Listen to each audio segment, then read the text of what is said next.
Beyond Good and Evil by Nietzsche isn't your typical story. It's more like a deep dive into the mind of a philosopher who's questioning everything you thought you knew about morality, truth, and human nature. Nietzsche challenges the black and white views of good and evil, urging readers to think beyond conventional morals and look at the complexities of human motives. It's provocative and thought-provoking, tackling big ideas like power, self-deception, and the nature of truth. Think of it as a bold call to embrace the full spectrum of human experience, with Nietzsche pushing you to look at the world with fresh eyes and a fearless spirit. It's not just a book, it's a philosophical adventure that shakes up your perspective. Preface. Supposing that truth is a woman, what then?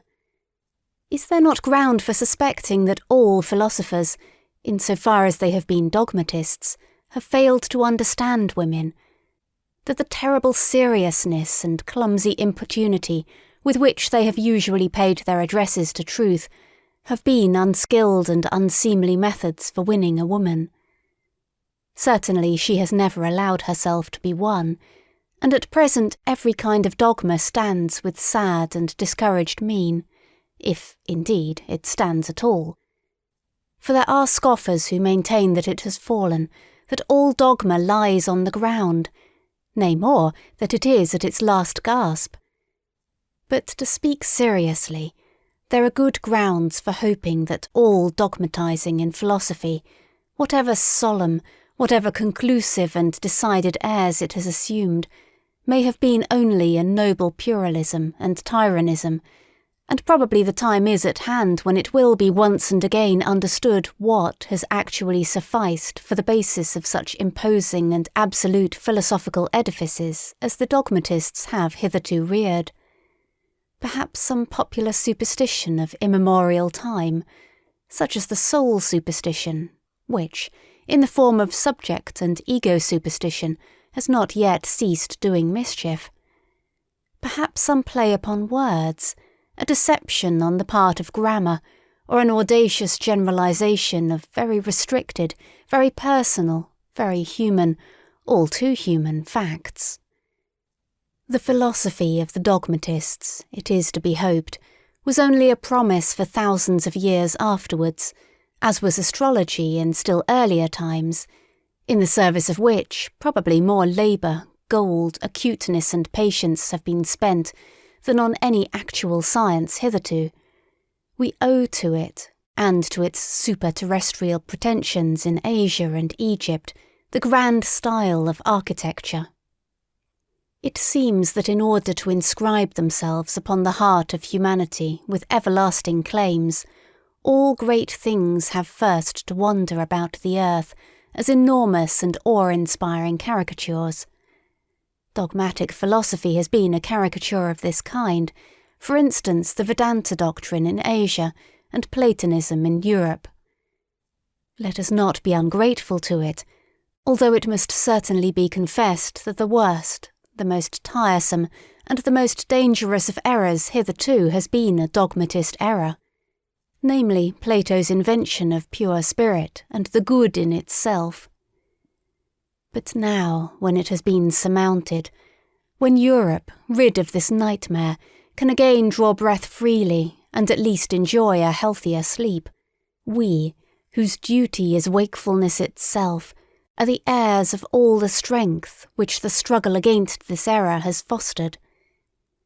It amounted to the very inversion of truth and the denial of the perspective, the fundamental condition, of life, to speak of spirit and the good as Plato spoke of them.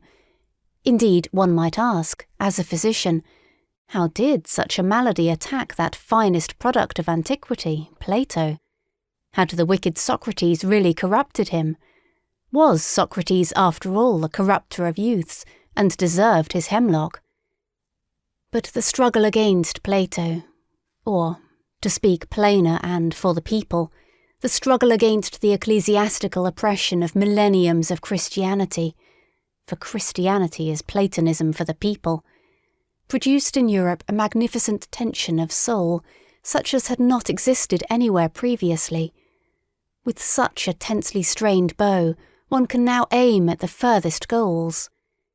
As a matter of fact, the European feels this tension as a state of distress, and twice attempts have been made in grand style to unbend the bow, once by means of Jesuitism, and the second time by means of democratic enlightenment, which, with the aid of liberty of the press and newspaper reading, might, in fact, bring it about so that the spirit would not so easily find itself in distress. The Germans invented gunpowder, all credit to them, but they again made things square. They invented printing. But we, who were neither Jesuits, nor Democrats, nor even sufficiently Germans, we good Europeans and free, very free spirits, we have it still, all the distress of spirit and all the tension of its bow, and perhaps also the arrow, the duty, and, who knows, the goal to aim at.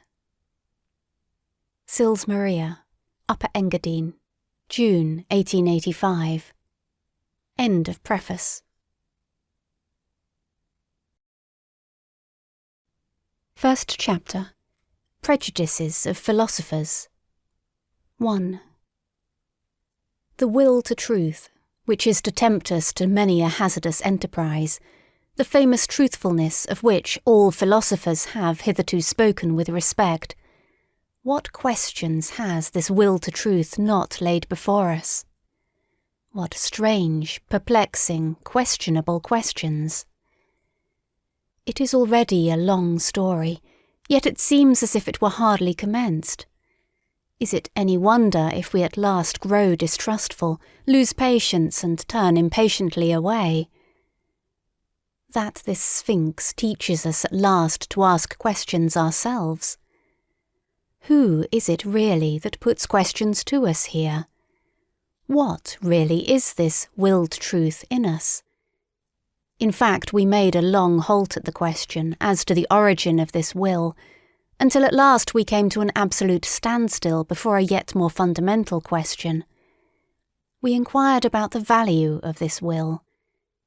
Granted that we want the truth, why not rather untruth, and uncertainty, even ignorance? The problem of the value of truth presented itself before us, or was it we who presented ourselves before the problem? Which of us is the Oedipus here, which the Sphinx? It would seem to be a rendezvous of questions and notes of interrogation. And could it be believed that it at last seems to us as if the problem had never been propounded before, as if we were the first to discern it, get a sight of it, and risk raising it? For there is risk in raising it. Perhaps there is no greater risk. 2. How could anything originate out of its opposite? For example, truth out of error, or the will to truth out of the will to deception, or the generous deed out of selfishness, or the pure sun-bright vision of the wise man out of covetousness. Such genesis is impossible. Whoever dreams of it is a fool, nay, worse than a fool. Things of the highest value must have a different origin, an origin of their own. In this transitory, seductive, illusory, paltry world, in this turmoil of delusion and cupidity, they cannot have their source. But rather in the lap of being, in the intransitory, in the concealed God, in the thing in itself, there must be their source, and nowhere else. This mode of reasoning discloses the typical prejudice by which metaphysicians of all times can be recognized. This mode of valuation is at the back of all their logical procedure. Through this belief of theirs, they exert themselves for their knowledge, for something that is, in the end, solemnly christened the truth. The fundamental belief of metaphysicians is the belief in antitheses of values. It never occurred even to the wariest of them to doubt here on the very threshold, where doubt, however, was most necessary, though they had made a solemn vow, de omnibus dubitandum, For it may be doubted, firstly, whether antitheses exist at all, and secondly, whether the popular valuations and antitheses of value upon which metaphysicians have set their seal are not perhaps merely superficial estimates, merely provisional perspectives, besides being probably made from some corner, perhaps from below, frog perspectives, as it were, to borrow an expression current among painters. In spite of all the value which may belong to the true, the positive and the unselfish, it might be possible that a higher and more fundamental value for life generally should be assigned to pretense, to the will to delusion, to selfishness and cupidity. It might even be possible that what constitutes the value of those good and respected things consists precisely in their being insidiously related, knotted and crocheted to these evil and apparently opposed things, perhaps even in being essentially identical with them. Perhaps. But who wishes to concern himself with such dangerous perhapses? For that investigation one must await the advent of a new order of philosophers, such as will have other tastes and inclinations, the reverse of those hitherto prevalent. Philosophers of the dangerous perhaps in every sense of the term. And to speak in all seriousness, I see such new philosophers beginning to appear. 3. Having kept a sharp eye on philosophers, and having read between their lines long enough, I now say to myself that the greater part of conscious thinking must be counted among the instinctive functions, and it is so even in the case of philosophical thinking. One has here to learn anew, as one learned anew about heredity and innateness. As little as the act of birth comes into consideration in the whole process and continuation of heredity, just as little is being conscious opposed to the instinctive in any decisive sense. The greater part of the conscious thinking of a philosopher is secretly influenced by his instincts and forced into definite channels. And behind all logic and its seeming sovereignty of movement, there are valuations, or, to speak more plainly, physiological demands for the maintenance of a definite mode of life. For example, that the certain is worth more than the uncertain, that illusion is less valuable than truth. Such valuations, in spite of their regulative importance for us, might, notwithstanding, be only superficial valuations, special kinds of niaiserie, such as may be necessary for the maintenance of beings such as ourselves. Supposing, in effect, that man is not just the measure of things. 4. The falseness of an opinion is not for us any objection to it. It is here, perhaps, that our new language sounds most strangely. The question is, how far an opinion is life-furthering, life-preserving, species-preserving, perhaps species-rearing, and we are fundamentally inclined to maintain that the falsest opinions, to which the synthetic judgments a priori belong, are the most indispensable to us, that without a recognition of logical fictions, without a comparison of reality with the purely imagined world of the absolute and immutable, without a constant counterfeiting of the world by means of numbers, man could not live, that the renunciation of false opinions would be a renunciation of life, a negation of life. To recognize untruth as a condition of life, that is certainly to impugn the traditional ideas of value in a dangerous manner, and a philosophy which ventures to do so has thereby alone placed itself beyond good and evil. 5. That which causes philosophers to be regarded half distrustfully and half mockingly is not the oft-repeated discovery how innocent they are, how often and easily they make mistakes and lose their way, in short how childish and childlike they are, but that there is not enough honest dealing with them, whereas they all raise a loud and virtuous outcry when the problem of truthfulness is even hinted at in the remotest manner. They all pose as though their real opinions had been discovered and attained through the self-evolving of a cold, pure, divinely indifferent dialectic, in contrast to all sorts of mystics, who, fairer and foolisher, talk of inspiration, whereas, in fact, a prejudiced proposition, idea or suggestion, which is generally their heart's desire, abstracted and refined, is defended by them with arguments sought out after the event. They are all advocates who do not wish to be regarded as such, generally astute defenders also of their prejudices, which they dub truths, and very far from having the conscience which bravely admits this to itself, very far from having the good taste of the courage which goes so far as to let this be understood, perhaps to warn friend or foe, or in cheerful confidence and self-ridicule. The spectacle of the tartuffery of old Kant, equally stiff and decent, with which he entices us into the dialectic byways that lead, more correctly mislead, to his categorical imperative, makes us fastidious ones smile, we who find no small amusement in spying out the subtle tricks of old moralists and ethical preachers. Or, still more so, the hocus-pocus in mathematical form, by means of which Spinoza has, as it were, clad his philosophy in mail and mask. In fact, the love of his wisdom, to translate the term fairly and squarely, in order thereby to strike terror at once into the heart of the assailant who should dare to cast a glance on that invincible maiden, that Pallas Athene. How much of personal timidity and vulnerability does this masquerade of a sickly recluse betray? 6.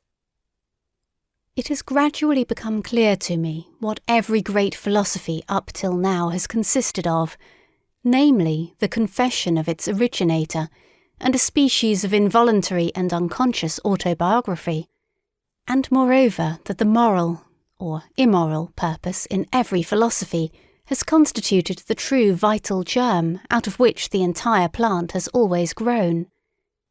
Indeed, to understand how the abstrusest metaphysical assertions of a philosopher have been arrived at, it is always well, and wise, to first ask oneself, what morality do they, or does he, aim at?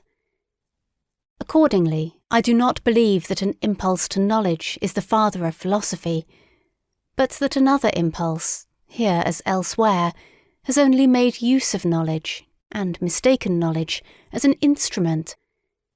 But whoever considers the fundamental impulses of man with a view to determining how far they may have here acted as inspiring genii, or as demons and kobolds, will find that they have all practised philosophy at one time or another, and that each one of them would have been only too glad to look upon itself as the ultimate end of existence and the legitimate lord over all the other impulses. For every impulse is imperious, and as such attempts to philosophize. To be sure, in the case of scholars, in the case of really scientific men, it may be otherwise, better, if you will.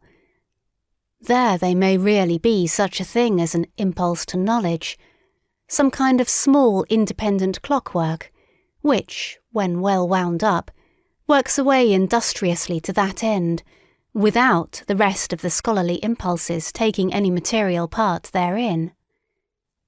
The actual interests of the scholar, therefore, are generally in quite another direction, in the family, perhaps, or in money-making, or in politics. It is, in fact, almost indifferent at what point of research his little machine is placed, and whether the hopeful young worker becomes a good philologist, a mushroom specialist, or a chemist. He is not characterized by becoming this or that.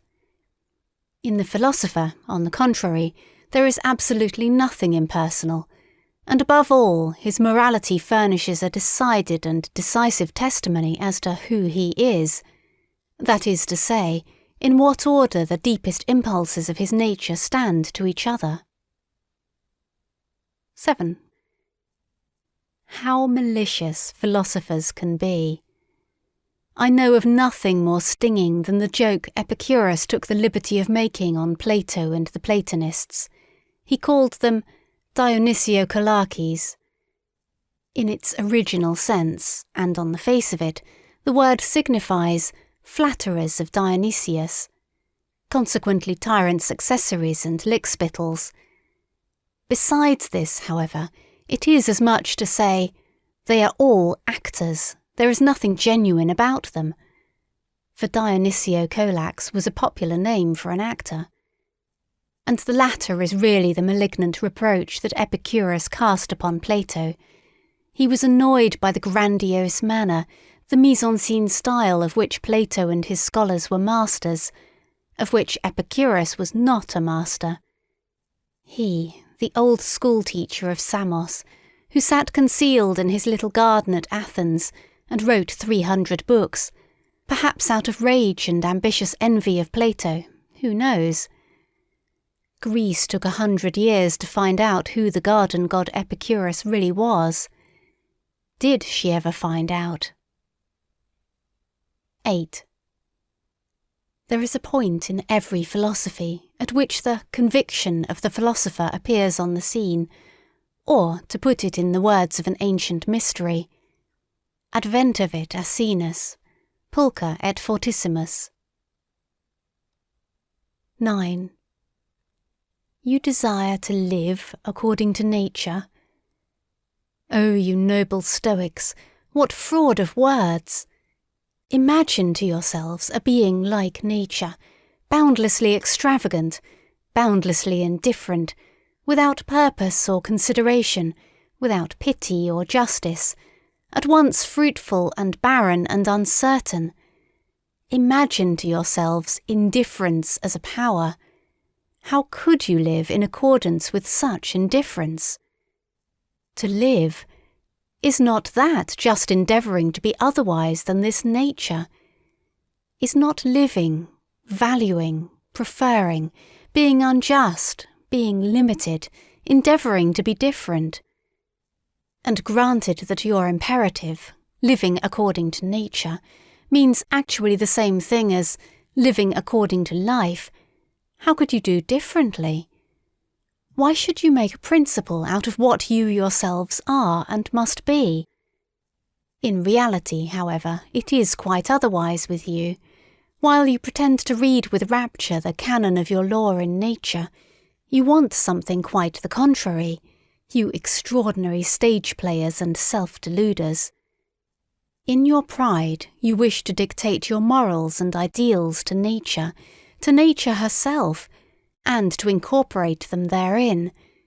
You insist that it shall be nature, according to the Stoa, and would like everything to be made after your own image, as a vast, eternal glorification and generalization of Stoicism. With all your love for truth, you have forced yourselves so long, so persistently, and with such hypnotic rigidity to see nature falsely, that is to say stoically, that you are no longer able to see it otherwise.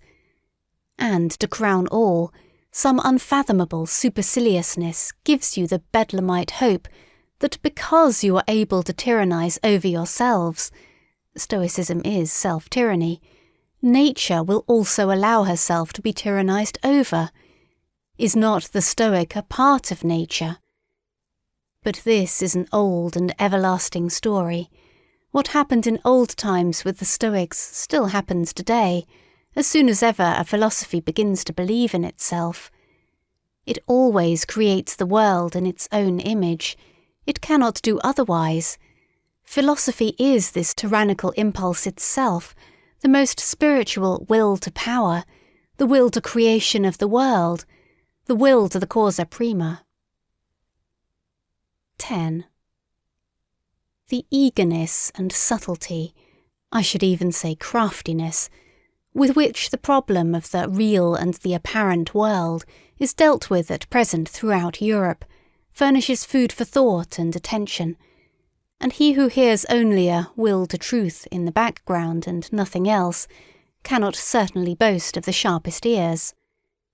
In rare and isolated cases, it may really have happened that such a will to truth, a certain extravagant and adventurous pluck, a metaphysician's ambition of the forlorn hope, has participated therein, that which in the end always prefers a handful of certainty to a whole cartload of beautiful possibilities.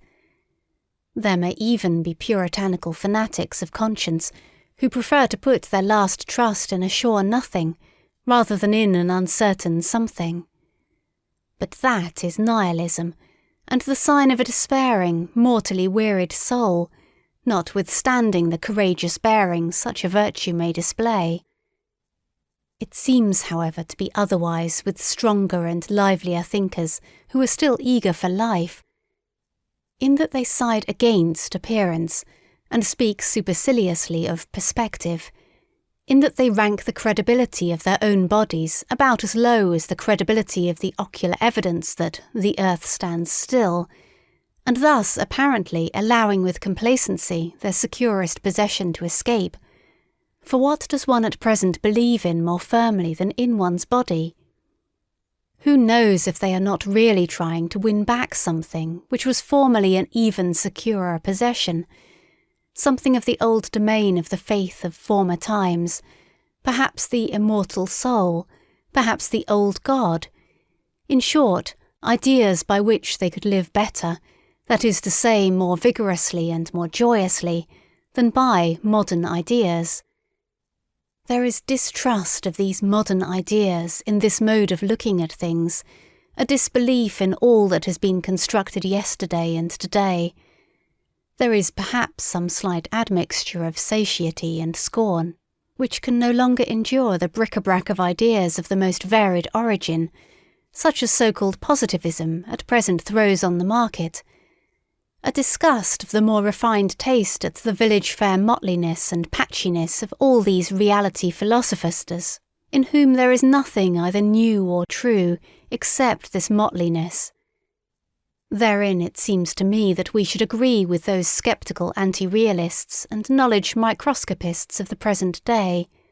Their instinct, which repels them from modern reality, is unrefuted. What do their retrograde bypaths concern us? The main thing about them is not that they wish to go back, that they wish to get away therefrom. A little more strength, swing, courage and artistic power, and they would be off and not back. 11. It seems to me that there is everywhere an attempt at present to divert attention from the actual influence which Kant exercised on German philosophy, and especially to ignore prudently the value which he set upon himself. Kant was, first and foremost, proud of his table of categories. With it in his hand, he said, "This is the most difficult thing that could ever be undertaken on behalf of metaphysics." Let us only understand this could be. He was proud of having discovered a new faculty in man, the faculty of synthetic judgment a priori.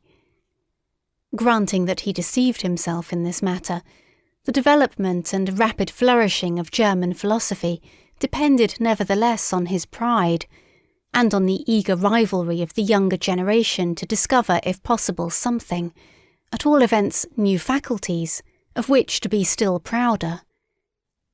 But let us reflect for a moment. It is high time to do so.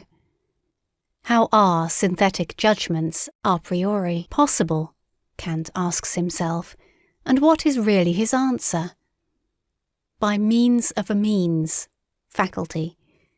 But unfortunately not in 5 words, but so circumstantially, imposingly, and with such display of German profundity and verbal flourishes, that one altogether loses sight of the comical niaiserie allemande involved in such an answer. People were beside themselves with delight over this new faculty, and the jubilation reached its climax when Kant further discovered a moral faculty in man. For at that time Germans were still moral, not yet dabbling in the politics of hard fact. Then came the honeymoon of German philosophy. All the young theologians of the Tübingen institution went immediately into the groves, all seeking for faculties. And what did they not find in that innocent, rich, and still youthful period of the German spirit, to which romanticism, the malicious fairy, piped and sang, when one could not yet distinguish between finding and inventing? Above all, a faculty for the transcendental, Schelling christened it intellectual intuition, and thereby gratified the most earnest longings of the naturally pious-inclined Germans. One can do no greater wrong to the whole of this exuberant and eccentric movement, which was really youthfulness, notwithstanding that it disguised itself so boldly in hoary and senile conceptions, than to take it seriously, or even treat it with moral indignation. Enough, however, the world grew older and the dream vanished. A time came when people rubbed their foreheads, and they still rub them today. People had been dreaming, and first and foremost old Kant. By means of a means, faculty, he had said, or at least meant to say. But is that an answer, an explanation, or is it not rather merely a repetition of the question? How does opium induce sleep?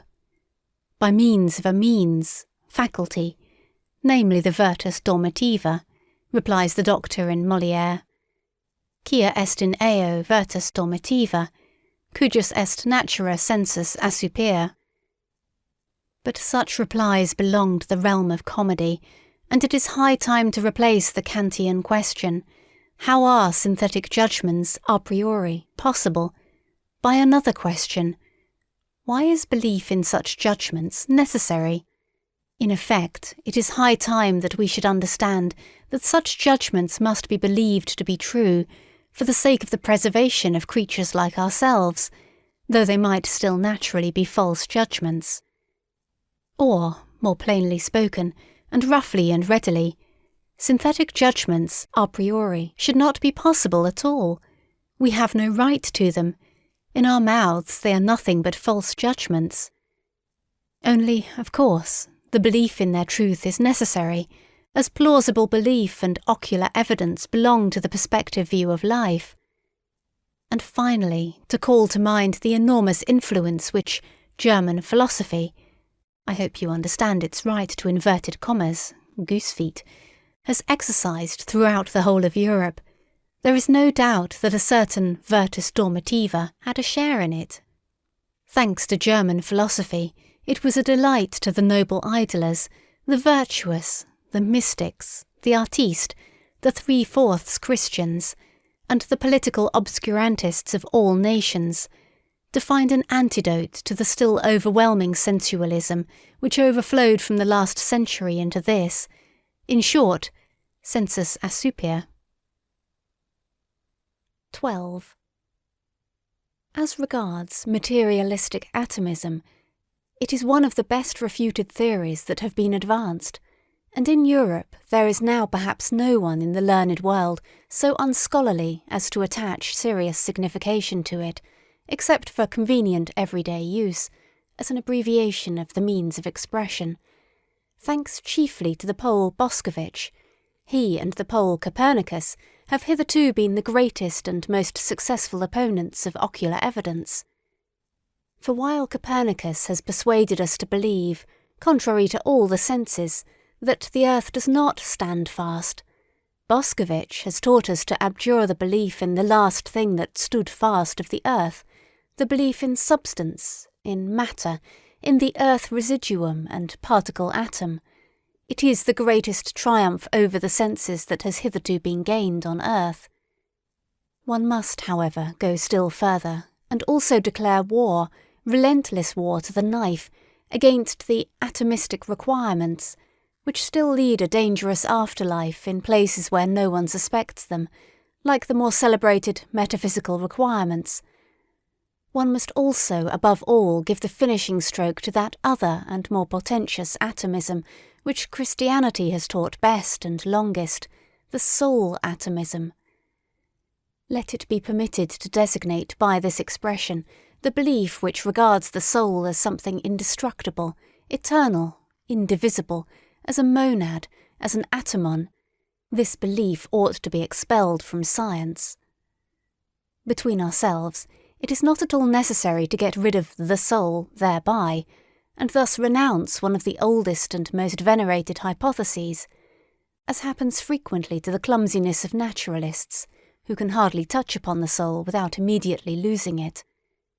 But the way is open for new acceptations and refinements of the soul hypothesis, and such conceptions as mortal soul and soul of subjective multiplicity and soul as social structure of the instincts and passions want henceforth to have legitimate rights in science.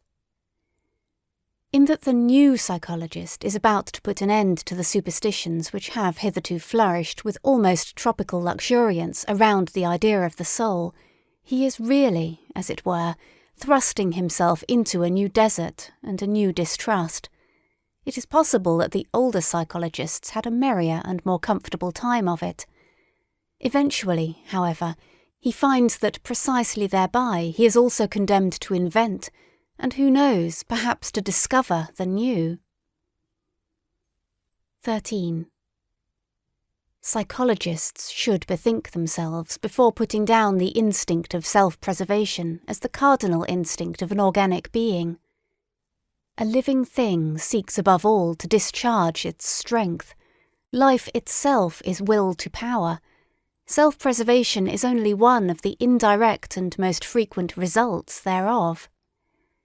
In short, here, as everywhere else, let us beware of superfluous teleological principles, one of which is the instinct of self-preservation. We owe it to Spinoza's inconsistency. It is thus, in effect, that method ordains, which must be essentially economy of principles. 14. It is perhaps just dawning on 5 or 6 minds that natural philosophy is only a world exposition and world arrangement, according to us, if I may say so, and not a world explanation. But insofar as it is based on belief in the senses, it is regarded as more, and for a long time to come must be regarded as more, namely as an explanation. It has eyes and fingers of its own. It has ocular evidence and palpableness of its own. This operates fascinatingly, persuasively, and convincingly upon an age with fundamentally plebeian tastes. In fact, it follows instinctively the canon of truth of eternal popular sensualism. What is clear? What is explained? Only that which can be seen and felt. One must pursue every problem thus far. Obversely, however, the charm of the Platonic mode of thought, which was an aristocratic mode, consisted precisely in resistance to obvious sense evidence, perhaps among men who enjoyed even stronger and more fastidious senses than our contemporaries, but who knew how to find a higher triumph in remaining masters of them, and this by means of pale, cold, grey conceptional networks which they threw over the motley whirl of the senses, the mob of the senses, as Plato said.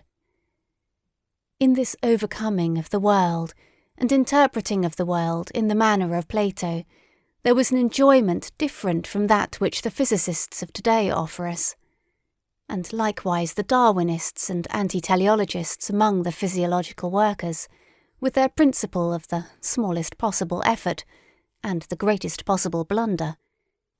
Where there is nothing more to see or to grasp, there is also nothing more for men to do.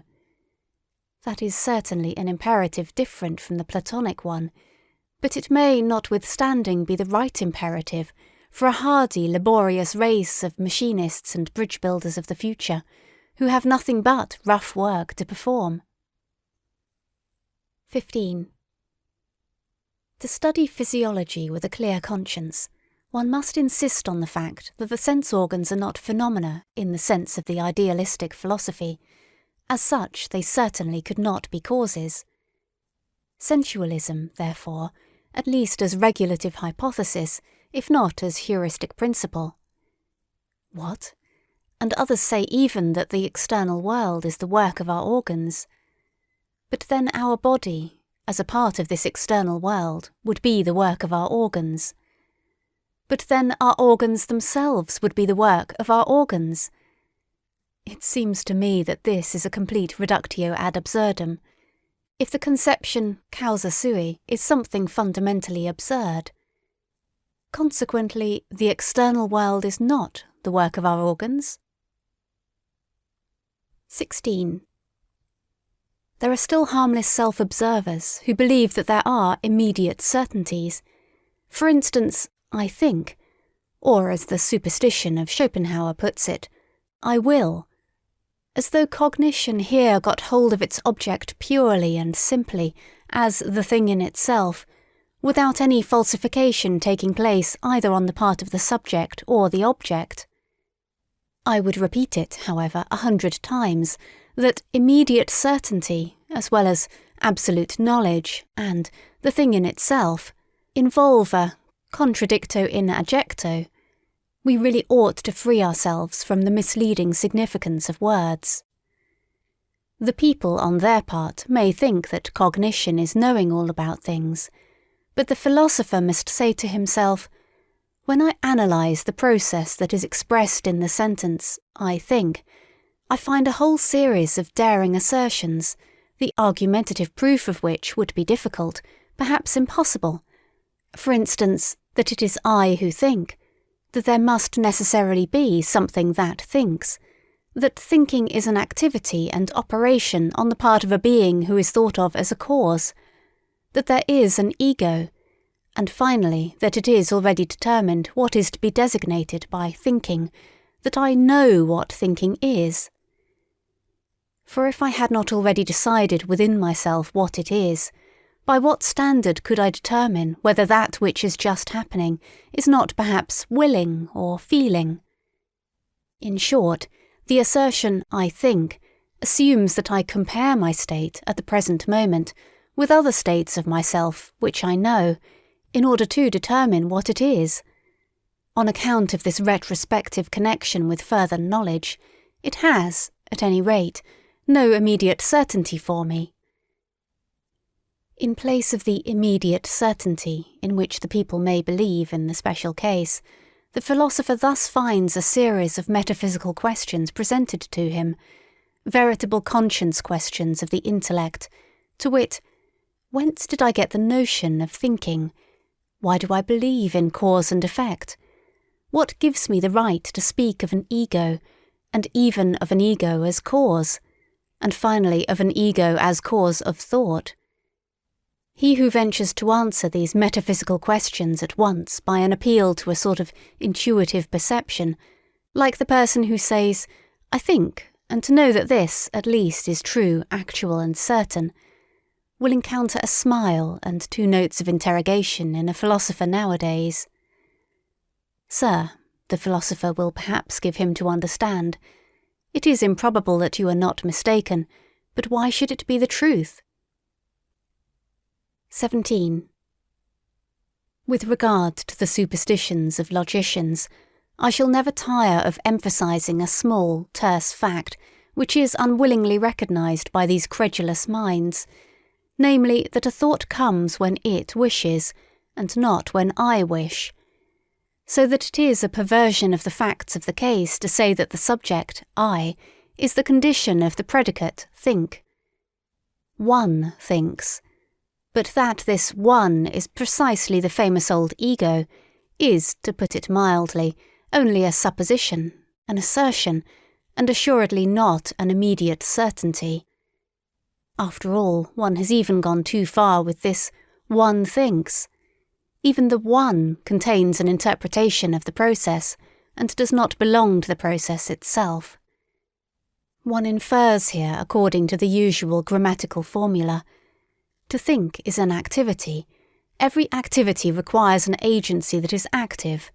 Consequently, it was pretty much on the same lines that the older atomism sought, besides the operating power, the material particle wherein it resides and out of which it operates, the atom.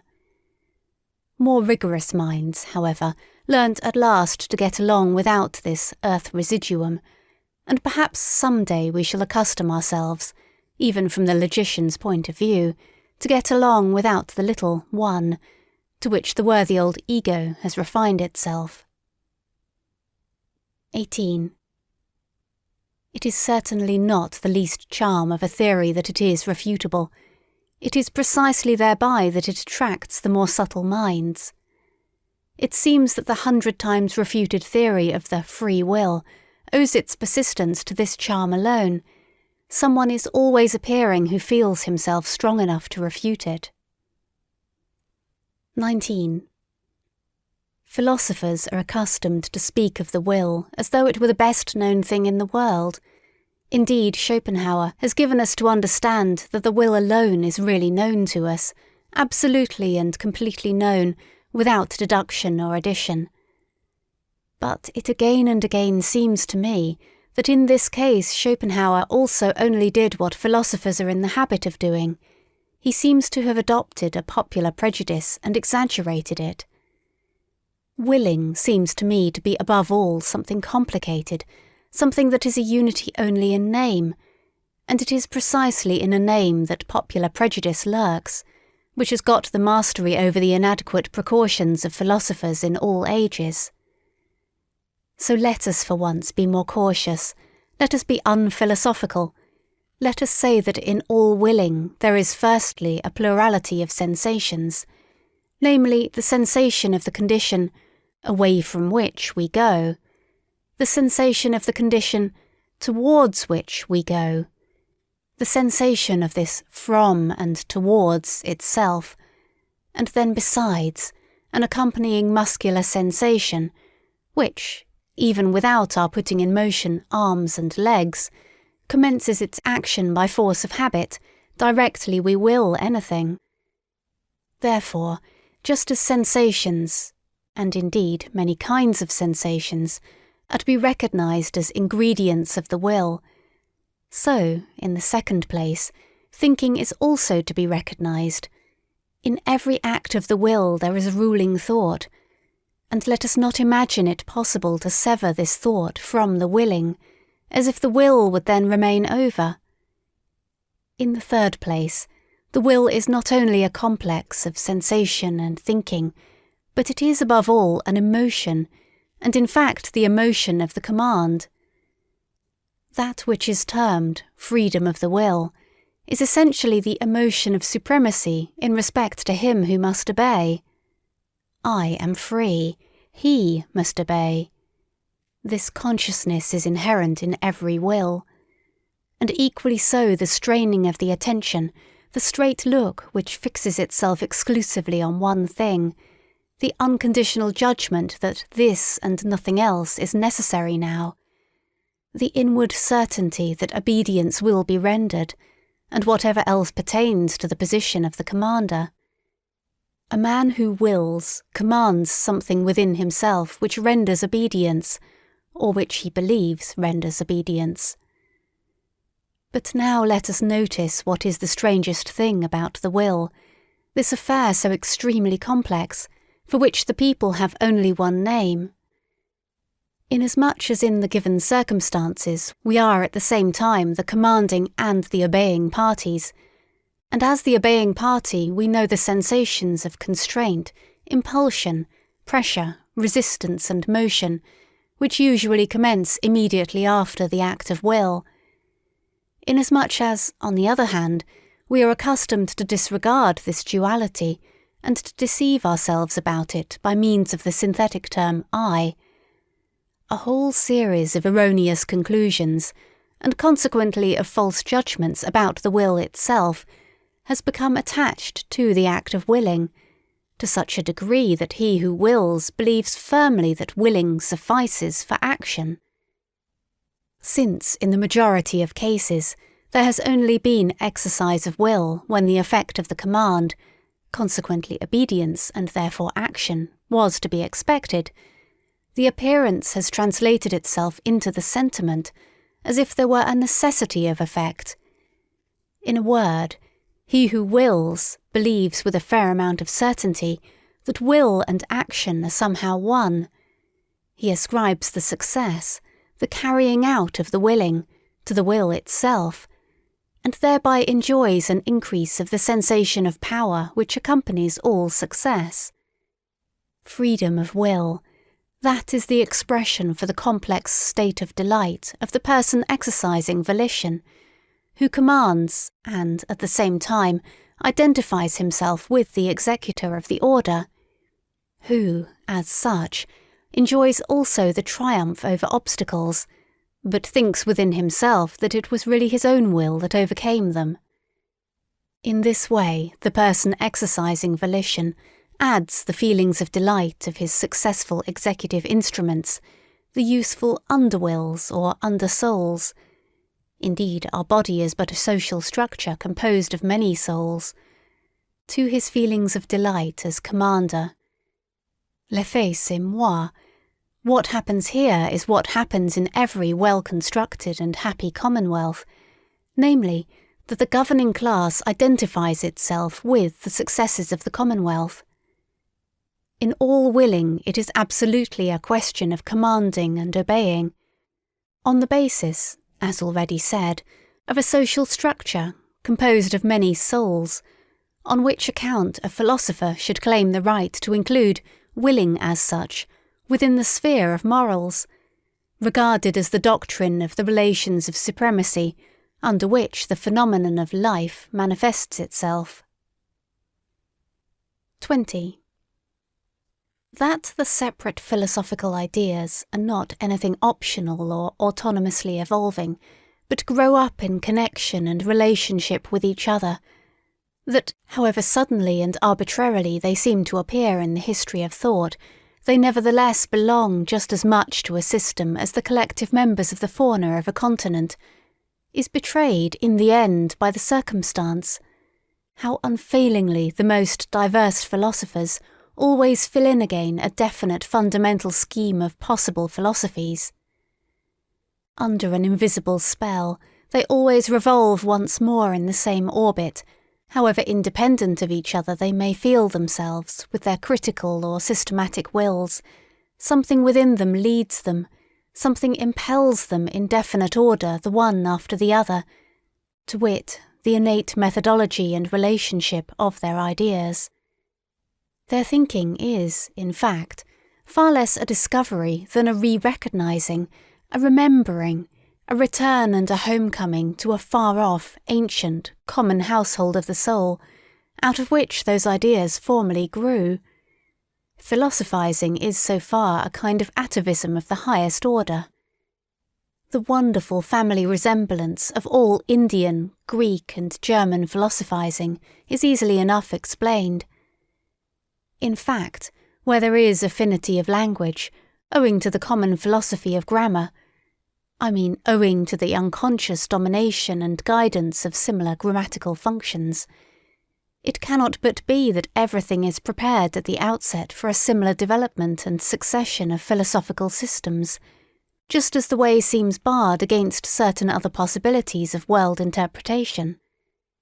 It is highly probable that philosophers within the domain of the Ural-Altaic languages, where the conception of the subject is least developed, look otherwise into the world, and will be found on paths of thought different from those of the Indo-Germans and Mussulmans.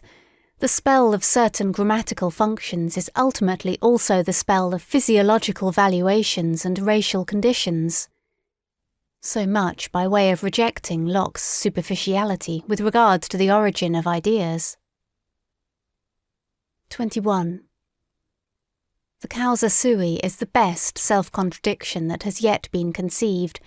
It is a sort of logical violation and unnaturalness. But the extravagant pride of man has managed to entangle itself, profoundly and frightfully, with this very folly.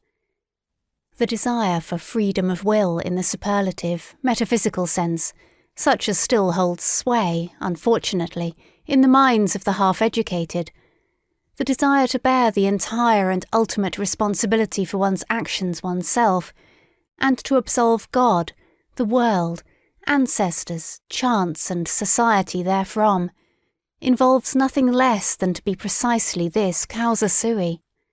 and, with more than Munchausen daring, to pull oneself up into existence by the hair out of the slough of nothingness. If anyone should find out in this manner the crass stupidity of the celebrated conception of free will, and put it out of his head altogether, I beg of him to carry his enlightenment a step further, and also put out of his head the contrary of this monstrous conception of free will. I mean non-free will, which is tantamount to a misuse of cause and effect. One should not wrongly materialize cause and effect, as the natural philosophers do, and whoever like them naturalize in thinking at present, according to the prevailing mechanical doltishness which makes the cause press and push until it effects its end. One should use cause and effect only as pure conceptions, that is to say, as conventional fictions for the purpose of designation and mutual understanding, not for explanation. In being in itself, there is nothing of casual connection, of necessity, or of psychological non-freedom. There the effect does not follow the cause, there law does not obtain. It is we alone who have devised cause, sequence, reciprocity, relativity, constraint, number, law, freedom, motive, and purpose.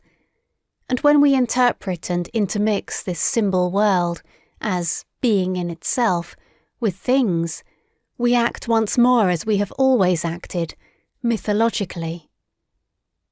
The non-free will is mythology. In real life it is only a question of strong and weak wills.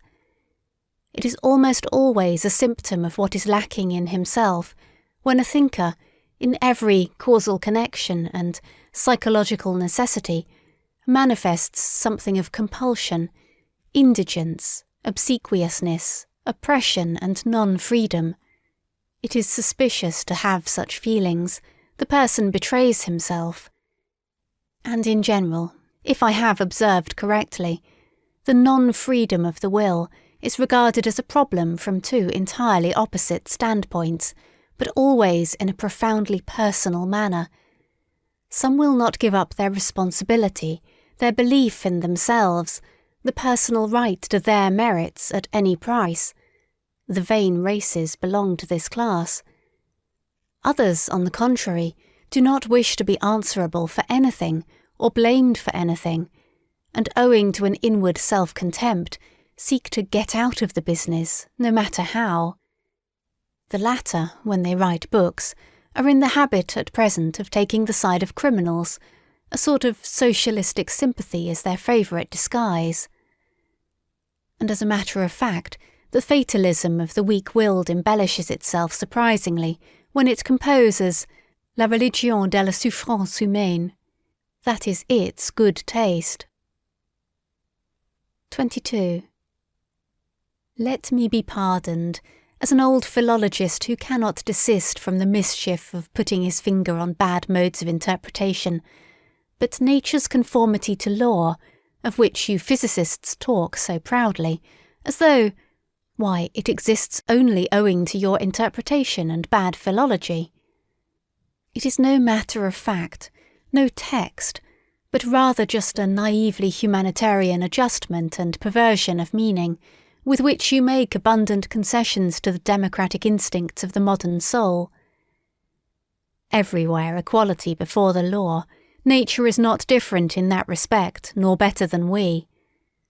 A fine instance of secret motive, in which the vulgar antagonism to everything privileged and autocratic, likewise a second and more refined atheism, is once more disguised. Ni Dieu, ni maître. That also is what you want. And therefore, cheers for natural law, is it not so? But, as has been said, that is interpretation, not text, and somebody might come along who, with opposite intentions and modes of interpretation, could read out of the same nature, and with regard to the same phenomena, just the tyrannically inconsiderate and relentless enforcement of the claims of power. An interpreter who should so place the unexceptionalness and unconditionalness of all will to power before your eyes, that almost every word, and the word tyranny itself, would eventually seem unsuitable, or like a weakening and softening metaphor, as being too human, and who should, nevertheless, end by asserting the same about this world as you do, namely that it has a necessary and calculable course, not, however, because laws obtain in it, but because they are absolutely lacking, and every power effects its ultimate consequences every moment. Granted that this is also only interpretation, and you will be eager enough to make this objection? Well, so much the better. 23. All psychology hitherto has run aground on moral prejudices and timidities. It has not dared to launch out into the depths. Insofar as it is allowable to recognise in that which has hitherto been written evidence of that which has hitherto been kept silent, it seems as if nobody had yet harboured the notion of psychology as the morphology and development doctrine of the will to power, as I conceive of it. The power of moral prejudices has penetrated deeply into the most intellectual world, the world apparently most indifferent and unprejudiced, and has obviously operated in an injurious, obstructive, blinding and distorting manner. A proper physio-psychology has to contend with unconscious antagonism in the heart of the investigator. It has the heart against it even a doctrine of the reciprocal conditionalness of the good and the bad impulses, causes, as refined immorality, distress and aversion in a still strong and manly conscience, still more so, a doctrine of the derivation of all good impulses from bad ones.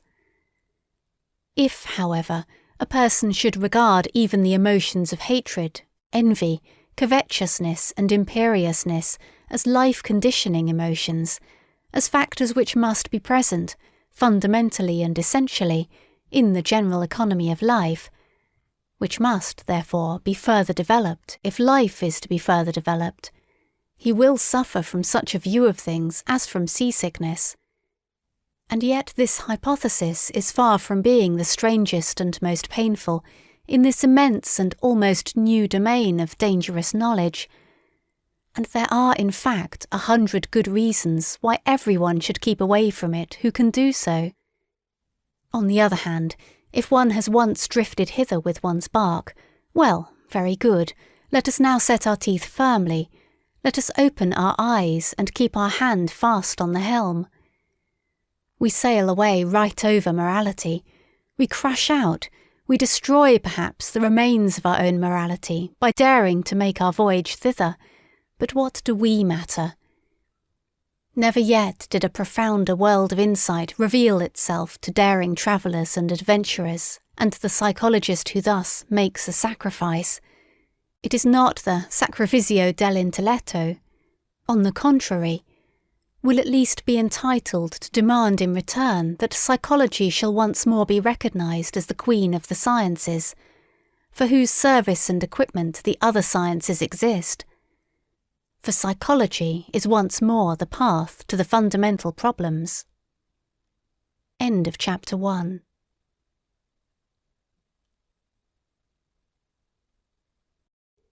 Second chapter, The Free Spirit. 24. O Sanctus Simplicitus! In what strange simplification and falsification man lives! One can never cease wondering when once one has got eyes for beholding this marvel. How we have made everything around us clear and free and easy and simple.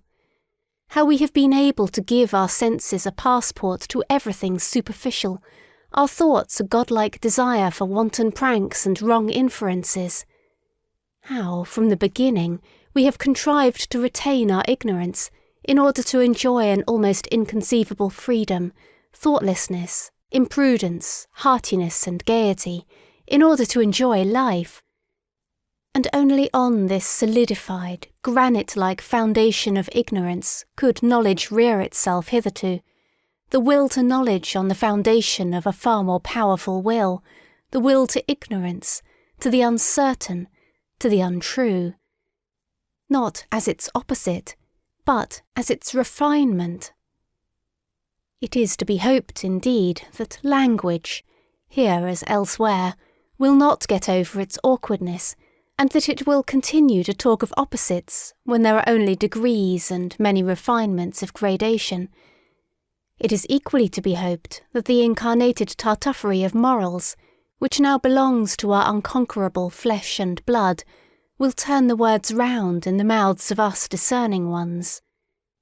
Here and there we understand it, and laugh at the way in which precisely the best knowledge seeks most to retain us in this simplified, thoroughly artificial, suitably imagined and suitably falsified world, at the way in which, whether it will or not, it loves error, because, as living itself, it loves life. 25. After such a cheerful commencement, a serious word would fain be heard. It appeals to the most serious minds. Take care, ye philosophers and friends of knowledge, and beware of martyrdom, of suffering for the truth's sake, even in your own defence. It spoils all the innocence and fine neutrality of your conscience. It makes you headstrong against objections and red rags. It stupefies, animalizes, and brutalizes, when, in the struggle with danger, slander, suspicion, expulsion, and even worse consequences of enmity, ye have at last to play your last card as protectors of truth upon earth, as though the truth was such an innocent and incompetent creature as to require protectors, and you of all people, ye knights of the sorrowful countenance, messrs loafers and cobweb-spinners of the spirit. Finally, ye know sufficiently well that it cannot be of any consequence if ye just carry your point. Ye know that hitherto no philosopher has carried his point, and that there might be a more laudable truthfulness in every little interrogative mark which you place after your special words and favourite doctrines, and occasionally after yourselves, than in all the solemn pantomime and trumping games before accusers and law courts. Rather go out of the way, flee into concealment, and have your masks and your ruses, that ye may be mistaken for what you are, or somewhat feared. And pray don't forget the garden with golden trellis work, and have people around you who are as a garden, or as music on the waters at eventide, when already the day becomes a memory. Choose the good solitude, the free, wanton, lightsome solitude, which also gives you the right still to remain good in any sense whatsoever. How poisonous, how crafty, how bad, does every long war make one, which cannot be waged openly by means of force. How personal does a long fear make one, a long watching of enemies, of possible enemies. These pariahs of society, these long pursued, badly persecuted ones, also the compulsory recluses, the Spinozas or Giordano Brunos, always become in the end, even under the most intellectual masquerade, and perhaps without being themselves aware of it, refined vengeance-seekers and poison-brewers. Just lay bare the foundation of Spinoza's ethics and theology. Not to speak of the stupidity of moral indignation, which is the unfailing sign in a philosopher that the sense of philosophical humour has left him. The martyrdom of the philosopher, his sacrifice for the sake of truth, forces into the light whatever of the agitator and actor lurks in him, and if one has hitherto contemplated him only with artistic curiosity, with regard to many a philosopher, it is easy to understand the dangerous desire to see him also in his deteriorated into a martyr, into a stage and tribune bawler. Only that it is necessary with such a desire to be clear what spectacle one will see in any case, merely a satiric play, merely an epilogue farce, merely the continued proof that the long, real tragedy is at an end, supposing that every philosophy has been a long tragedy in its origin. 26. Every select man strives instinctively for a citadel and a privacy, where he is free from the crowd, the many, the majority, where he may forget men who are the rule, as their exception, exclusive only of the case in which he is pushed straight to such men by a still stronger instinct, as a discerner in the great and exceptional sense. Whoever, in intercourse with men, does not occasionally glisten in all the green and grey colours of distress, owing to disgust, satiety, sympathy, gloominess and solitariness, is assuredly not a man of elevated tastes. Supposing, however, that he does not voluntarily take all this burden and disgust upon himself, that he persistently avoids it, and remains, as I said, quietly and proudly hidden in his citadel, one thing is then certain: he was not made, he was not predestined for knowledge. For, as such, he would one day have to say to himself, "The devil take my good taste, but the rule is more interesting than the exception, than myself the exception." And he would go down, and above all he would go inside. The long and serious study of the average man, and consequently much disguise, self-overcoming, familiarity, and bad intercourse — all intercourse is bad intercourse, except with one's equals — that constitutes a necessary part of the life history of every philosopher, perhaps the most disagreeable, odious, and disappointing part. If he is fortunate, however, as a favourite child of knowledge should be, he will meet with suitable auxiliaries who will shorten and lighten his task. I mean so-called cynics, those who simply recognise the animal, the commonplace and the rule in themselves, and at the same time have so much spirituality and ticklishness as to make them talk of themselves and their like before witnesses. Sometimes they wallow, even in books, as on their own dunghill. Cynicism is the only form in which base souls approach what is called honesty, and the higher man must open his ears to all the coarser or finer cynicism, and congratulate himself when the clown becomes shameless right before him, or the scientific satyr speaks out. There are even cases when enchantment mixes with the disgust, namely where, by a freak of nature, genius is bound to some such indiscreet billy-goat and ape, as in the case of the Abbé Galliani, the profoundest, acutest, and perhaps also filthiest man of his century. He was far profounder than Voltaire, and consequently also a good deal more silent.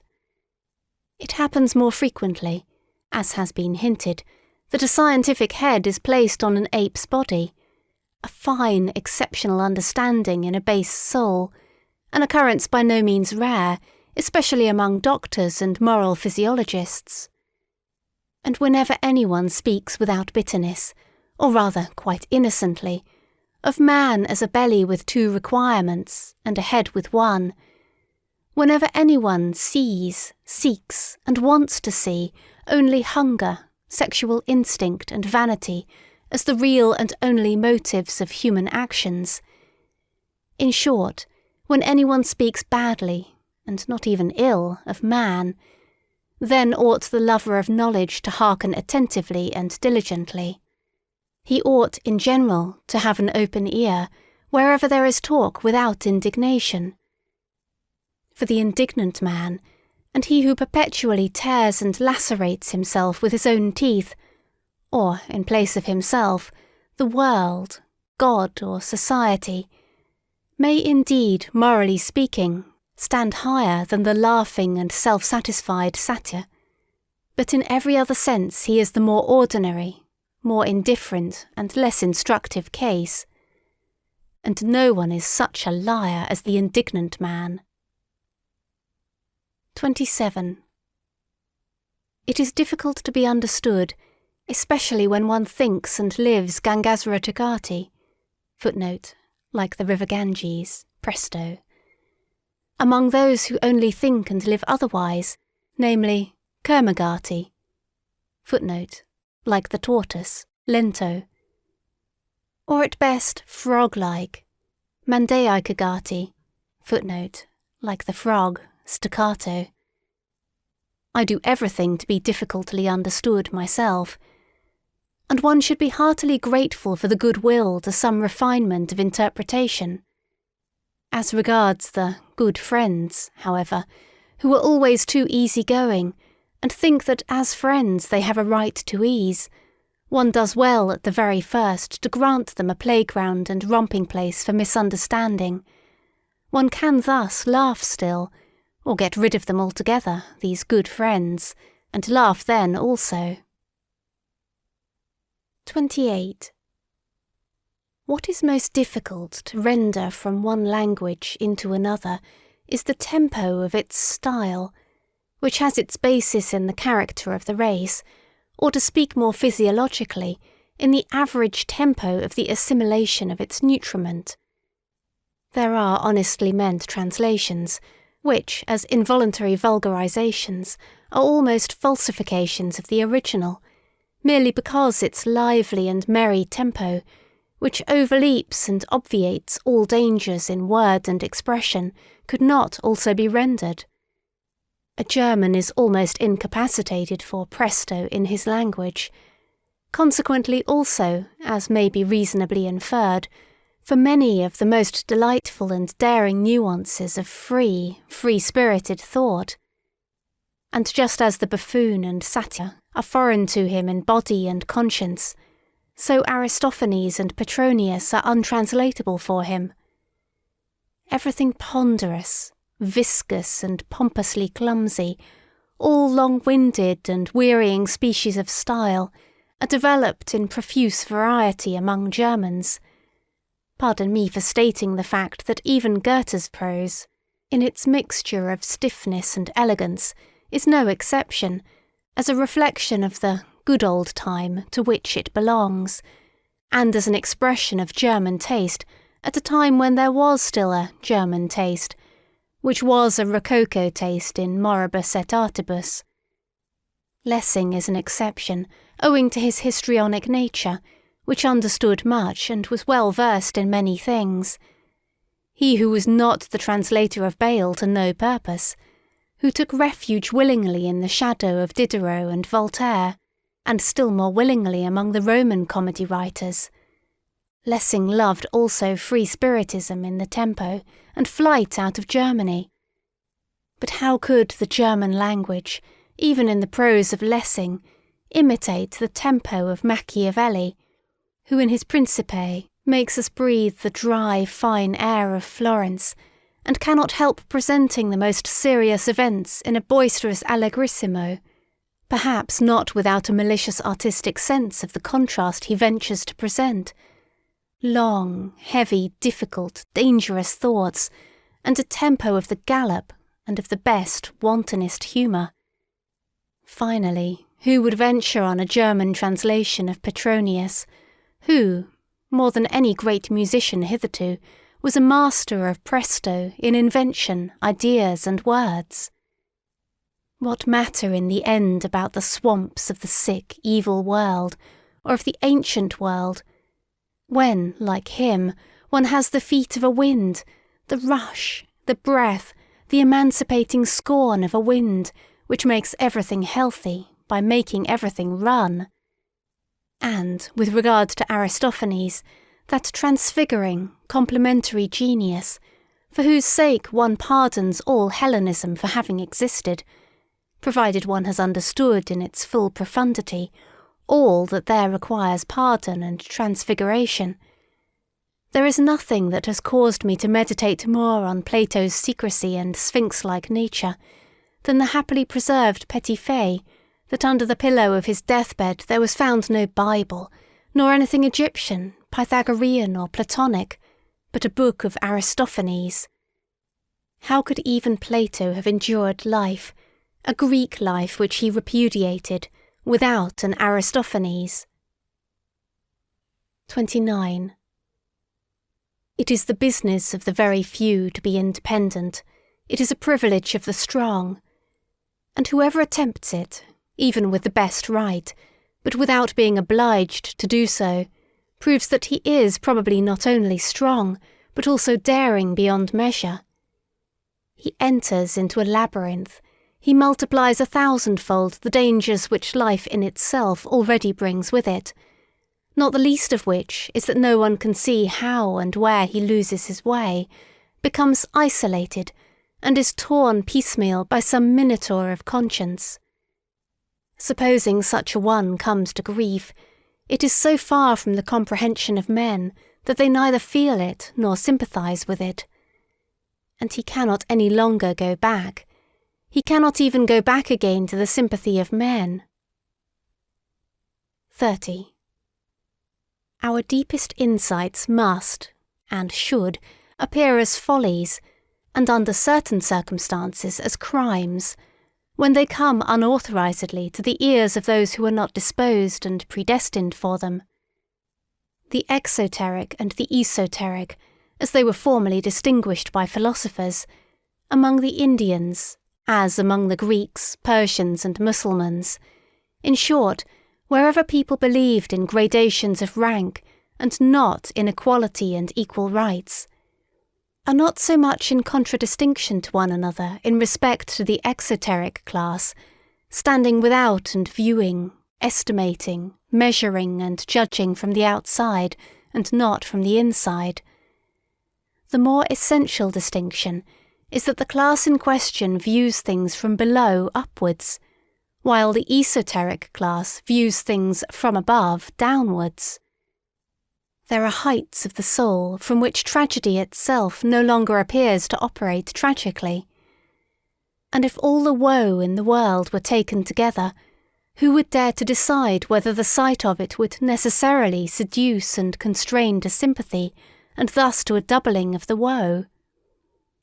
That which serves the higher class of men for nourishment or refreshment must be almost poison to an entirely different and lower order of human beings.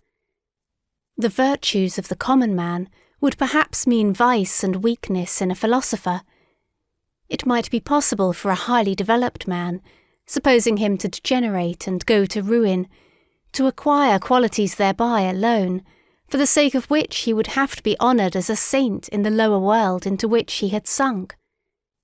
There are books which have an inverse value for the soul and the health, according as the inferior soul and the lower vitality, or the higher and more powerful, make use of them.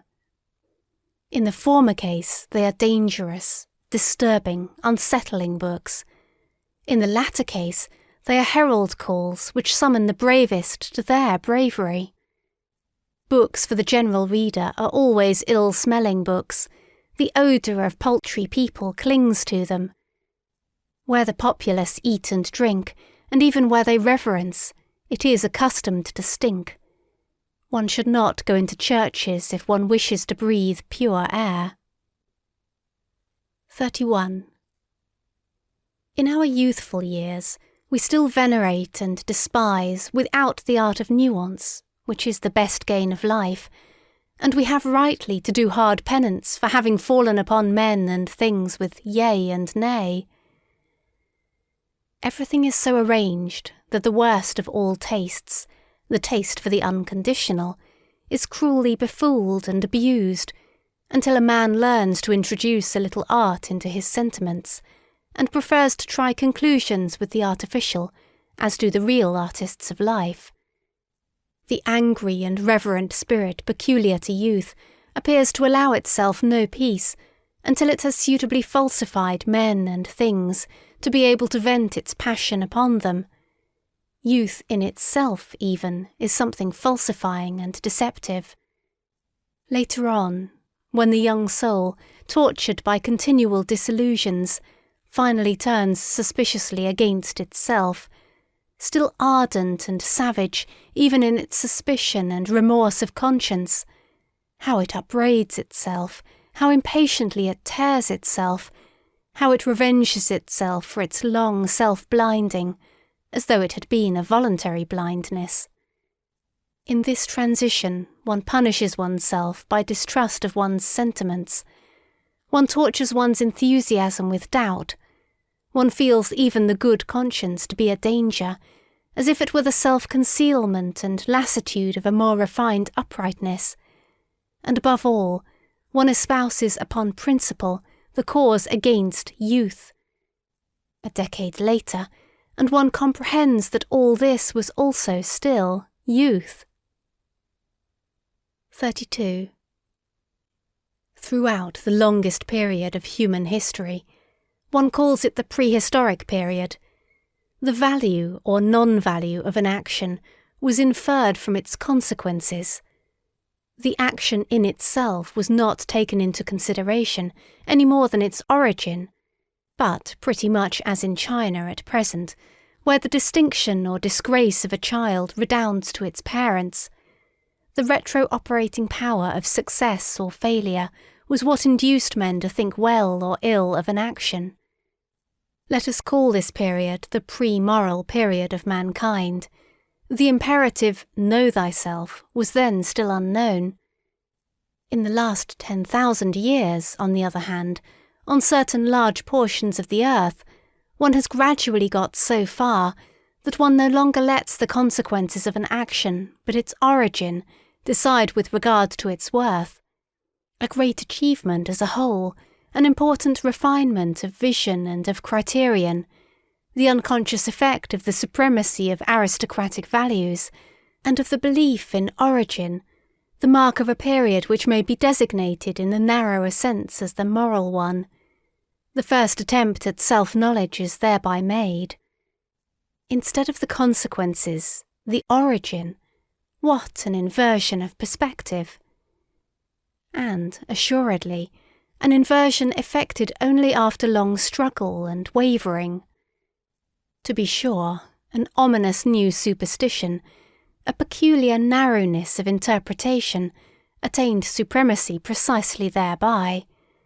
The origin of an action was interpreted in the most definite sense possible, as origin out of an intention. People were agreed in the belief that the value of an action lay in the value of its intention. The intention as the sole origin and antecedent history of an action. Under the influence of this prejudice, moral praise and blame have been bestowed, and men have judged and even philosophized almost up to the present day. Is it not possible, however, that the necessity may now have arisen of again making up our minds with regard to the reversing and fundamental shifting of values, owing to a new self-consciousness and acuteness in man? Is it not possible that we may be standing on the threshold of a period which, to begin with, would be distinguished negatively as ultra-moral? Nowadays, when at least among us immoralists, the suspicion arises that the decisive value of an action lies precisely in that which is not intentional, and that all its intentionalness, all that is seen, sensible or sensed in it, belongs to its surface or skin, which, like every skin, betrays something, but conceals still more. In short, we believe that the intention is only a sign or symptom, which first requires an explanation. A sign, moreover, which has too many interpretations, and consequently hardly any meaning in itself alone. That morality, in the sense in which it has been understood hitherto, as intention morality, has been a prejudice, perhaps a prematureness or preliminariness, probably something of the same rank as astrology and alchemy, but in any case something which must be surmounted. The surmounting of morality, in a certain sense even the self-surmounting of morality, let that be the name for the long secret labour which has been reserved for the most refined, the most upright, and also the most wicked consciences of today, as the living touchstones of the soul. 33. It cannot be helped, the sentiment of surrender, of sacrifice for one's neighbour, and all self-renunciation morality, must be mercilessly called to account and brought to judgment, just as the aesthetics of disinterested contemplation, under which the emasculation of art nowadays seeks insidiously enough to create itself a good conscience. There is far too much witchery and sugar in the sentiments for others and not for myself, for one not needing to be doubly distrustful here, and for one asking promptly, are they not perhaps deceptions? That they please him who has them, and him who enjoys their fruit, and also the mere spectator. That is still no argument in their favour, but just calls for caution. Let us, therefore, be cautious. 34. At whatever standpoint of philosophy one may place oneself nowadays, seen from every position, the erroneousness of the world in which we think we live is the surest and most certain thing our eyes can light upon. We find proof after proof thereof, which would fain allure us into surmises concerning a deceptive principle in the nature of things. He, however, who makes thinking itself, and consequently the spirit, responsible for the falseness of the world, an honourable exit, which every conscious or unconscious advocatus Dei avails himself of.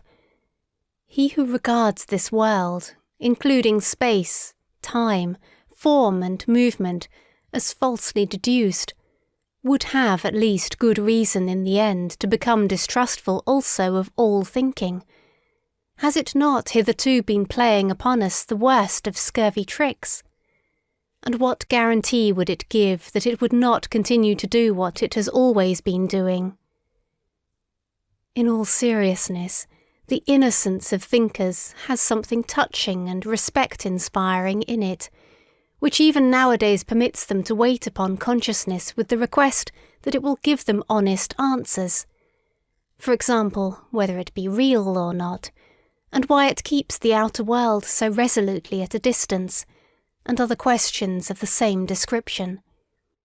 The belief in immediate certainties is a moral naivety, which does honour to us philosophers. But we have now to cease being merely moral men. Apart from morality, such belief is a folly which does little honour to us. If in middle-class life an ever-ready distrust is regarded as the sign of a bad character, and consequently as an imprudence, here among us, beyond the middle-class world and its yeas and nays, what should prevent our being imprudent and saying, the philosopher has, at length, a right to bad character, as the being who has hitherto been most befooled on earth. He is now under obligation to distrustfulness, to the wickedest squinting out of every abyss of suspicion. Forgive me the joke of this gloomy grimace and turn of expression, for I myself have long ago learned to think and estimate differently with regard to deceiving and being deceived, and I keep at least a couple of pokes in the ribs ready for the blind rage with which philosophers struggle against being deceived. Why not? It is nothing more than a moral prejudice that truth is worth more than a semblance. It is, in fact, the worst proved supposition in the world. So much must be conceded. There could have been no life at all except upon the basis of perspective estimates and semblances. And if, with the virtuous enthusiasm and stupidity of many philosophers, one wished to do away altogether with the seeming world, well, granted that you could do that, at least nothing of your truth would thereby remain. Indeed, what is it that forces us in general to the supposition that there is an essential opposition of true and false? Is it not enough to suppose degrees of seemingness, and, as it were, lighter and darker shades and tones of semblance, different valeurs, as the painters say? Why might not the world which concerns us be a fiction? And to anyone who suggested, But to a fiction belongs an originator. Might it not be bluntly replied, why? May not this belong also belong to the fiction? Is it not at length permitted to be a little ironical towards the subject, just as towards the predicate and object? Might not the philosopher elevate himself above faith in grammar? All respect to governesses, but is it not time that philosophy should renounce governess faith? 35.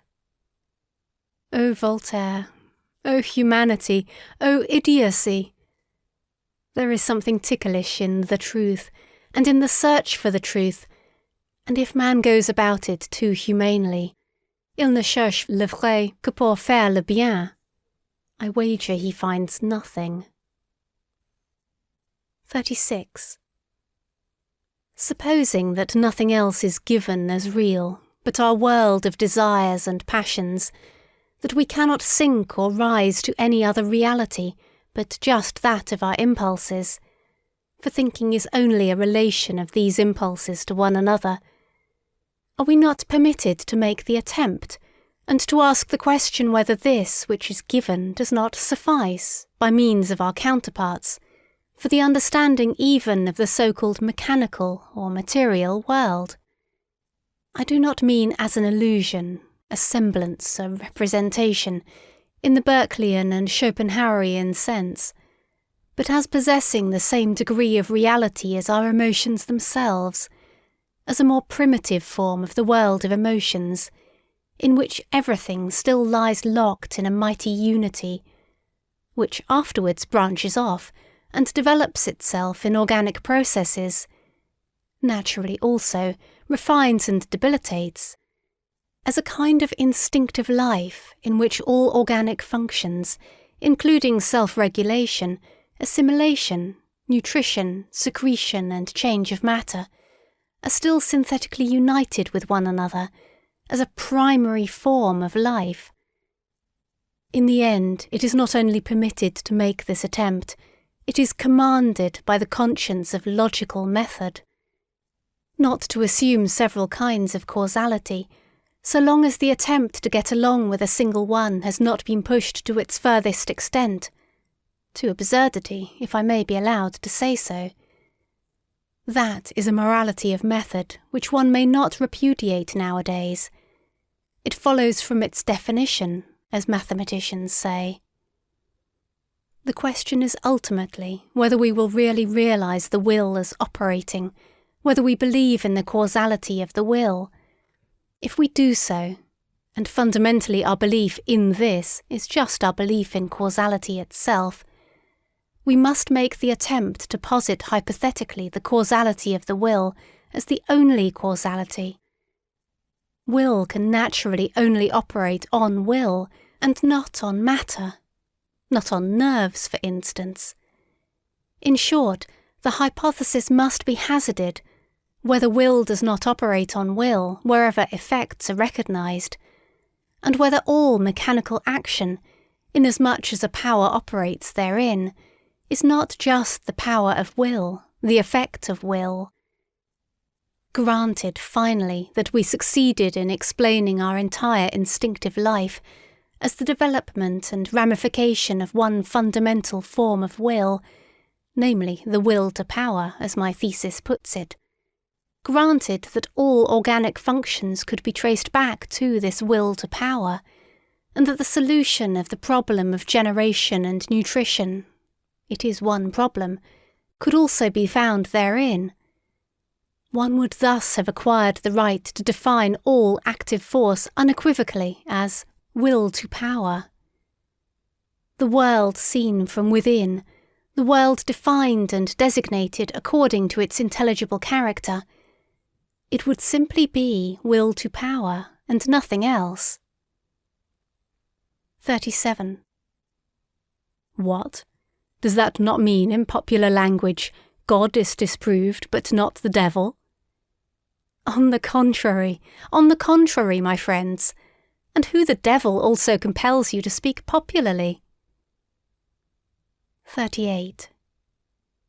as happened finally in all the enlightenment of modern times, with the French Revolution, that terrible farce, quite superfluous when judged close at hand, into which, however, the noble and visionary spectators of all Europe have interpreted, from a distance, their own indignation and enthusiasm so long and passionately, until the text has disappeared under the interpretation.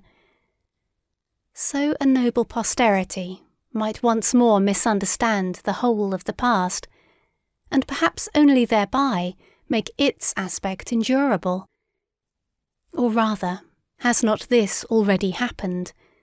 Have not we ourselves been that noble posterity? And, in so far as we now comprehend this, is it not thereby already past? 39. Nobody will very readily regard a doctrine as true merely because it makes people happy or virtuous, excepting perhaps the amiable idealists, who are enthusiastic about the good, true and beautiful, and let all kinds of motley, coarse and good-natured desirabilities swim about promiscuously in their pond. Happiness and virtue are no arguments. It is willingly forgotten, however, even on the part of thoughtful minds, that to make unhappy and to make bad are just as little counter-arguments. A thing could be true, although it were in the highest degree injurious and dangerous. Indeed, the fundamental constitution of existence might be such that one succumbed by a full knowledge of it, so that the strength of a mind might be measured by the amount of truth it could endure, or, to speak more plainly, by the extent to which it required truth attenuated, veiled, sweetened, damped and falsified. But there is no doubt that for the discovery of certain portions of truth, the wicked and unfortunate are more favourably situated and have a greater likelihood of success. Not to speak of the wicked who are happy, a species about whom moralists are silent.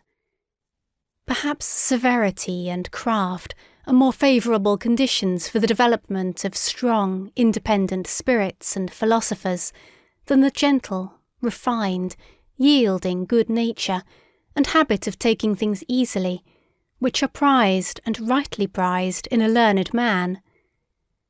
Presupposing always, to begin with, that the term philosopher be not confined to the philosopher who writes books, or even introduces his philosophy into books. Stendhal furnishes a last feature of the portrait of the free-spirited philosopher, which for the sake of German taste I will not omit to underline, for it is opposed to German taste. Pour être bon philosophe, says this last great psychologist, il faut être sec, clair, sans illusion. Un banquier qui a fait fortune a une partie de caractère requis pour faire des découvertes en philosophie, c'est-à-dire pour voir clair dans ce qui est. 40. Everything that is profound loves the mask. The profoundest things have a hatred even of figure and likeness. Should not the contrary only be the right disguise for the shame of a god to go about in? A question worth asking. It would be strange if some mystic has not already ventured on the same kind of thing. There are proceedings of such a delicate nature that it is well to overwhelm them with coarseness and make them unrecognizable. There are actions of love and of an extravagant magnanimity, after which nothing can be wiser than to take a stick and thrash the witness soundly. One thereby obscures his recollection. Many a one is able to obscure and abuse his own memory, in order at least to have vengeance on this sole party in the secret. Shame is inventive. They are not the worst things of which one is most ashamed. There is not only deceit behind a mask, there is so much goodness in craft. I could imagine that a man with something costly and fragile to conceal would roll through life clumsily and rotundly like an old, green, heavily hooped wine cask, the refinement of his shame requiring it to be so. A man who has depths in his shame meets his destiny and his delicate decisions upon paths which few ever reach, and with regard to the existence of which his nearest and most intimate friends may be ignorant. His mortal danger conceals itself from their eyes, and equally so his regained security. Such a hidden nature, which instinctively employs speech for silence and concealment, and is inexhaustible in evasion of communication, desires and insists that a mask of himself shall occupy his place in the hearts and heads of his friends. And, supposing he does not desire it, his eyes will some day be opened to the fact that there is nevertheless a mask of him there, and that it is well to be so. Every profound spirit needs a mask. Nay more, around every profound spirit there continually grows a mask, owing to the constantly false, that is to say, superficial interpretation of every word he utters, every step he takes, every sign of life he manifests. 41. One must subject oneself to one's own tests, that one is destined for independence and command, and do so at the right time. One must not avoid one's tests, although they constitute perhaps the most dangerous game one can play, and are, in the end, tests made only before ourselves and before no other judge. Not to cleave to any person, be it even the dearest. Every person is a prison and also a recess. Not to cleave to a fatherland, be it even the most suffering and necessitous. It is even less difficult to detach one's heart from a victorious fatherland. Not to cleave to a sympathy, be it even for higher men, into whose peculiar torture and helplessness chance has given us an insight. Not to cleave to a science, though it tempt one with the most valuable discoveries, apparently specially reserved for us. Not to cleave to one's own liberation, to the voluptuous distance and remoteness of the bird, which always flies further aloft in order always to see more under it, the danger of the flyer. Not to cleave to our own virtues, nor become as a whole a victim to any of our specialities, to our hospitality, for instance, which is the danger of dangers for highly developed and wealthy souls, who deal prodigally, almost indifferently with themselves, and push the virtue of liberality so far that it becomes a vice. One must know how to conserve one's self, the best test of independence. 42. A new order of philosophers is appearing. I shall venture to baptize them by a name not without danger. As far as I understand them, as far as they allow themselves to be understood, for it is their nature to wish to remain something of a puzzle, these philosophers of the future might rightly, perhaps also wrongly, claim to be designated as tempters. This name itself is, after all, only an attempt, or, if it be preferred, a temptation. 43. Will they be new friends of truth, these coming philosophers? Very probably, for all philosophers hitherto have loved their truths. But assuredly they will not be dogmatists. It must be contrary to their pride, and also contrary to their taste, that their truth should still be truth for everyone, that which has hitherto been the secret wish and ultimate purpose of all dogmatic efforts. My opinion is my opinion. Another person has not easily a right to it. Such a philosopher of the future will say, perhaps. One must renounce the bad taste of wishing to agree with many people. Good is no longer good when one's neighbour takes it into his mouth. And how could there be a common good? The expression contradicts itself. That which can be common is always of small value. In the end, things must be as they are and have always been, The great things remain for the great, the abysses for the profound, the delicacies and thrills for the refined, and, to sum up shortly, everything rare for the rare. 44. Need I say expressly after all this that they will be free, very free spirits, these philosophers of the future? As certainly also they will not be merely free spirits, but something more, higher, greater and fundamentally different, which does not wish to be misunderstood and mistaken. But while I say this, I feel under obligation almost as much to them as to ourselves, we free spirits who are their heralds and forerunners, to sweep away from ourselves conjointly a stupid old prejudice and misunderstanding, which, like a fog, has too long made the conception of free spirit obscure.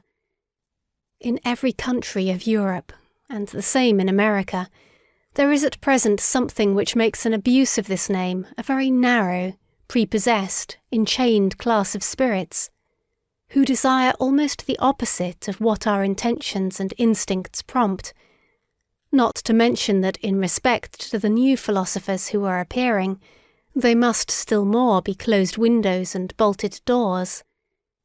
Briefly and regrettably, they belong to the levellers, these wrongly named free spirits, as glib-tongued and scribe-fingered slaves of the democratic taste and its modern ideas, all of them men without solitude, without personal solitude, blunt, honest fellows, to whom neither courage nor honourable conduct ought to be denied, only they are not free, and are ludicrously superficial, especially in their innate partiality for seeing the cause of almost all human misery and failure in the old forms in which society has hitherto existed, a notion which happily inverts the truth entirely. What they would fain attain with all their strength is the universal green meadow happiness of the herd, together with security, safety, comfort and alleviation of life for everyone. Their two most frequently chanted songs and doctrines are called equality of rights and sympathy with all sufferers, and suffering itself is looked upon by them as something which must be done away with. We opposite ones, however, who have opened our eye and conscience to the question how and where the plant, man, has hitherto grown most vigorously, believe that this has always taken place under the opposite conditions, that for this end the dangerousness of his situation had to be increased enormously, his inventive faculty and dissembling power, his spirit, had to develop into subtlety and daring under long oppression and compulsion, and his will to life had to be increased to the unconditioned will to power. We believe that severity, violence, slavery, danger in the street and in the heart, secrecy, stoicism, tempter's art and devilry of every kind, that everything wicked, terrible, tyrannical, predatory and serpentine in man serves as well for the elevation of the human species as its opposite. We do not even say enough when we only say this much, and in any case we find ourselves here, both with our speech and our silence, at the other extreme of all modern ideology and gregarious desirability, as their antipodes perhaps. What wonder that we free spirits are not exactly the most communicative spirits, that we do not wish to betray in every respect what a spirit can free itself from, and where perhaps it will then be driven. And as to the import of the dangerous formula, beyond good and evil, with which we at least avoid confusion, we are something else than libres penseurs, liberi pensatori, free thinkers, and whatever these honest advocates of modern ideas like to call themselves. Having been at home, or at least guests, in many realms of the spirit, having escaped again and again from the gloomy, agreeable nooks in which preferences and prejudices, youth, origin, the accident of men and books, or even the weariness of travel seemed to confine us, full of malice against the seductions of dependency, which lie concealed in honours, money, positions, or exaltation of the senses, grateful even for distress and the vicissitudes of illness, because they always free us from some rule and its prejudice, grateful to the god, devil, sheep and worm in us, inquisitive to a fault, investigators to the point of cruelty, with unhesitating fingers for the intangible, with teeth and stomachs for the most indigestible, ready for any business that requires sagacity and acute senses, ready for every adventure, owing to an excess of free will, with anterior and posterior souls, into the ultimate intentions of which it is difficult to pry, with foregrounds and backgrounds to the end of which no foot may run, hidden ones under the mantles of light, appropriators, although we resemble heirs and spendthrifts, arrangers and collectors from morning till night, misers of our wealth and our full-crammed drawers, economical in learning and forgetting, inventive in scheming, sometimes proud of tables of categories, sometimes pedants, sometimes night owls of work, even in full day, yea, if necessary, even scarecrows. And it is necessary nowadays, that is to say, inasmuch as we are the born, sworn, jealous friends of solitude, of our own profoundest midnight and midday solitude. Such kind of men are we free spirits. And perhaps ye are also something of the same kind, ye coming ones, ye new philosophers. End of chapter 2. Third chapter. The religious mood.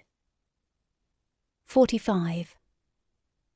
The human soul and its limits, the range of man's inner experiences hitherto attained, the heights, depths and distances of these experiences, the entire history of the soul up to the present time, and its still unexhausted possibilities. This is the preordained hunting domain for a born psychologist and lover of a big hunt. But how often must he say despairingly to himself, a single individual, alas, only a single individual, and this great forest, this virgin forest. So he would like to have some hundreds of hunting assistants and fine-trained hounds that he could send into the history of the human soul to drive his game together. In vain. Again and again he experiences, profoundly and bitterly, how difficult it is to find assistants and dogs for all the things that directly excite his curiosity. The evil of sending scholars into new and dangerous hunting domains, where courage, sagacity and subtlety in every sense are required, is that they are no longer serviceable just when the big hunt, and also the great danger, commences.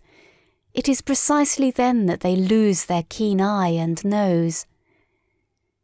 In order, for instance, to divine and determine what sort of history the problem of knowledge and conscience has hitherto had in the souls of homines religiosi, a person would perhaps himself have to possess as profound, as bruised, as immense an experience as the intellectual conscience of Pascal, and then he would still require that widespread heaven of clear, wicked spirituality, which, from above, would be able to oversee, arrange and effectively formalize this mass of dangerous and painful experiences.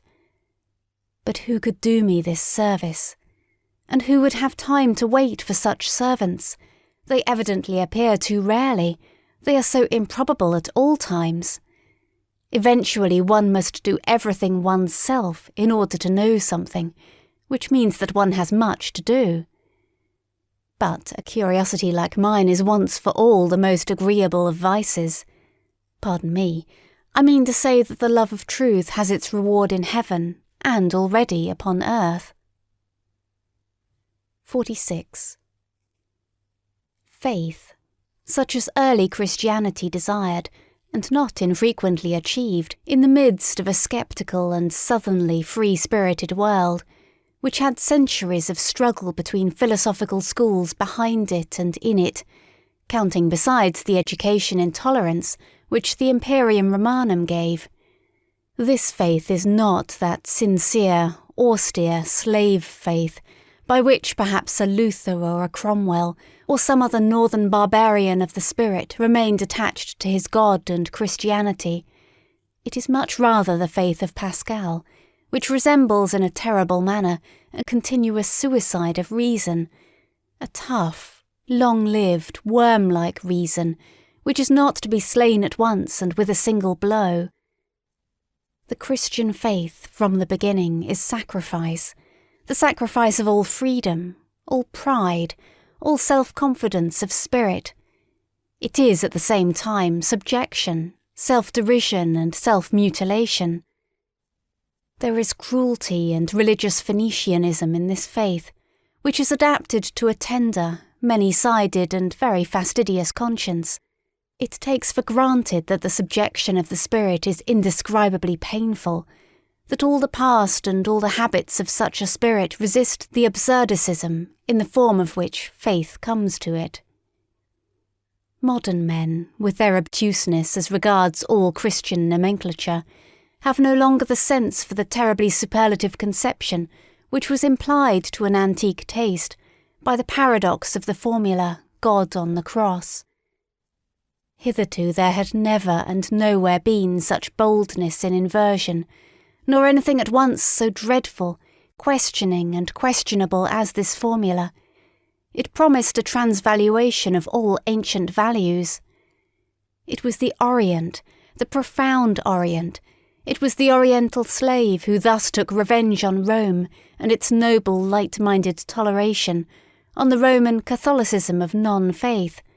And it was always not the faith, but the freedom from the faith, the half-stoical and smiling indifference to the seriousness of the faith, which made the slaves indignant at their masters and revolt against them. Enlightenment causes revolt, for the slave desires the unconditioned. He understands nothing but the tyrannous, even in morals. He loves as he hates, without nuance, to the very depths, to the point of pain, to the point of sickness. His many hidden sufferings make him revolt against the noble taste which seems to deny suffering. The scepticism with regard to suffering, fundamentally only an attitude of aristocratic morality, was not the least of the causes, also, of the last great slave insurrection which began with the French Revolution. 47. Wherever the religious neurosis has appeared on the earth so far, we find it connected with three dangerous prescriptions as to regimen: solitude, fasting, and sexual abstinence. But without its being possible to determine with certainty which is cause and which is effect, or if any relation at all of cause and effect exists there. This latter doubt is justified by the fact that one of the most regular symptoms among savage as well as among civilized peoples is the most sudden and excessive sensuality, which then with equal suddenness transforms into penitential paroxysms, world renunciation and will renunciation, both symptoms perhaps explainable as disguised epilepsy. But nowhere is it more obligatory to put aside explanations. Around no other type has there grown such a mass of absurdity and superstition. No other type seems to have been more interesting to men, and even to philosophers. Perhaps it is time to become just a little indifferent here, to learn caution, or better still, to look away, to go away. Yet, in the background of the most recent philosophy, that of Schopenhauer, we find almost as the problem in itself, this terrible note of interrogation of the religious crisis and awakening. How is the negation of will possible? How is the saint possible? That seems to have been the very question with which Schopenhauer made a start and became a philosopher. and thus it was a genuine Schopenhauerian consequence that his most convinced adherent, perhaps also his last as far as Germany is concerned, namely Richard Wagner, should bring his own life work to an end just here, and should finally put that terrible and eternal type upon the stage as Kundry, type vécu, and as it loved and lived, at the very time that the mad doctors in almost all European countries had an opportunity to study the type close at hand, wherever the religious neurosis, or as I call it, the religious mood, made its latest epidemical outbreak and display as the Salvation Army. If it be a question, however, as to what has been so extremely interesting to men of all sorts in all ages, and even to philosophers in the whole phenomenon of the saint, it is undoubtedly the appearance of the miraculous therein, namely, the immediate succession of opposites, of states of the soul regarded as morally antithetical. It was believed here to be self-evident that a bad man was all at once turned into a saint, a good man. The hitherto existing psychology was wrecked at this point. Is it not possible it may have happened principally because psychology had placed itself under the dominion of morals, because it believed in oppositions of moral values, and saw, read and interpreted these oppositions into the text and facts of the case? What? Miracle only an error of interpretation? A lack of philology? 48. It seems that the Latin races are far more deeply attached to their Catholicism than we Northerners are to Christianity generally, and that consequently unbelief in Catholic countries means something quite different from what it does among Protestants, namely a sort of revolt against the spirit of the race, while with us it is rather a return to the spirit, or non-spirit, of the race. We Northerners undoubtedly derive our origin from barbarous races, even as regards our talents for religion. We have poor talents for it. One may make an exception in the case of the Celts, who have theretofore furnished also the best soil for Christian infection in the north. The Christian ideal blossomed forth in France as much as ever the pale sun of the north would allow it. How strangely pious for our taste are still these later French sceptics, whenever there is any Celtic blood in their origin.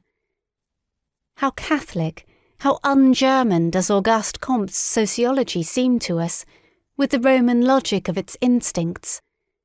How Jesuitical that amiable and shrewd Cicerone of Port Royal, Sainte-Beuve, in spite of all his hostility to Jesuits. And even Ernest Renan, how inaccessible to us Northerners does the language of such a Renan appear, in whom every instant the merest touch of religious thrill throws his refined, voluptuous and comfortably couching soul off its balance. Let us repeat after him these fine sentences, and what wickedness and haughtiness is immediately aroused by way of answer in our probably less beautiful but harder souls, that is to say, in our more German souls.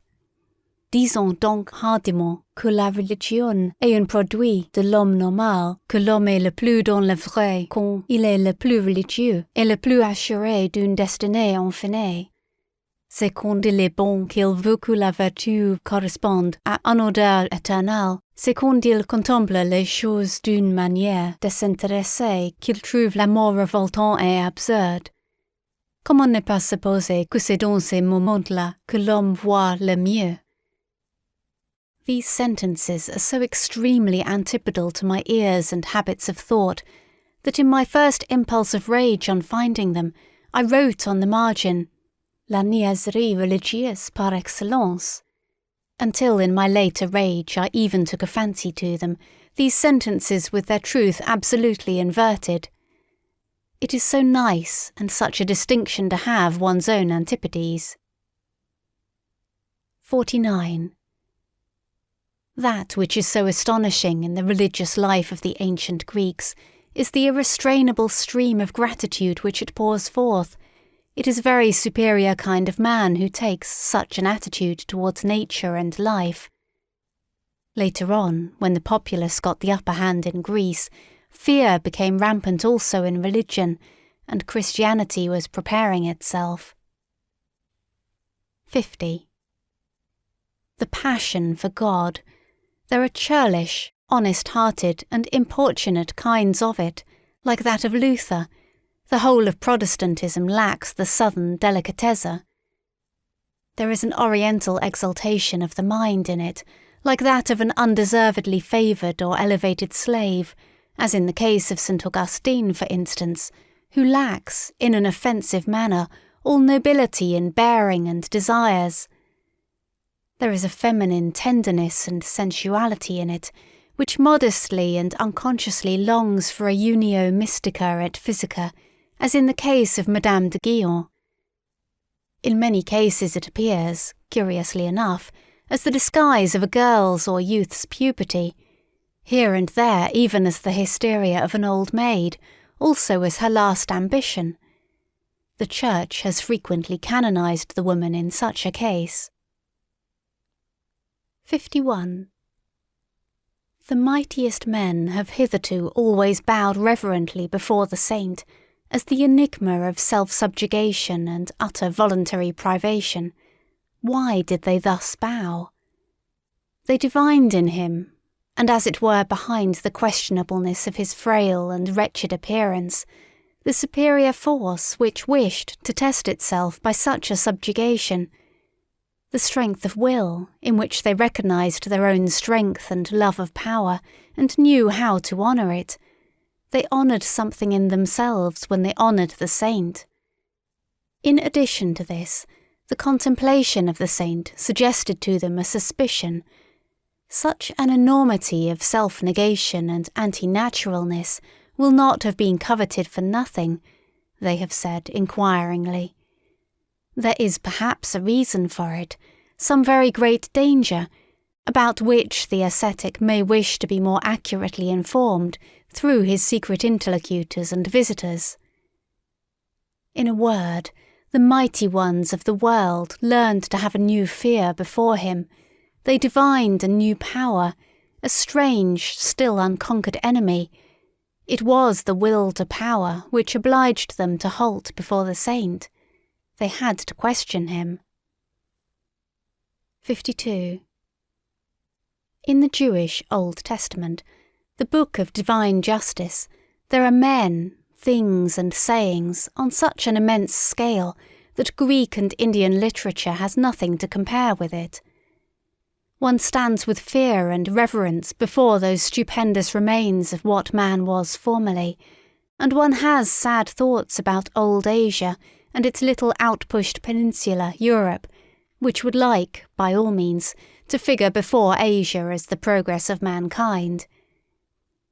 To be sure, he who is himself only a slender, tame house animal, and knows only the wants of a house animal, like our cultured people of today, including the Christians of cultured Christianity, need neither be amazed nor even sad amid those ruins. The taste for the Old Testament is a touchstone with respect to great and small. Perhaps he will find that the New Testament, the Book of Grace, still appeals more to his heart. There is much of the odour of the genuine, tender, stupid beadsman and petty soul in it. To have bound up this New Testament, a kind of rococo of taste in every respect, along with the Old Testament into one book, as the Bible, as the book in itself, is perhaps the greatest audacity and sin against the spirit which literary Europe has upon its conscience. 53. Why atheism nowadays? The Father, in God, is thoroughly refuted, equally so the Judge, the Rewarder. Also his free will. He does not hear, and even if he did, he would not know how to help. The worst is that he seems incapable of communicating himself clearly. Is he uncertain? This is what I have made out, by questioning and listening at a variety of conversations, to be the cause of the decline of European theism, it appears to me that, though the religious instinct is in vigorous growth, it rejects the theistic satisfaction with profound distrust. 54. What does all modern philosophy mainly do?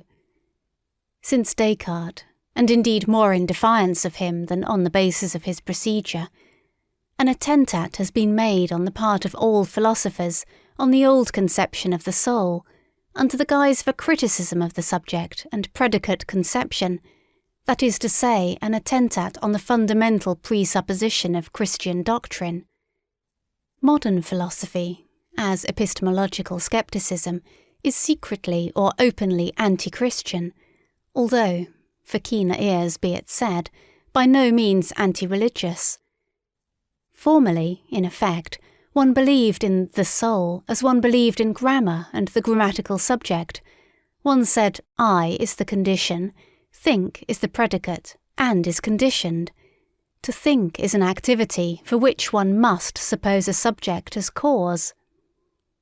The attempt was then made, with marvellous tenacity and subtlety, to see if one could not get out of this net, to see if the opposite was not perhaps true. Think the condition, and I the conditioned. I, therefore, only a synthesis which has been made by thinking itself. Kant really wished to prove that, starting from the subject could not be proved, nor the object either. The possibility of an apparent existence of the subject, and therefore of the soul, may not always have been strange to him. The thought which once had an immense power on earth as the Vedanta philosophy. 55. There is a great ladder of religious cruelty, with many rounds, but 3 of these are the most important. Once on a time, men sacrificed human beings to their God, and perhaps just those they loved the best. To this category belong the firstling sacrifices of all primitive religions, and also the sacrifice of the Emperor Tiberius in the Mithra grotto on the island of Capri, that most terrible of all Roman anachronisms. Then, during the moral epoch of mankind, they sacrificed to their God the strongest instincts they possessed, their nature. This festal joy shines in the cruel glances of ascetics and anti-natural fanatics. Finally, what still remained to be sacrificed? Was it not necessary in the end for man to sacrifice everything comforting, holy, healing, all hope, all faith in hidden harmonies, in future blessedness and justice?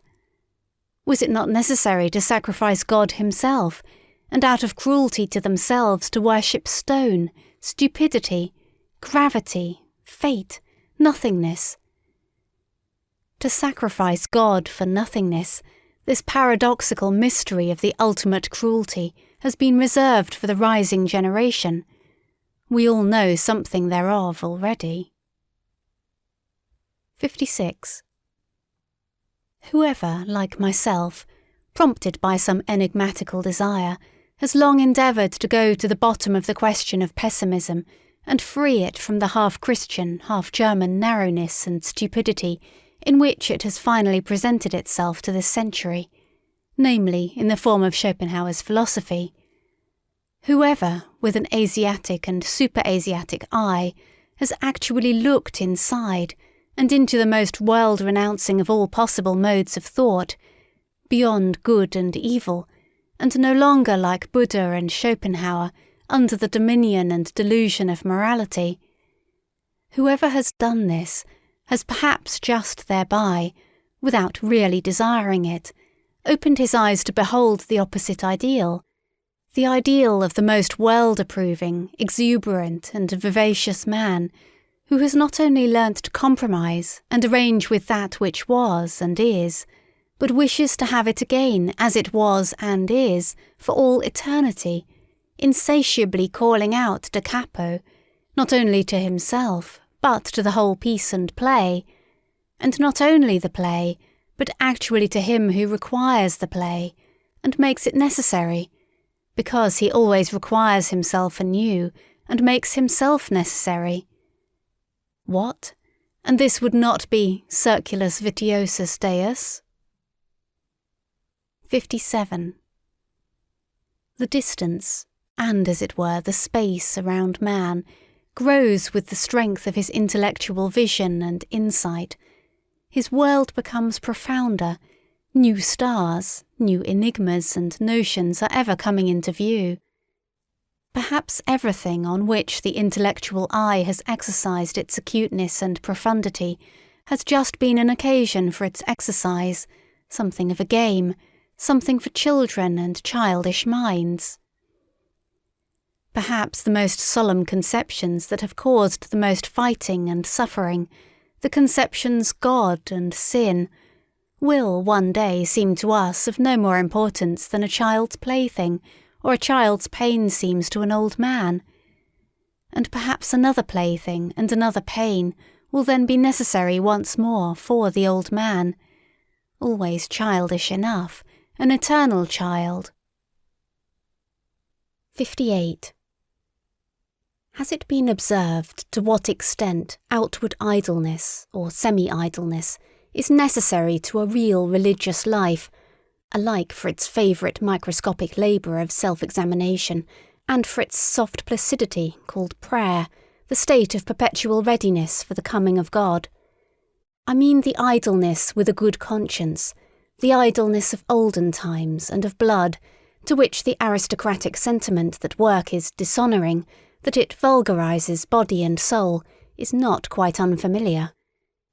And that consequently the modern, noisy, time-engrossing, conceited, foolishly proud laboriousness educates and prepares for unbelief more than anything else. Among these, for instance, who are at present living apart from religion in Germany, I find free thinkers of diversified species and origin, but above all a majority of those in whom laboriousness from generation to generation has dissolved the religious instincts, so that they no longer know what purpose religions serve, and only note their existence in the world with a kind of dull astonishment. They feel themselves already occupied, these good people, be it by their business or by their pleasures, not to mention the fatherland, and the newspapers, and their family duties. It seems they have no time whatever left for religion, and above all it is not obvious to them whether it is a question of a new business or a new pleasure, for it is impossible, they say to themselves, that people should go to church merely to spoil their tempers.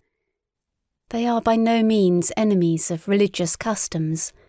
Should certain circumstances, state affairs perhaps, require their participation in such customs, they do what is required, as so many things are done, with a patient and unassuming seriousness, and without much curiosity or discomfort. They live too much apart and outside to feel even the necessity for a for or against in such matters. Among those indifferent persons may be reckoned nowadays the majority of German Protestants of the middle classes, especially in the great laborious centres of trade and commerce. Also the majority of laborious scholars, and the entire university personnel, with the exception of the theologians, whose existence and possibility there always gives psychologists new and more subtle puzzles to solve. On the part of pious, or merely church-going people, there is seldom any idea of how much goodwill, one might say arbitrary will, is now necessary for a German scholar to take the problem of religion seriously. His whole profession, and, as I have said, his whole workmanlike laboriousness, to which he is compelled by his modern conscience, inclines him to a lofty and almost charitable serenity as regards religion, with which is occasionally mingled a slight disdain for the uncleanliness of spirit which he takes for granted wherever anyone still professes to belong to the church. It is only with the help of history, not through his own personal experience, therefore, that the scholar succeeds in bringing himself to a respectful seriousness, and to a certain timid deference in presence of religions. But even when his sentiments have reached the stage of gratitude towards them, He has not personally advanced one step nearer to that which still maintains itself as church or as piety, perhaps even the contrary. The practical indifference to religious matters, in the midst of which he has been born and brought up, usually sublimates itself in his case into circumspection and cleanliness, which shuns contact with religious men and things. And it may be just the depth of his tolerance and humanity which prompts him to avoid the delicate trouble which tolerance itself brings with it. Every age has its own divine type of naivety, for the discovery of which other ages may envy it, and how much naivety, adorable, childlike and boundlessly foolish naivety, is involved in this belief of the scholar in his superiority, in the good conscience of his tolerance, in the unsuspecting, simple certainty with which his instinct treats the religious man as a lower and less valuable type, beyond, before, and above which he himself has developed. He, the little arrogant dwarf and mob man, the sedulously alert, head and hand drudge of ideas, of modern ideas. 59. Whoever has seen deeply into the world has doubtless divined what wisdom there is in the fact that men are superficial. It is their preservative instinct which teaches them to be flighty, lightsome and false. Here and there one finds a passionate and exaggerated adoration of pure forms, in philosophers as well as in artists. It is not to be doubted that whoever has need of the cult of the superficial to that extent has at one time or another made an unlucky dive beneath it. Perhaps there is even an order of rank with respect to those burnt children, the born artists who find the enjoyment of life only in trying to falsify its image, as if taking wearisome revenge on it. One might guess to what degree life has disgusted them, by the extent to which they wish to see its image falsified, attenuated, ultrified and deified. One might reckon the homines religiosi among the artists as their highest rank. It is the profound, suspicious fear of an incurable pessimism which compels whole centuries to fasten their teeth into a religious interpretation of existence. The fear of the instinct which divines that truth might be attained too soon, before man has become strong enough, hard enough, artist enough. Piety, the life in God, regarded in this light, would appear as the most elaborate and ultimate product of the fear of truth, as artist adoration and artist intoxication in presence of the most logical of all falsifications, as the will to the inversion of truth, to untruth at any price. Perhaps there has hitherto been no more effective means of beautifying man than piety. By means of it, man can become so artful, so superficial, so iridescent and so good that his appearance no longer offends. 60. To love mankind for God's sake, this has so far been the noblest and remotest sentiment to which mankind has attained. That love to mankind, without any redeeming intention in the background, is only an additional folly and brutishness, that the inclination to this love has first to get its proportion, its delicacy, its gram of salt and sprinkling of ambergris from a higher inclination. Whoever first perceived and experienced this, however his tongue may have stammered as it attempted to express such a delicate matter, let him for all time be holy and respected, as the man who has so far flown highest and gone astray in the finest fashion. 61. The philosopher, as we free spirits understand him, as the man of the greatest responsibility, who has the conscience for the general development of mankind, will use religion for his disciplining and educating work, just as he will use the contemporary political and economic conditions. The selecting and disciplining influence, destructive as well as creative and fashioning, which can be exercised by means of religion, is manifold and varied, according to the sort of people placed under its spell and protection. For those who are strong and independent, destined and trained to command, in whom the judgment and skill of a ruling race is incorporated, religion is an additional means for overcoming resistance in the exercise of authority, as a bond which binds rulers and subjects in common, betraying and surrendering to the former the conscience of the latter, their innermost heart, which would fain escape obedience. And in the case of the unique natures of noble origin, if by virtue of superior spirituality they should incline to a more retired and contemplative life, reserving to themselves only the more refined forms of government, over chosen disciples or members of an order, religion itself may be used as a means for obtaining peace from the noise and trouble of managing grosser affairs, and for securing immunity from the unavoidable filth of all political agitation. The Brahmins, for instance, understood this fact. With the help of a religious organisation, they secured to themselves the power of nominating kings for the people, while their sentiments prompted them to keep apart and outside, as men with a higher and superregal mission.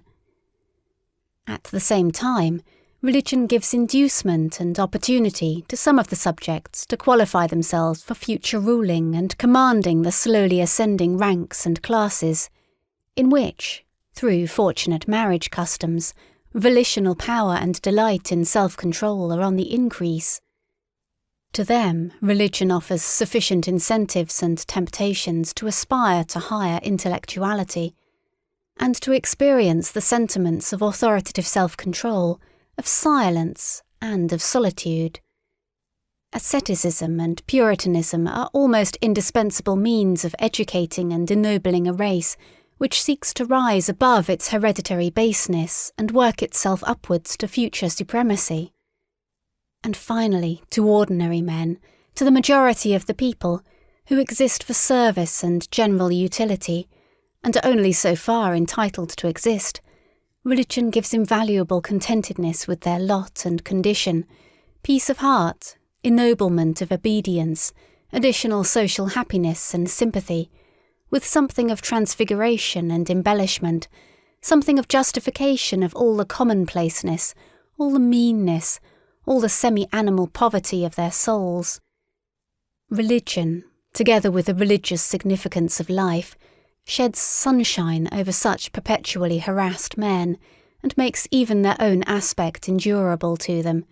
It operates upon them as the Epicurean philosophy usually operates upon sufferers of a higher order, in a refreshing and refining manner, almost turning suffering to account, and in the end even hallowing and vindicating it. There is perhaps nothing so admirable in Christianity and Buddhism as their art of teaching even the lowest to elevate themselves by piety to a seemingly higher order of things, and thereby to retain their satisfaction with the actual world in which they find it difficult enough to live, this very difficulty being necessary. 62. To be sure, to make also the bad counter-reckoning against such religions, and to bring to light their secret dangers, the cost is always excessive and terrible when religions do not operate as an educational and disciplinary medium in the hands of the philosopher, but rule voluntarily and paramountly, when they wish to be the final end and not a means along with other means. Among men, as among all other animals, there is a surplus of defective, diseased, degenerating, infirm, and necessarily suffering individuals. The successful cases, among men also, are always the exception, and in view of the fact that man is the animal not yet properly adapted to his environment, the rare exception. But worse still, the higher the type a man represents, the greater is the improbability that he will succeed. The accidental, the law of irrationality in the general constitution of mankind, manifests itself most terribly in its destructive effect on the higher orders of men, the conditions of whose lives are delicate, diverse, and difficult to determine. What, then, is the attitude of the two greatest religions above mentioned to the surplus of failures in life? They endeavour to preserve and keep alive whatever can be preserved. In fact, as the religion's foresufferers, they take the part of these upon principle. They are always in favour of those who suffer from life as from a disease, and they would fain treat every other experience of life as false and impossible. However highly we may esteem this indulgent and preservative care, inasmuch as in applying to others it has applied and applies also to the highest and usually the most suffering type of man, the hitherto paramount religions, to give a general appreciation of them, are among the principal causes which have kept the type of man upon a lower level. They have preserved too much that which should have perished. One has to thank them for invaluable services, and who is sufficiently rich in gratitude not to feel poor at the contemplation of all that the spiritual men of Christianity have done for Europe hitherto? But when they had given comfort to the sufferers, courage to the oppressed and despairing, a staff and support to the helpless, and when they had allured from society into convents and spiritual penitentiaries the broken-hearted and distracted, what else had they to do in order to work systematically in that fashion, and with a good conscience, for the preservation of all the sick and suffering, which means, in deed and in truth, to work for the deterioration of the European race? To reverse all estimates of value, that is what they had to do. And to shatter the strong, to spoil great hopes, to cast suspicion on the delight in beauty, to break down everything autonomous, manly, conquering and imperious, all instincts which are natural to the highest and most successful type of man, into uncertainty, distress of conscience and self-destruction. Forsooth, to invert all love of the earthly and of supremacy over the earth into hatred of the earth and earthly things, that is the task the Church imposed on itself, and was obliged to impose, until, according to its standard of value, unworldliness, unsensuousness, and higher man fused into one sentiment. If one could observe the strangely painful, equally coarse and refined comedy of European Christianity with the derisive and impartial eye of an Epicurean god, I should think one would never cease marvelling and laughing. Does it not actually seem that some single will has ruled over Europe for 18 centuries in order to make a sublime abortion of man? He, however, who, with opposite requirements, no longer Epicurean, and with some divine hammer in his hand, could approach this almost voluntary degeneration and stunting of mankind, as exemplified in the European Christian, Pascal, for instance, would he not have to cry aloud with rage, pity, and horror, "O you bunglers, presumptuous, pitiful bunglers, what have you done? Was that a work for your hands? How you have hacked and botched my finest stone! What have you presumed to do?" I should say that Christianity has hitherto been the most portentous of presumptions. Men, not great enough nor hard enough to be entitled as artists to take part in fashioning man. Men not sufficiently strong and far-sighted to allow, with sublime self-constraint, the obvious law of the thousand-fold failures and perishings to prevail. Not sufficiently noble to see the radically different grades of rank and intervals of rank that separate man from man. Such men, with their equality before God, have hitherto swayed the destiny of Europe, until at last a dwarfed, almost ludicrous species has been produced, a gregarious animal, something obliging, sickly, mediocre, the European of the present day. End of chapter 3. Fourth chapter. Apophthegms and Interludes. 63. He who is a thorough teacher takes things seriously, and even himself, only in relation to his pupils. 64. Knowledge for its own sake. That is the last snare laid by morality. We are thereby completely entangled in morals once more. 65. The charm of knowledge would be small were it not so much shame has to be overcome on the way to it. 65a. We are most dishonourable towards our God. He is not permitted to sin. 66. The tendency of a person to allow himself to be degraded, robbed, deceived and exploited might be the diffidence of a god among men. 67. Love to one only is a barbarity, for it is exercised at the expense of all others. Love to God also. 68. I did that, says my memory. I could not have done that, says my pride, and remains inexorable. Eventually, the memory yields. 69. One has regarded life carelessly if one has failed to see the hand that kills with leniency. 70. If a man has character, he has also his typical experience, which always recurs. 71. The sage as astronomer. So long as thou feelest the stars as an above thee, thou lackest the eye of the discerning one. 72. It is not the strength, but the duration of great sentiments that makes great men. 73. He who attains his ideal precisely thereby surpasses it. 73a. Many a peacock hides his tail from every eye and calls it his pride. 74. A man of genius is unbearable unless he possess at least two things besides, gratitude and purity. 75. The degree and nature of a man's sensuality extends to the highest altitudes of his spirit. 76.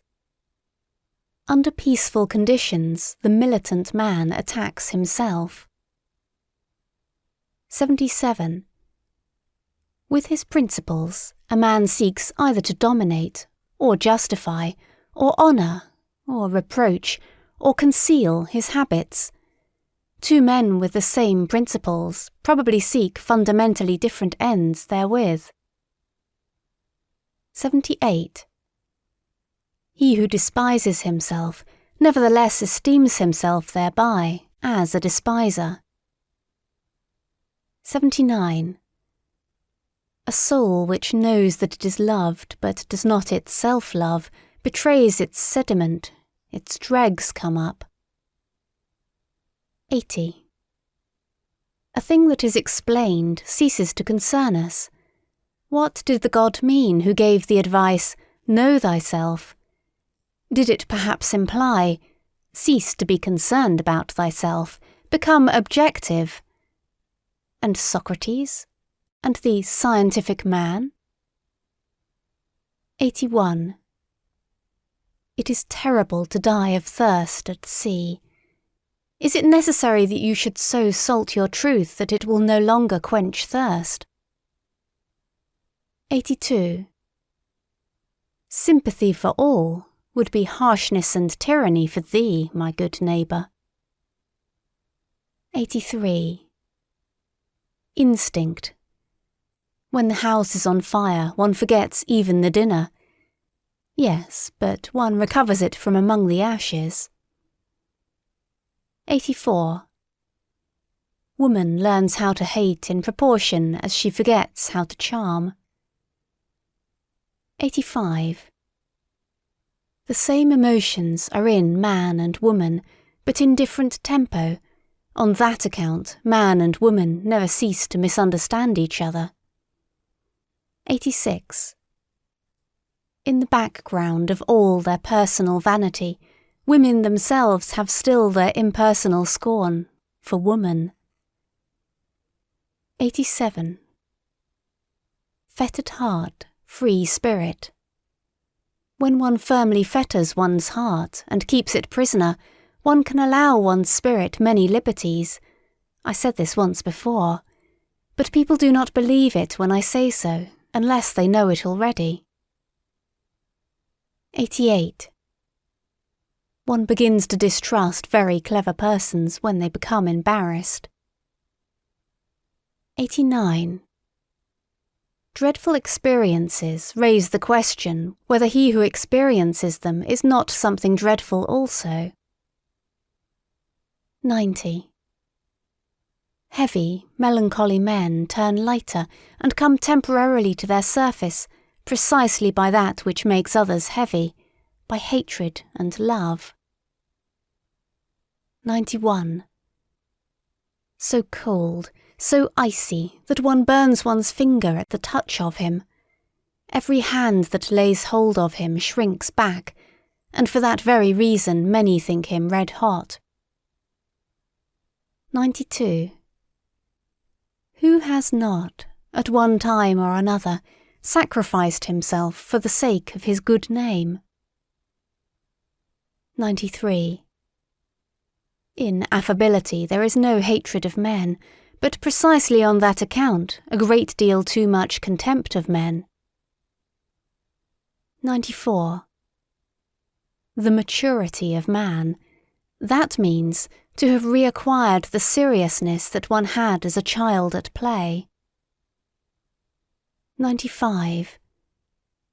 To be ashamed of one's immorality is a step on the ladder at the end of which one is ashamed also of one's morality. 96. One should part from life as Ulysses parted from Nausicaa, blessing it rather than in love with it. 97. What? A great man? I always see merely the play actor of his own ideal. 98. When one trains one's conscience, it kisses one while it bites. 99. The disappointed one speaks. I listened for the echo, and I heard only praise. 100. We all feign to ourselves that we are simpler than we are. We thus relax ourselves away from our fellows. 101. A discerning one might easily regard himself at present as the animalization of God. 102. Discovering reciprocal love should really disenchant the lover with regard to the beloved. What? She is modest enough to love even you? Or stupid enough? Or... 103. The danger in happiness. Everything now turns out best for me. I now love every fate. Who would like to be my fate? 104. Not their love of humanity, but the impotence of their love prevents the Christians of today burning us. 105. The pia fraus is still more repugnant to the taste, the piety, of the free spirit, the pious man of knowledge, than the impia fraus. Hence the profound lack of judgment, in comparison with the Church, characteristic of the type free spirit, as its non-freedom. 106. By means of music, the very passions enjoy themselves. 107. A sign of strong character, when once the resolution has been taken, to shut the ear even to the best counter-arguments. Occasionally, therefore, a will to stupidity. 108. There is no such thing as moral phenomena, but only a moral interpretation of phenomena. 109. The criminal is often enough not equal to his deed. He extenuates and maligns it. 110. The advocates of a criminal are seldom artists enough to turn the beautiful terribleness of the deed to the advantage of the doer. 111. Our vanity is most difficult to wound just when our pride has been wounded. 112. To him who feels himself preordained to contemplation and not to belief, all believers are too noisy and obtrusive. He guards against them. 113. You want to prepossess him in your favour? Then you must be embarrassed before him. 114. The immense expectation with regard to sexual love and the coyness in this expectation spoils all the perspectives of women at the outset. 115. Where there is neither love nor hatred in the game, women's play is mediocre. 116. The great epochs of our life are at the points when we gain courage to rebaptize our badness as the best in us. 117. The will to overcome an emotion is ultimately only the will of another, or of several other emotions. 118.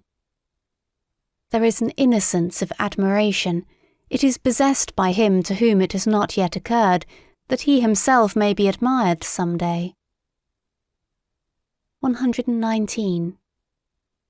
Our loathing of dirt may be so great as to prevent our cleaning ourselves, justifying ourselves. 120. Sensuality often forces the growth of love too much, so that its root remains weak and is easily torn up. 121. It is a curious thing that God learned Greek when he wished to turn author, and that he did not learn it better.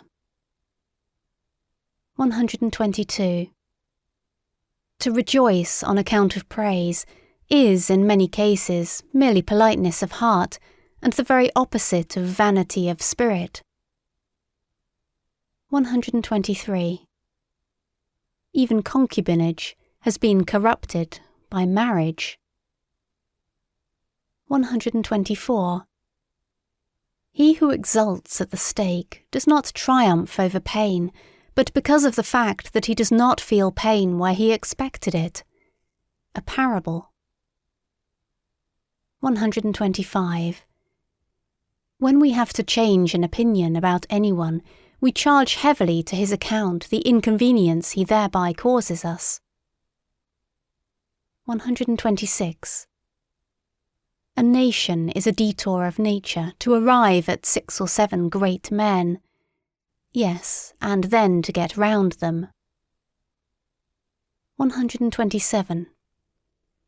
In the eyes of all true women, science is hostile to the sense of shame. They feel as if one wished to peep under their skin with it, or worse still, under their dress and finery. 128. The more abstract the truth you wish to teach, the more must you allure the senses to it. 129. The devil has the most extensive perspectives for God. On that account he keeps so far away from him. The devil, in effect, as the oldest friend of knowledge. 130. What a person is begins to betray itself when his talent decreases, when he ceases to show what he can do. Talent is also an adornment is also a concealment. 131. The sexes deceive themselves about each other. The reason is that in reality they honour and love only themselves, or their own ideal, to express it more agreeably. Thus man wishes woman to be peaceable, but in fact woman is essentially unpeaceable, like the cat, however well she may have assumed the peaceable demeanour.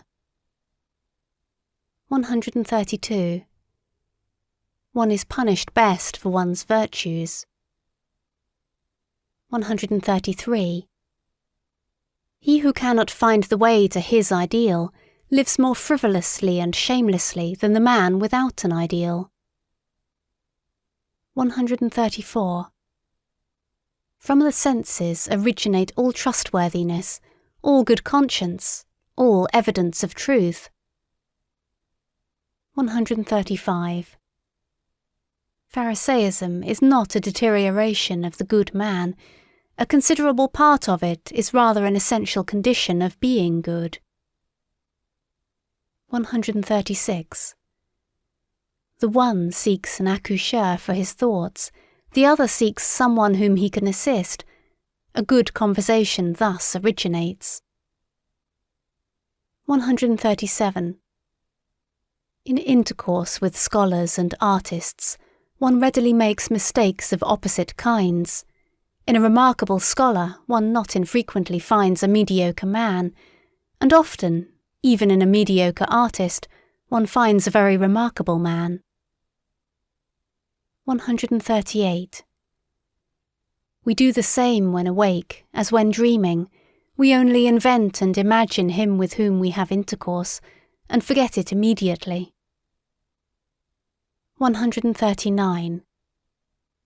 In revenge, and in love, woman is more barbarous than man. 140. Advice as a riddle. If the band is not to break, bite it first, secure to make. 141. The belly is the reason why man does not so readily take himself for a god. 142. The chastest utterance I ever heard. Dans le véritable amour, c'est l'âme qui enveloppe le corps. 143. Our vanity would like what we do best to pass precisely for what is most difficult to us. Concerning the origin of many systems of morals. 144. When a woman has scholarly inclinations, there is generally something wrong with her sexual nature. Barrenness itself conduces to a certain virility of taste. Man, indeed, if I may say so, is the barren animal. 145. Comparing man and woman generally, one may say that woman would not have the genius for adornment if she had not the instinct for the secondary role. 146. He who fights with monsters should be careful, lest he thereby become a monster. And if thou gaze long into an abyss, the abyss will also gaze into thee. 147.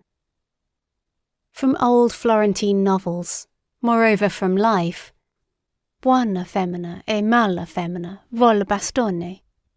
Sacchetti, November 86. 148. To seduce their neighbour to a favourable opinion, and afterwards to believe implicitly in this opinion of their neighbour, who can do this conjuring trick so well as women? 149. That which an age considers evil is usually an unseasonable echo of what was formerly considered good, the atavism of an old ideal. 150. Around the hero everything becomes a tragedy. Around the demigod everything becomes a satyr play. And around God everything becomes what? Perhaps a world? 151. It is not enough to possess a talent. One must also have your permission to possess it. Eh, my friends? 152. Where there is the tree of knowledge, there is always paradise. So say the most ancient and the most modern serpents. 153. What is done out of love always takes place beyond good and evil. 154. Objection, evasion, joyous distrust, and love of irony are signs of health. Everything absolute belongs to pathology. 155. The sense of the tragic increases and declines with sensuousness. 156. Insanity in individuals is something rare, but in groups, parties, nations and epochs it is the rule. 157. The thought of suicide is a great consolation. By means of it one gets successfully through many a bad night. 158. Not only our reason, but also our conscience, truckles to our strongest impulse, the tyrant in us. 159. One must repay good and ill, but why just to the person who did us good or ill? 160. One no longer loves one's knowledge sufficiently after one has communicated it. 161.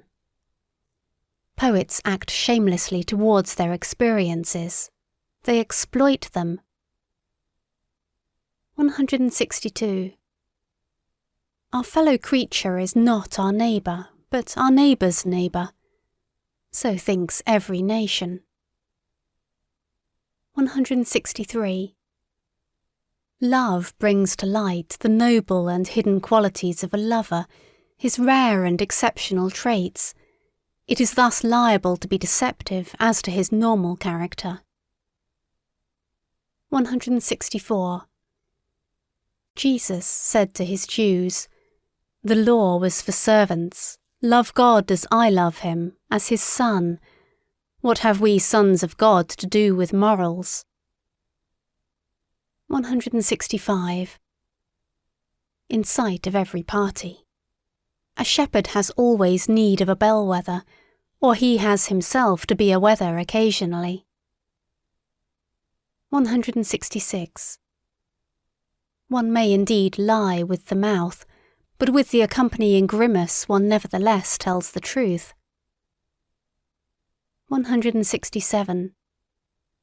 To vigorous men, intimacy is a matter of shame, and something precious. 168. Christianity gave Eros poison to drink. He did not die of it, certainly, but degenerated to vice. 169. To talk much about oneself may also be a means of concealing oneself. 170. In praise there is more obtrusiveness than in blame. 171. Pity has an almost ludicrous effect on a man of knowledge, like tender hands on a cyclops. 172. One occasionally embraces someone or other out of love to mankind, because one cannot embrace all, but this is what one must never confess to the individual. 173. One does not hate as long as one disesteems, but only when one esteems equal or superior. 174. Ye utilitarians, ye too love the utile only as a vehicle for your inclinations. Ye too really find the noise of its wheels insupportable. 175. One loves ultimately one's desires, not the thing desired. 176. The vanity of others is only counter to our taste when it is counter to our vanity. 177.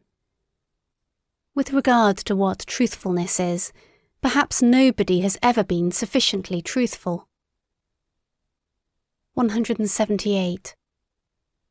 One does not believe in the follies of clever men. What a forfeiture of the rights of man.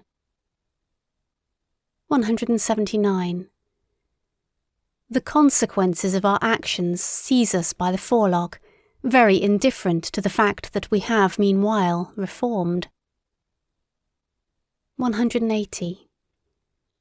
There is an innocence in lying which is the sign of good faith in a cause.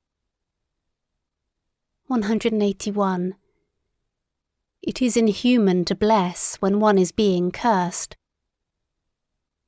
182. The familiarity of superiors embitters one because it may not be returned. 183. I am affected not because you have deceived me, but because I can no longer believe in you. 184. There is a haughtiness of kindness which has the appearance of wickedness. 185. I dislike him. Why? I am not a match for him. Did anyone ever answer so? End of chapter 4. Fifth chapter, The Natural History of Morals. 186. The moral sentiment in Europe at present is perhaps as subtle, belated, diverse, sensitive, and refined as the science of morals belonging thereto is recent, initial, awkward, and coarse-fingered, an interesting contrast which sometimes becomes incarnate and obvious in the very person of a moralist.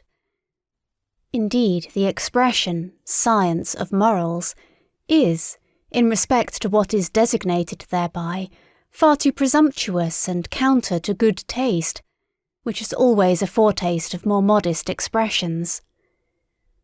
One ought to avow with the utmost fairness what is still necessary here for a long time, what is alone proper for the present, namely the collection of material, the comprehensive survey and classification of an immense domain of delicate sentiments of worth and distinctions of worth, which live, grow, propagate, and perish, and perhaps attempts to give a clear idea of the recurring and more common forms of these living crystallizations as preparation for a theory of types of morality.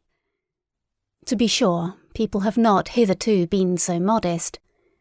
All the philosophers, with a pedantic and ridiculous seriousness, demanded of themselves something very much higher, more pretentious and ceremonious, when they concerned themselves with morality as a science.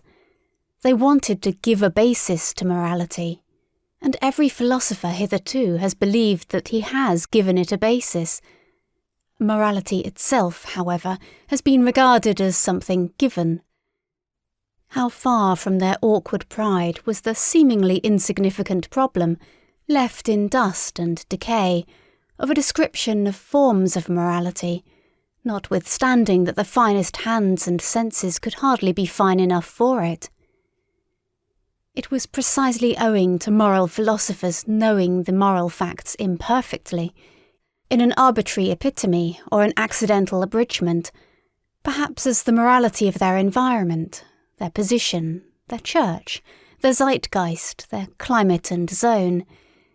It was precisely because they were badly instructed with regard to nations, eras, and past ages, and were by no means eager to know about these matters, that they did not even come in sight of the real problems of morals, problems which only disclose themselves by a comparison of many kinds of morality.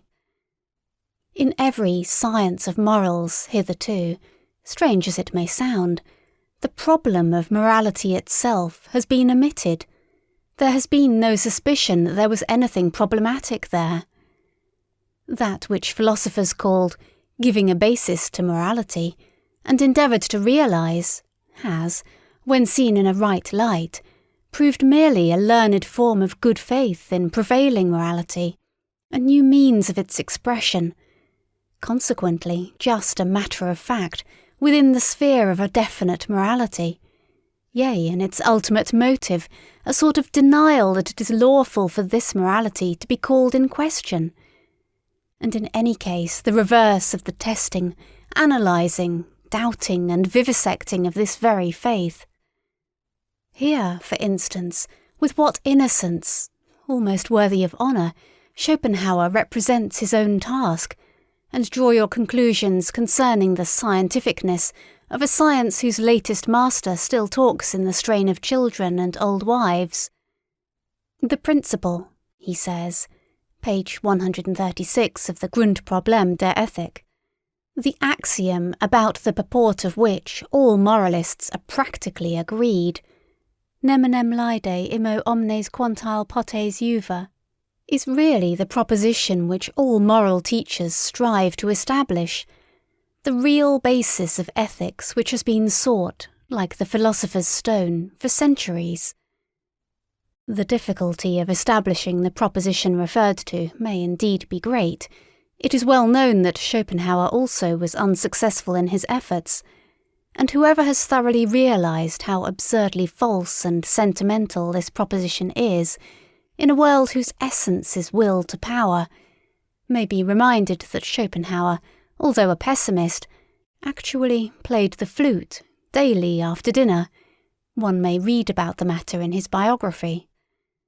A question, by the way, a pessimist, a repudiator of God and the world, who makes a halt at morality, who assents to morality, and plays the flute to laede neminem morals. What?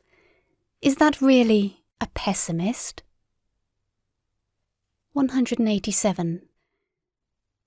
Apart from the value of such assertions as, there is a categorical imperative in us, one can always ask, what does such an assertion indicate about him who makes it? There are systems of morals which are meant to justify their author in the eyes of other people. Other systems of morals are meant to tranquilise him and make him self-satisfied. With other systems he wants to crucify and humble himself.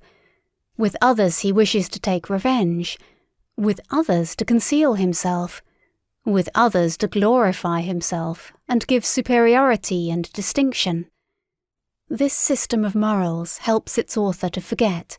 That system makes him, or something of him, forgotten. Many a moralist would like to exercise power and creative arbitrariness over mankind. Many another, perhaps Kant especially, gives us to understand by his morals that what is estimable in me is that I know how to obey, and with you it shall not be otherwise than with me. In short, systems of morals are only a sign language of the emotions. 188. In contrast to laissez-aller, every system of morals is a sort of tyranny against nature, and also against reason. That is, however, no objection, unless one should again decree by some system of morals that all kinds of tyranny and unreasonableness are unlawful. What is essential and invaluable in every system of morals is that it is a long constraint. In order to understand Stoicism, or Port Royal, or Puritanism, one should remember the constraint under which every language has attained to strength and freedom, the metrical constraint, the tyranny of rhyme and rhythm. How much trouble have the poets and orators of every nation given themselves, not excepting some of the prose writers of today, in whose ear dwells an inexorable conscientiousness, for the sake of a folly, as utilitarian bunglers say, and thereby deem themselves wise, from submission to arbitrary laws, as the anarchists say, and thereby fancy themselves free, even free-spirited. The singular fact remains, however, that everything of the nature of freedom, elegance, boldness, dance, and masterly certainty, which exists or has existed, whether it be in thought itself, or in administration, or in speaking and persuading, in art just as in conduct, has only developed by means of the tyranny of such arbitrary law, and, in all seriousness, it is not at all improbable that precisely this is nature and natural, and not laisser-aller. Every artist knows how different from the state of letting himself go is his most natural condition, the free arranging, locating, disposing and constructing in the moments of inspiration, and how strictly and delicately he then obeys 1,000 laws, which, by their very rigidness and precision, defy all formulation by means of ideas. Even the most stable idea has, in comparison therewith, something floating, manifold and ambiguous in it. The essential thing in heaven and in earth is apparently, to repeat it once more, that there should be long obedience in the same direction. Thereby results, and has always resulted in the long run, something which has made life worth living, for instance, virtue, art, music, dancing, reason, spirituality, anything whatever that is transfiguring, refined, foolish or divine. The long bondage of the spirit, the distrustful constraint in the communicability of ideas, the discipline which the thinker imposed on himself to think in accordance with the rules of a church or a court, or conformable to Aristotelian premises, the persistent spiritual will to interpret everything that happened according to a Christian scheme, and in every occurrence to rediscover and justify the Christian God. All this violence, arbitrariness, severity, dreadfulness and unreasonableness has proved itself the disciplinary means whereby the European spirit has attained its strength, its remorseless curiosity and subtle mobility. Granted also that much irrecoverable strength and spirit had to be stifled, suffocated and spoilt in the process. For here, as everywhere, nature shows herself as she is, in all her extravagant and indifferent magnificence, which is shocking but nevertheless noble. That for centuries European thinkers only thought in order to prove something. Nowadays, on the contrary, we are suspicious of every thinker who wishes to prove something. That it was always settled beforehand what was to be the result of their strictest thinking, as it was perhaps in the Asiatic astrology of former times, or as it is still at the present day in the innocent, Christian moral explanation of immediate personal events, for the glory of God, or for the good of the soul. This tyranny, this arbitrariness, this severe and magnificent stupidity has educated the spirit. Slavery, both in the coarser and the finer sense, is apparently an indisputable means even of spiritual education and discipline. One may look at every system of morals in this light. It is nature therein which teaches to hate the laisser-aller, the too great freedom, and implants the need for limited horizons, for immediate duties. It teaches the narrowing of perspectives, and thus, in a certain sense, that stupidity is a condition of life and development. Thou must obey someone, and for a long time, otherwise thou wilt come to grief, and lose all respect for thyself. This seems to me to be the moral imperative of nature, which is certainly neither categorical as old Kant wished, consequently the otherwise, nor does it address itself to the individual. What does nature care for the individual? But to nations, races, ages and ranks. Above all, however, to the animal man generally, to mankind. 189. Industrious races find it a great hardship to be idle. It was a masterstroke of English instinct to hallow and begloom Sunday to such an extent that the Englishman unconsciously hankers for his week and work-day again, as a kind of cleverly devised, cleverly intercalated fast, such as is also frequently found in the ancient world, although, as is appropriate in southern nations, not precisely with respect to work. Many kinds of fasts are necessary, and wherever powerful influences and habits prevail, legislators have to see that intercalary days are appointed, on which such impulses are fettered and learn to hunger anew. Viewed from a higher standpoint, whole generations and epochs, when they show themselves infected with any moral fanaticism, seem like those intercalated periods of restraint and fasting, during which an impulse learns to humble and submit itself, at the same time also to purify and sharpen itself. Certain philosophical sects likewise admit of a similar interpretation. For instance, the Stoa, in the midst of Hellenic culture, with the atmosphere rank and overcharged with aphrodisiacal odours. Here also is a hint for the explanation of the paradox, why it was precisely in the most Christian period of European history, and in general only under the pressure of Christian sentiments, that the sexual impulse sublimated into love, amor passion. 190. There is something in the morality of Plato which does not really belong to Plato, but which only appears in his philosophy, one might say, in spite of him, namely Socratism, for which he himself was too noble. No one desires to injure himself, hence all evil is done unwittingly. The evil man inflicts injury on himself. He would not do so, however, if he knew that evil is evil.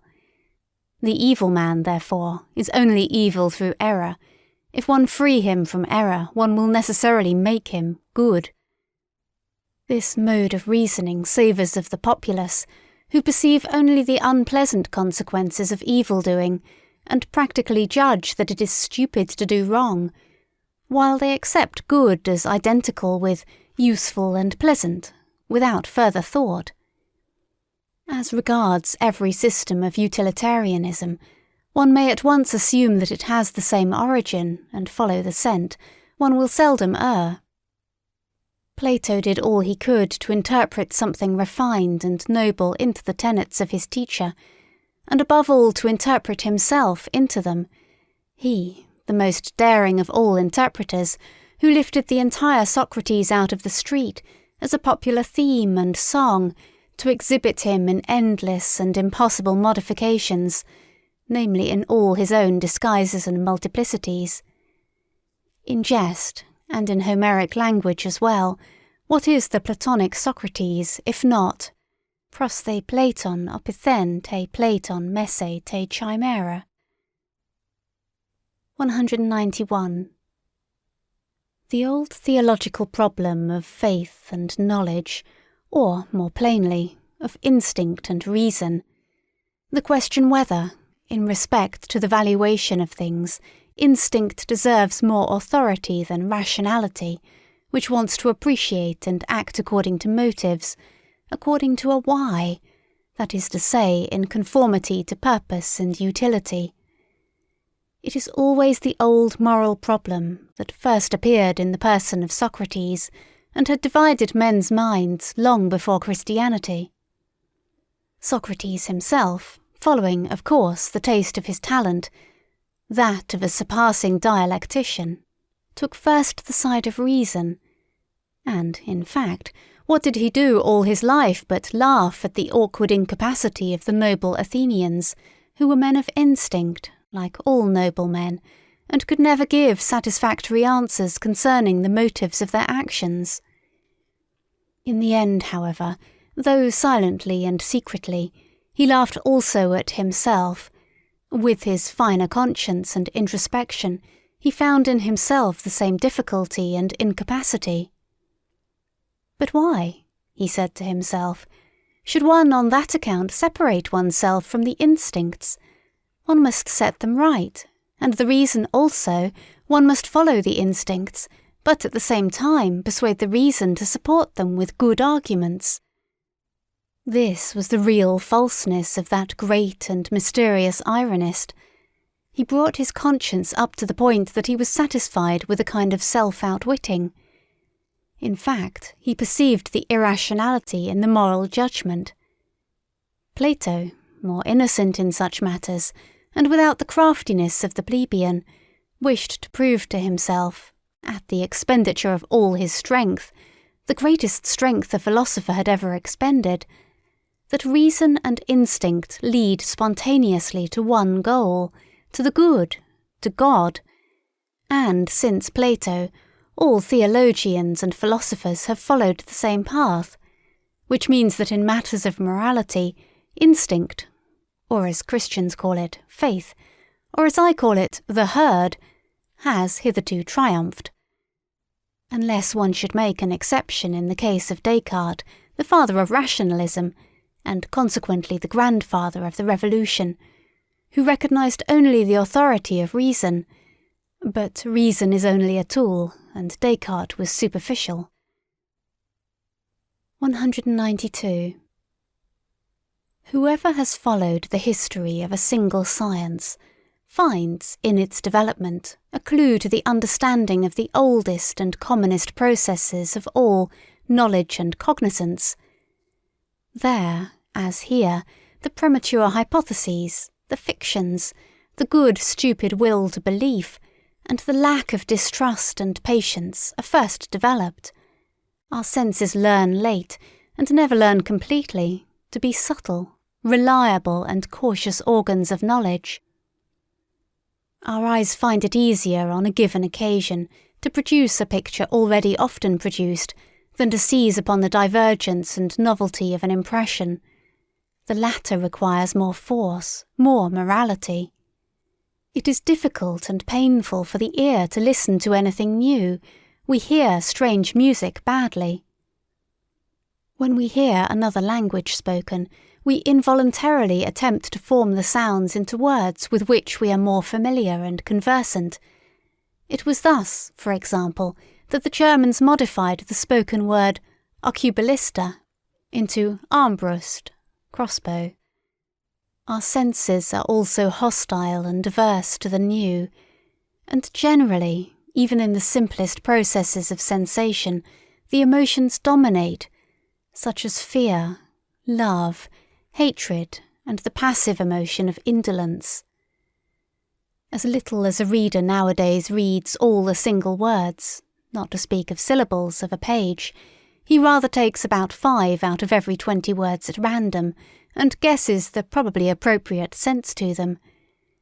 Just as little do we see a tree correctly and completely in respect to its leaves, branches, colour and shape. We find it so much easier to fancy the chance of a tree. Even in the midst of the most remarkable experiences, we still do just the same. We fabricate the greater part of the experience, and can hardly be made to contemplate any event, except as inventors thereof. All this goes to prove that from our fundamental nature, and from remote ages, we have been accustomed to lying. Or, to express it more politely and hypocritically, in short more pleasantly, one is much more of an artist than one is aware of. In an animated conversation, I often see the face of the person with whom I am speaking so clearly and sharply defined before me, according to the thought he expresses, or which I believe to be evoked in his mind, that the degree of distinctness far exceeds the strength of my visual faculty. The delicacy of the play of muscles and of the expression of the eyes must, therefore, be imagined by me. Probably the person put on quite a different expression, or none at all. 193. Quidquid luce fuit, tenebris agit, but also contrariwise. What we experience in dreams, provided we experience it often, pertains at last just as much to the general belongings of our soul as anything actually experienced. By virtue thereof we are richer or poorer, we have a requirement more or less, and finally, in broad daylight, and even in the brightest moments of our waking life, we are ruled to some extent by the nature of our dreams. Supposing that someone has often flown in his dreams, and that at last, as soon as he dreams, he is conscious of the power and art of flying as his privilege and his peculiarly enviable happiness.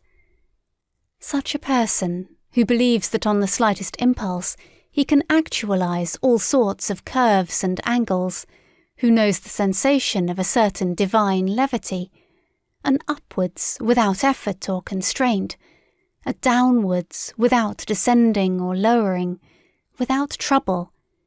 How could the man with such dream experiences and dream habits fail to find happiness differently coloured and defined, even in his waking hours?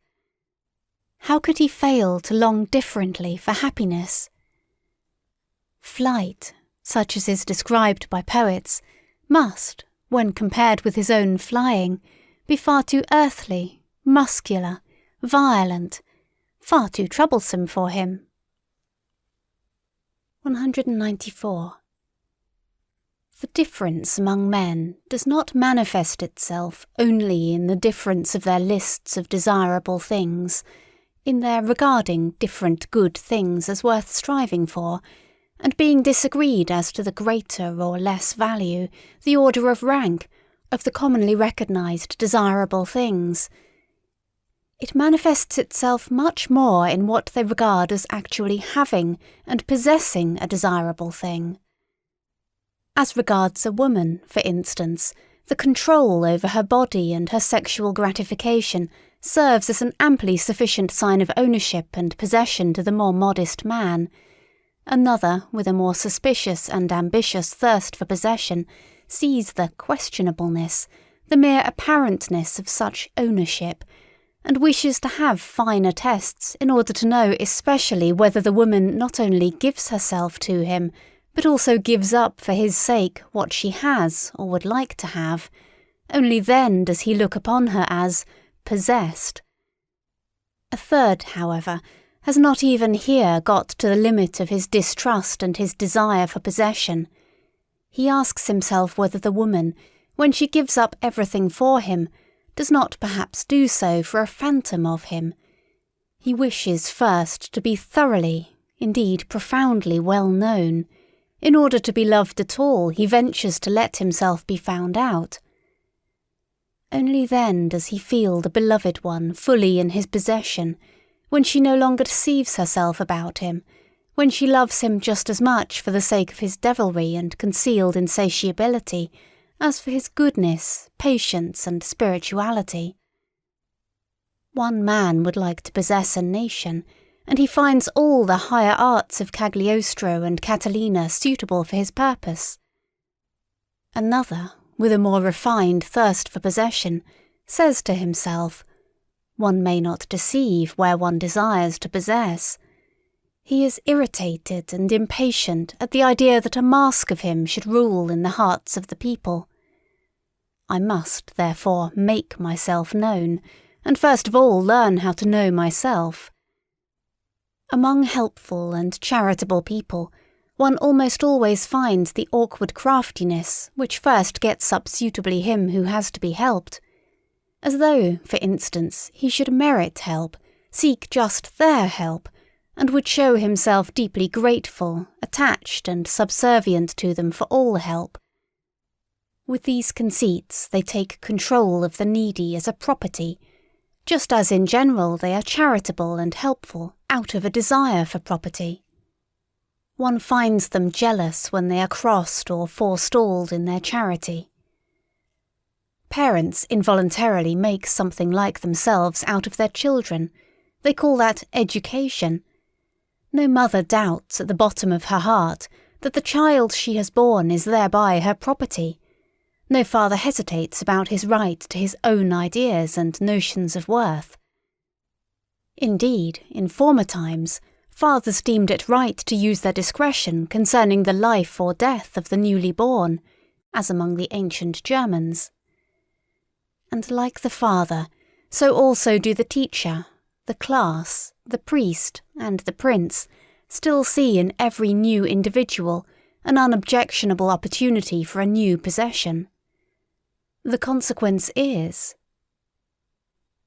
195. The Jews, a people born for slavery, as Tacitus and the whole ancient world say of them, the chosen people among the nations, as they themselves say and believe, the Jews performed the miracle of the inversion of valuations, by means of which life on earth obtained a new and dangerous charm for a couple of millenniums. Their prophets fused into one the expressions rich, godless, wicked, violent, sensual, and for the first time coined the term world as a term of reproach. In this inversion of valuations, in which is also included the use of the word poor as synonymous with saint and friend, the significance of the Jewish people is to be found. It is with them that the slave insurrection in morals commences. 196. It is to be inferred that there are countless dark bodies near the sun, such as we shall never see. Among ourselves this is an allegory, and the psychologist of morals reads the whole star-writing merely as an allegorical and symbolic language in which much may be unexpressed. 197. The beast of prey and the man of prey, for instance Caesar Borgia, are fundamentally misunderstood. Nature is misunderstood, so long as one seeks a morbidness in the constitution of these healthiest of all tropical monsters and growths, or even an innate hell in them, as almost all moralists have done hitherto. Does it not seem that there is a hatred of the virgin forest and of the tropics among moralists? And that the tropical man must be discredited at all costs, whether as disease and deterioration of mankind, or as his own hell and self-torture? And why? In favour of the temperate zones? In favour of the temperate men? The moral? The mediocre? This for the chapter. Morals as timidity. 198. All the systems of morals which address themselves to individuals with a view to their happiness, as it is called, what else are they but suggestions for behaviour adapted to the degree of danger from themselves in which the individuals live? Recipes for their passions, their good and bad propensities, insofar as such have the will to power and would like to play the master.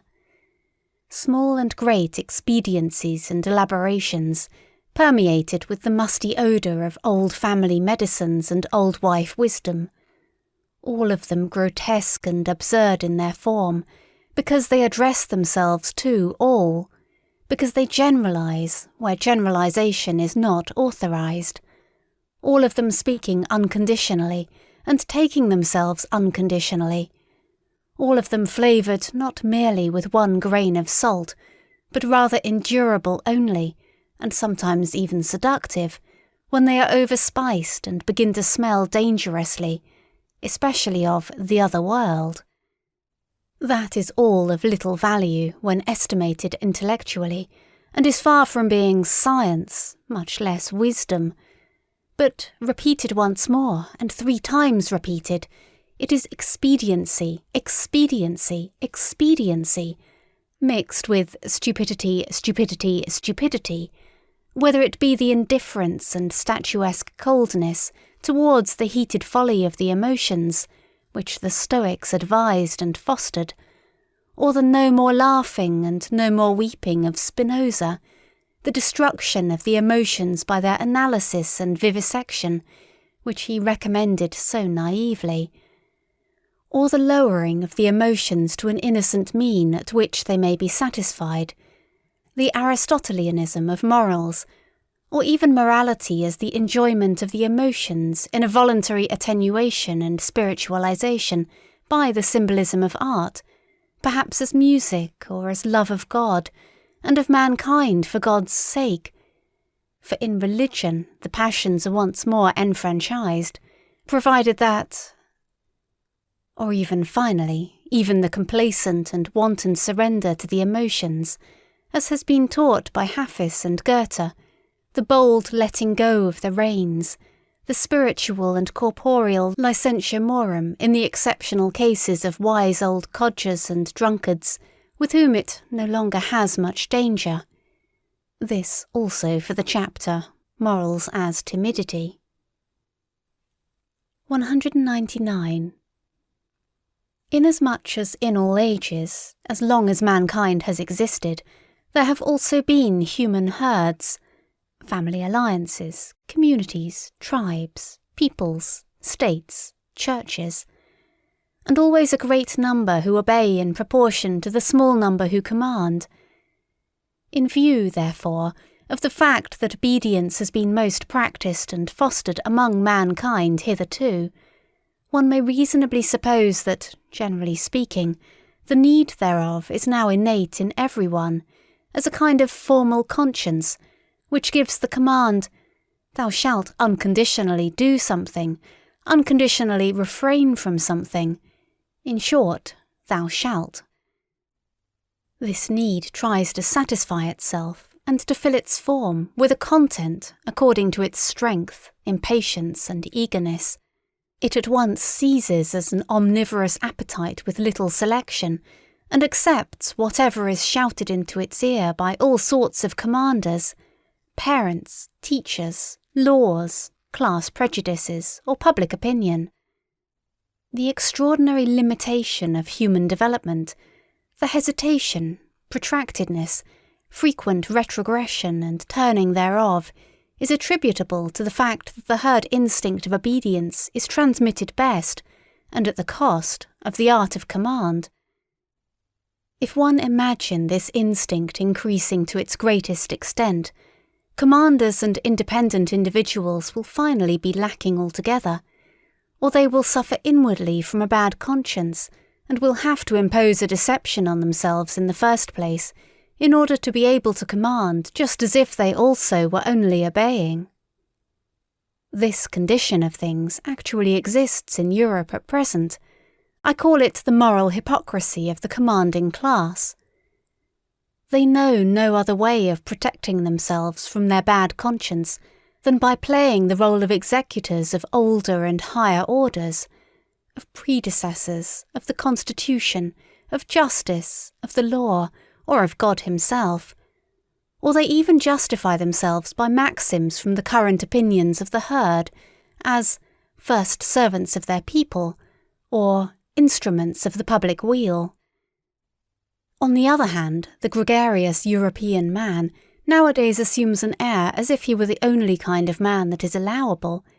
He glorifies his qualities, such as public spirit, kindness, deference, industry, temperance, modesty, indulgence, sympathy, by virtue of which he is gentle, endurable, and useful to the herd, as the peculiarly human virtues.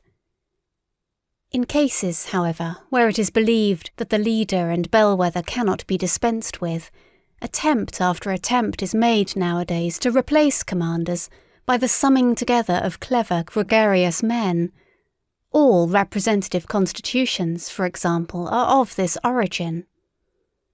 In spite of all, what a blessing, what a deliverance from a weight becoming unendurable, is the appearance of an absolute ruler for these gregarious Europeans. Of this fact the effect of the appearance of Napoleon was the last great proof.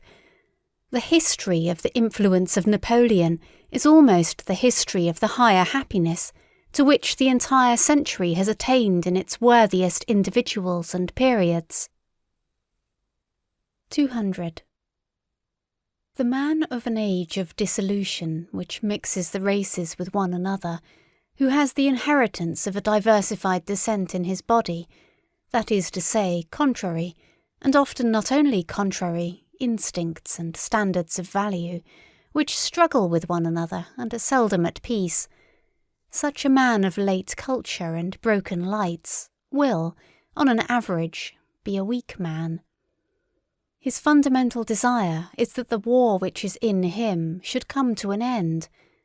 Happiness appears to him in the character of a soothing medicine and mode of thought, for instance Epicurean or Christian, as above all things the happiness of repose, of undisturbedness, of repletion, of final unity, as the Sabbath of Sabbaths, to use the expression of the holy rhetorician St. Augustine, who was himself such a man. Should, however, the contrariety and conflict in such natures operate as an additional incentive and stimulus to life, and if, on the other hand, in addition to their powerful and irreconcilable instincts, they have also inherited and indoctrinated into them a proper mastery and subtlety for carrying on the conflict with themselves, that is to say, the faculty of self-control and self-deception, there then arise those marvellously incomprehensible and inexplicable beings, those enigmatical men predestined for conquering and circumventing others, the finest examples of which are Alcibiades and Caesar, with whom I should like to associate the first of Europeans, according to my taste, the Hohenstaufen, Friedrich II, and among artists, perhaps Leonardo da Vinci. They appear precisely in the same periods when that weaker type, with its longing for repose, comes to the front. The two types are complementary to each other and spring from the same causes. 201. As long as the utility which determines moral estimates is only gregarious utility, as long as the preservation of the community is only kept in view, and the immoral is sought precisely and exclusively in what seems dangerous to the maintenance of the community, there can be no morality of love to one's neighbour.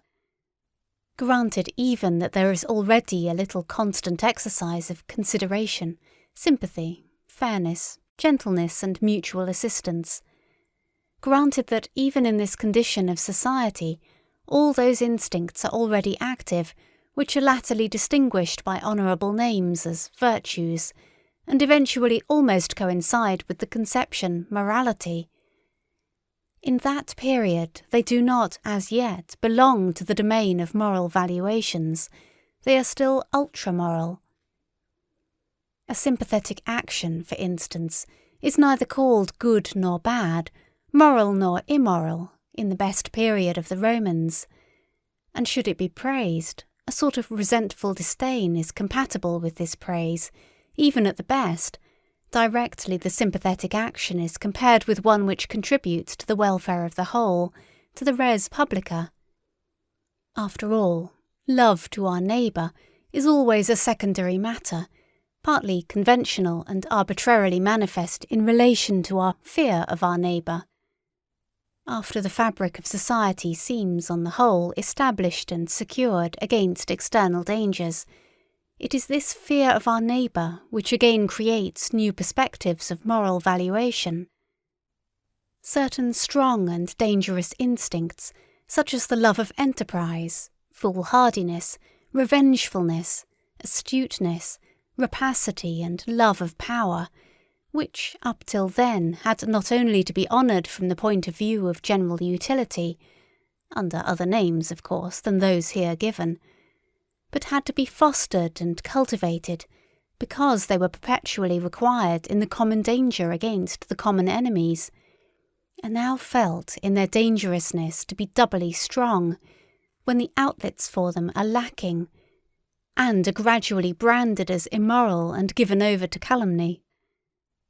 The contrary instincts and inclinations now attain to moral honour.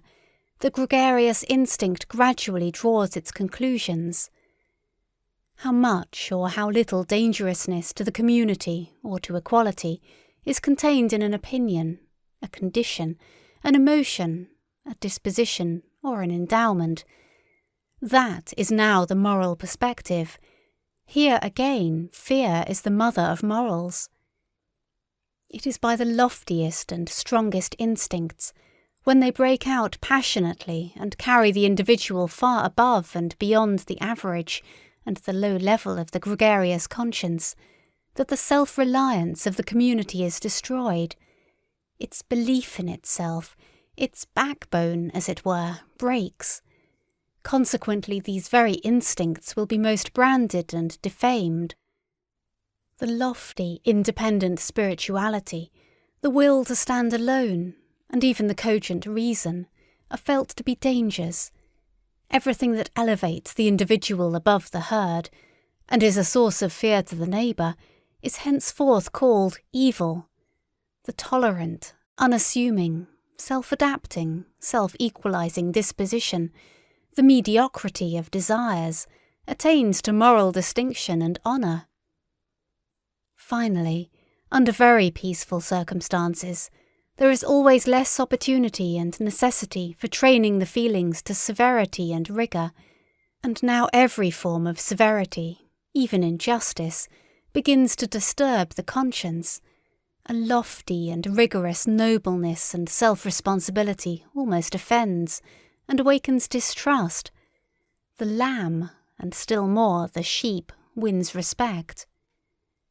There is a point of diseased mellowness and effeminacy in the history of society, at which society itself takes the part of him who injures it, the part of the criminal, and does so, in fact, seriously and honestly.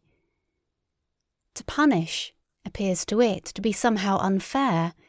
It is certain that the idea of punishment and the obligation to punish are then painful and alarming to people. Is it not sufficient if the criminal be rendered harmless? Why should we still punish? Punishment itself is terrible. With these questions, gregarious morality, the morality of fear, draws its ultimate conclusion. If one could at all do away with danger, the cause of fear, one would have done away with this morality at the same time. It would no longer be necessary. It would not consider itself any longer necessary. Whoever examines the conscience of the present-day European will always elicit the same imperative from its 1,000 moral folds and hidden recesses. The imperative of the timidity of the herd. We wish that some time or other there may be nothing more to fear. Some time or other, the will and the way thereto is nowadays called progress all over Europe. 202.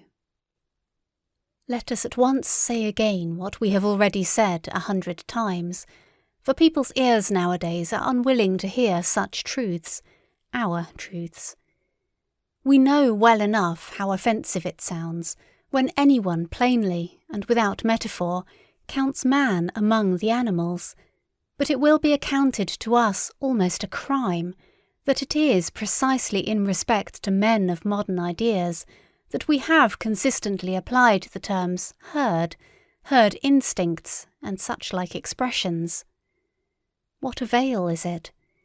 We cannot do otherwise, for it is precisely here that our new insight is. We have found that in all the principal moral judgments, Europe has become unanimous, including likewise the countries where European influence prevails. In Europe, people evidently know what Socrates thought he did not know, and what the famous serpent of old once promised to teach. They know today what is good and evil. It must then sound hard and be distasteful to the ear, when we always insist that that which here thinks it knows, that which here glorifies itself with praise and blame, and calls itself good, is the instinct of the herding human animal, the instinct which has come and is ever coming more and more to the front. To preponderance and supremacy over other instincts, according to the increasing physiological approximation and resemblance of which it is the symptom. Morality in Europe at present is herding animal morality, and therefore, as we understand the matter, only one kind of human morality, beside which, before which, and after which, many other moralities, and above all higher moralities, are or should be possible. Against such a possibility, against such a should be, however, this morality defends itself with all its strength. It says obstinately and inexorably, I am morality itself, and nothing else is morality. Indeed, with the help of a religion which has humoured and flattered the sublimest desires of the herding animal, things have reached such a point that we always find a more visible expression of this morality, even in political and social arrangements. The democratic movement is the inheritance of the Christian movement. That its tempo, however, is much too slow and sleepy for the more impatient ones, for those who are sick and distracted by the herding instinct, is indicated by the increasingly furious howling and always less disguised teeth-gnashing of the anarchist dogs, who are now roving through the highways of European culture, apparently in opposition to the peacefully industrious democrats and revolution ideologues, and still more so to the awkward philosophisters and fraternity visionaries who call themselves socialists and want a free society, but in reality at one with them all in their thorough and instinctive hostility to every form of society other than that of the autonomous herd, to the extent even of repudiating the notions master and servant. Ni Dieu ni maître, says a socialist formula. At one in their tenacious opposition to every special claim, every special right and privilege. This means ultimately opposition to every right, for when all are equal, no one needs rights any longer.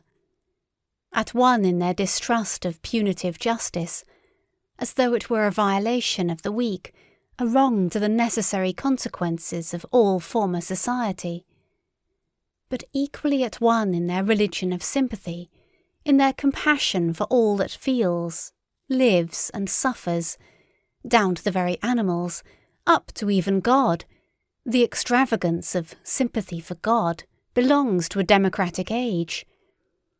Altogether at one in the cry and impatience of their sympathy, in their deadly hatred of suffering generally, in their almost feminine incapacity for witnessing it or allowing it, at one in their involuntary beglooming and besoftening, under the spell of which Europe seems to be threatened with a new Buddhism, at one in their belief in the morality of mutual sympathy, as though it were morality in itself, the climax, the attained climax of mankind, the sole hope of the future, the consolation of the present, the great discharge from all the obligations of the past.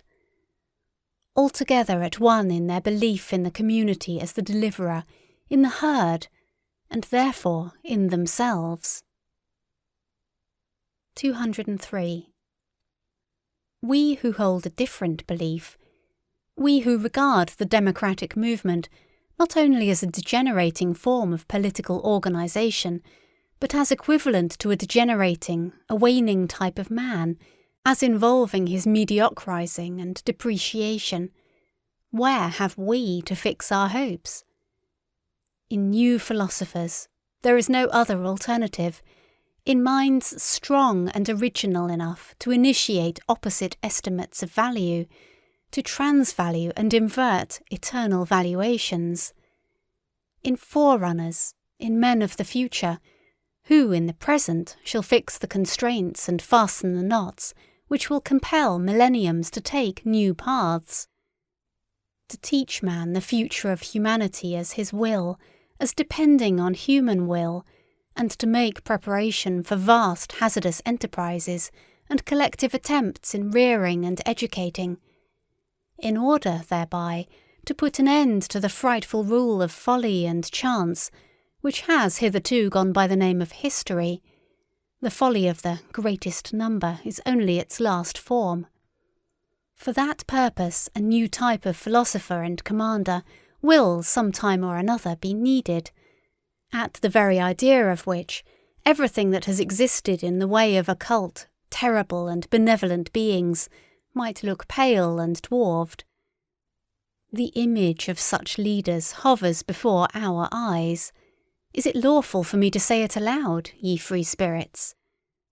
The conditions which one would partly have to create and partly utilize for their genesis, the presumptive methods and tests by virtue of which a soul should grow up to such an elevation and power as to feel a constraint to these tasks, a transvaluation of values, under the new pressure and hammer of which a conscience should be steeled and a heart transformed into brass, so as to bear the weight of such responsibility, and, on the other hand, the necessity for such leaders, the dreadful danger that they might be lacking, or miscarry and degenerate. These are our real anxieties and glooms. Ye know it well, ye free spirits. These are the heavy, distant thoughts and storms which sweep across the heaven of our life. There are few pains so grievous as to have seen, divined, or experienced how an exceptional man has missed his way and deteriorated. But he who has the rare eye for the universal danger of man himself deteriorating, he who like us has recognized the extraordinary fortuitousness which has hitherto played its game in respect to the future of mankind, a game in which neither the hand nor even a finger of God has participated.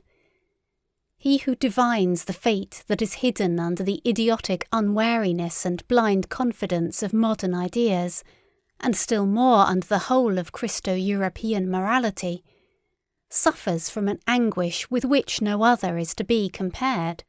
He sees at a glance all that could still be made out of man through a favourable accumulation and augmentation of human powers and arrangements. He knows with all the knowledge of his conviction how unexhausted man still is for the greatest possibilities, and how often in the past the type man has stood in presence of mysterious decisions and new paths. He knows still better from his painfullest recollections on what wretched obstacles promising developments of the highest rank have hitherto usually gone to pieces, broken down, sunk and become contemptible. The universal degeneracy of mankind to the level of the man of the future, as idealized by the socialistic fools and shallowpates, this degeneracy and dwarfing of man to an absolutely gregarious animal, or as they call it, to a man of free society, this brutalizing of man into a pygmy with equal rights and claims, is undoubtedly possible. He who has thought out this possibility to its ultimate conclusion knows another loathing unknown to the rest of mankind, and perhaps also a new mission.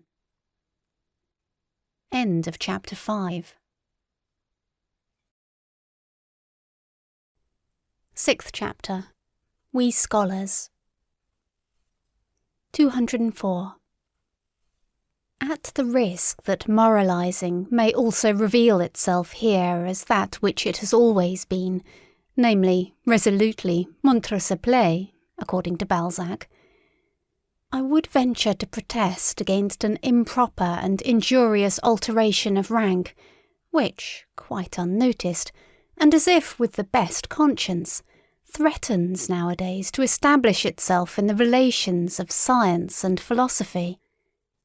I mean to say that one must have the right out of one's own experience.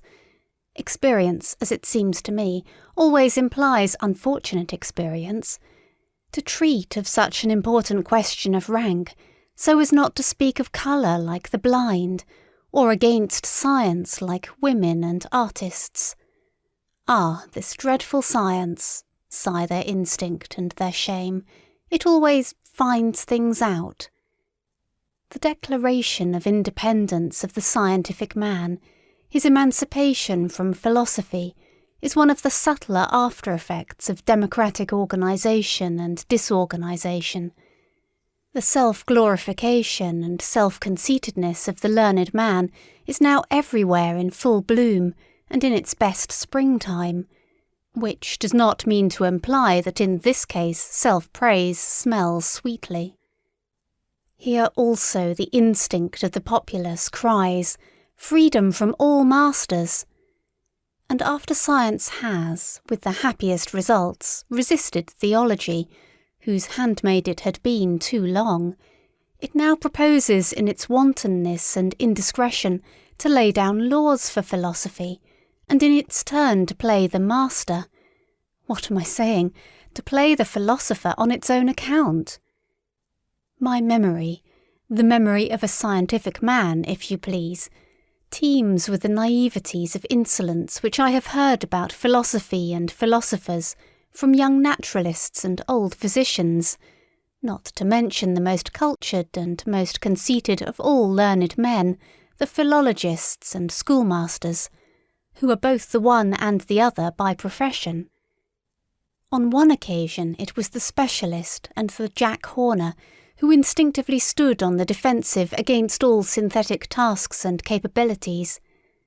At another time it was the industrious worker who had got a scent of otium and refined luxuriousness in the internal economy of the philosopher, and felt himself aggrieved and belittled thereby. On another occasion it was the colour-blindness of the utilitarian, who sees nothing in philosophy but a series of refuted systems, and an extravagant expenditure which does nobody any good. At another time, the fear of disguised mysticism and of the boundary adjustment of knowledge became conspicuous. At another time, the disregard of individual philosophers, which had involuntarily extended to disregard of philosophy generally. In fine, I found most frequently, behind the proud disdain of philosophy in young scholars, the evil after-effect of some particular philosopher, to whom, on the whole, obedience had been forsworn, without, however, the spell of his scornful estimates of other philosophers having been got rid of, the result being a general ill-will to all philosophy. Such seems to me, for instance, the after-effect of Schopenhauer on the most modern Germany, by his unintelligent rage against Hegel. He has succeeded in severing the whole of the last generation of Germans from its connection with German culture, which culture, all things considered, has been an elevation and a divining refinement of the historical sense. But precisely at this point Schopenhauer himself was poor, irreceptive and un-German to the extent of ingenuousness. On the whole, speaking generally, it may just have been the humanness, all too humanness of the modern philosophers themselves, in short, their contemptibleness, which has injured most radically the reverence for philosophy and opened the doors to the instinct of the populace. Let it but be acknowledged to what an extent our modern world diverges from the whole style of the world of Heraclitus, Plato, Empedocles, and whatever else all the royal and magnificent anchorites of the spirit were called, and with what justice an honest man of science may feel himself of a better family and origin, in view of such representatives of philosophy, who, owing to the fashion of the present day, are just as much aloft as they are down below. In Germany, for instance, the two lions of Berlin, the anarchist Eugen Dühring, and the amalgamist Eduard von Hartmann. It is especially the sight of those hotchpotch philosophers who call themselves realists or positivists, which is calculated to implant a dangerous distrust in the soul of a young and ambitious scholar. These philosophers, at the best, are themselves but scholars and specialists, that is very evident. All of them are persons who have been vanquished and brought back again under the dominion of science, who at one time or another claimed more from themselves without having a right to the more and its responsibility, and who now, creditably, rancorously and vindictively, represent in word and deed disbelief in the master-task and supremacy of philosophy. After all, how could it be otherwise? Science flourishes nowadays, and has the good conscience clearly visible on its countenance, while that to which the entire modern philosophy has gradually sunk, the remnant of philosophy of the present day, excites distrust and displeasure, if not scorn and pity. Philosophy reduced to a theory of knowledge, no more in fact than a diffident science of epochs and doctrine of forbearance, a philosophy that never even gets beyond the threshold, and rigorously denies itself the right to enter. That is philosophy in its last throes, an end, an agony, something that awakens pity. How could such a philosophy rule? 205. The dangers that beset the evolution of the philosopher are, in fact, so manifold nowadays that one might doubt whether this fruit could still come to maturity. The extent and towering structure of the sciences have increased enormously, and therewith also the probability that the philosopher will grow tired even as a learner, or will attach himself somewhere and specialize, so that he will no longer attain to his elevation, that is to say, to his superspection, his circumspection, and his despection. Or he gets aloft too late, when the best of his maturity and strength is past, or when he is impaired, coarsened and deteriorated, so that his view, his general estimate of things, is no longer of much importance. It is perhaps just the refinement of his intellectual conscience that makes him hesitate and linger on the way. He dreads the temptation to become a dilettante, a millipede, a milliantenna.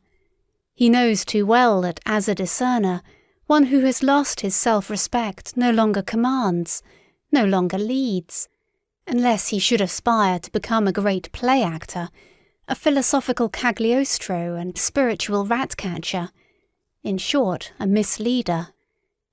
This is, in the last instance, a question of taste, if it has not really been a question of conscience.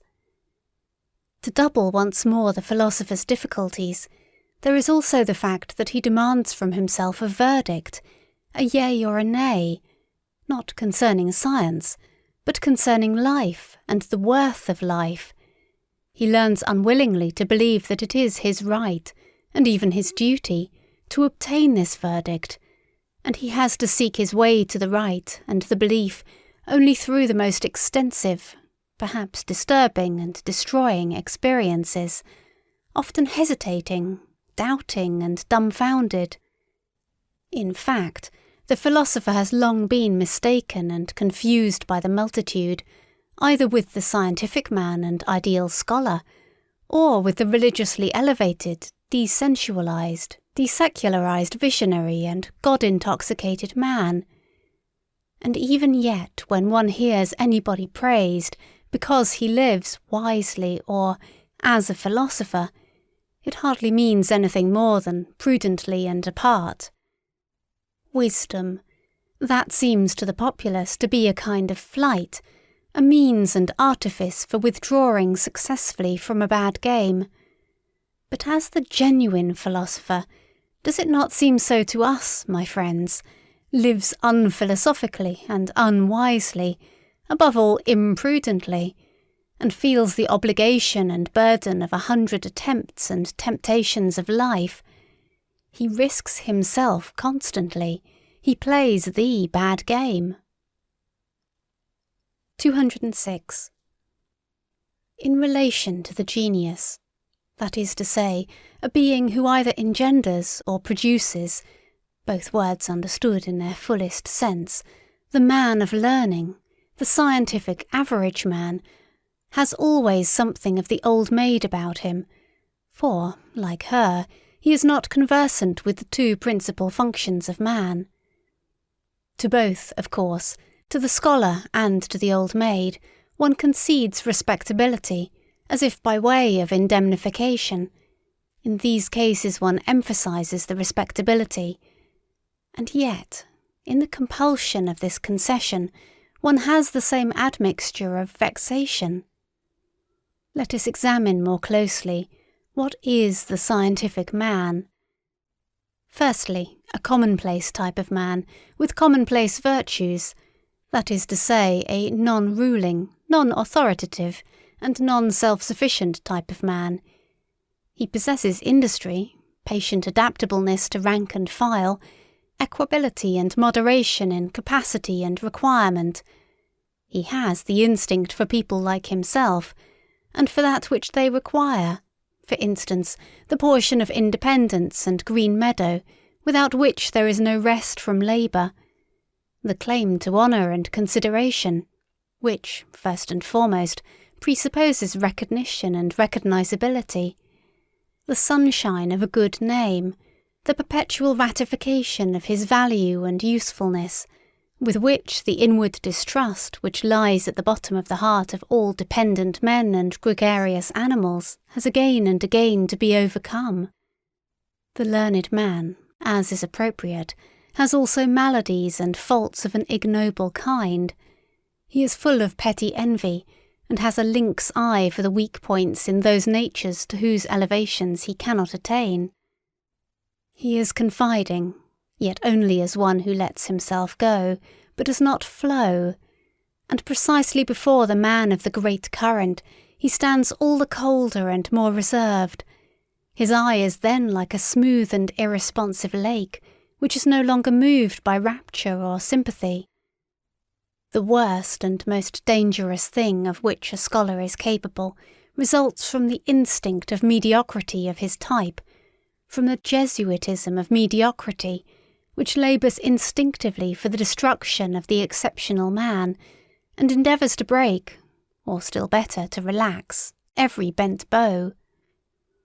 To relax, of course, with consideration, and naturally with an indulgent hand. To relax with confiding sympathy. That is the real art of Jesuitism, which has always understood how to introduce itself as the religion of sympathy. 207. However gratefully one may welcome the objective spirit, and who has not been sick to death of all subjectivity and its confounded ipsissimosity, in the end, however, one must learn caution, even with regard to one's gratitude, and put a stop to the exaggeration with which the unselfing and depersonalizing of the spirit has recently been celebrated, as if it were the goal in itself, as if it were salvation and glorification, as is especially accustomed to happen in the pessimist school, which has also in its turn good reasons for paying the highest honours to disinterested knowledge. The objective man, who no longer curses and scolds like the pessimist, the ideal man of learning, in whom the scientific instinct blossoms forth fully after 1,000 complete and partial failures, is, assuredly, one of the most costly instruments that exist, but his place is in the hand of one who is more powerful. He is only an instrument, we may say he is a mirror, he is no purpose in himself. The objective man is, in truth, a mirror, accustomed to prostration before everything that wants to be known, with such desires only as knowing or reflecting imply. He waits until something comes, and then expands himself sensitively, so that even the light footsteps and gliding past of spiritual beings may not be lost on his surface and film. Whatever personality he still possesses seems to him accidental, arbitrary, or still oftener disturbing, so much as he come to regard himself as the passage and reflection of outside forms and events. He calls up the recollection of himself with an effort, and not infrequently wrongly. He readily confounds himself with other persons. He makes mistakes with regard to his own needs, and here only is he unrefined and negligent. Perhaps he is troubled about the health, or the pettiness and confined atmosphere of wife and friend, or the lack of companions and society. Indeed, he sets himself to reflect on his suffering, but in vain. His thoughts already rove away to the more general case, and tomorrow he knows as little as he knew yesterday how to help himself. He does not now take himself seriously and devote time to himself. He is serene, not from lack of trouble, but from lack of capacity for grasping and dealing with his trouble. The habitual complacence with respect to all objects and experiences, the radiant and impartial hospitality with which he receives everything that comes his way, his habit of inconsiderate good nature, of dangerous indifference as to yea and nay.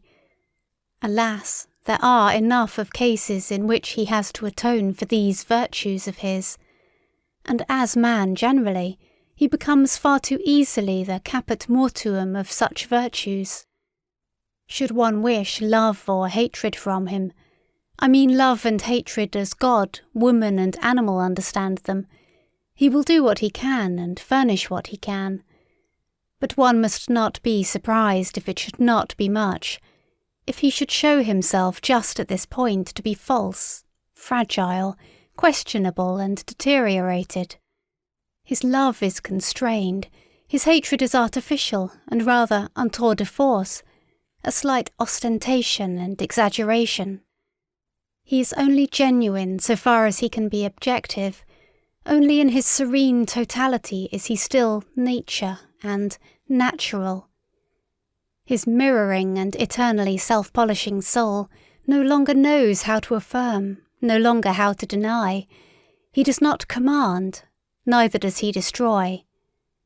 Je ne méprise presque rien, he says with Leibniz.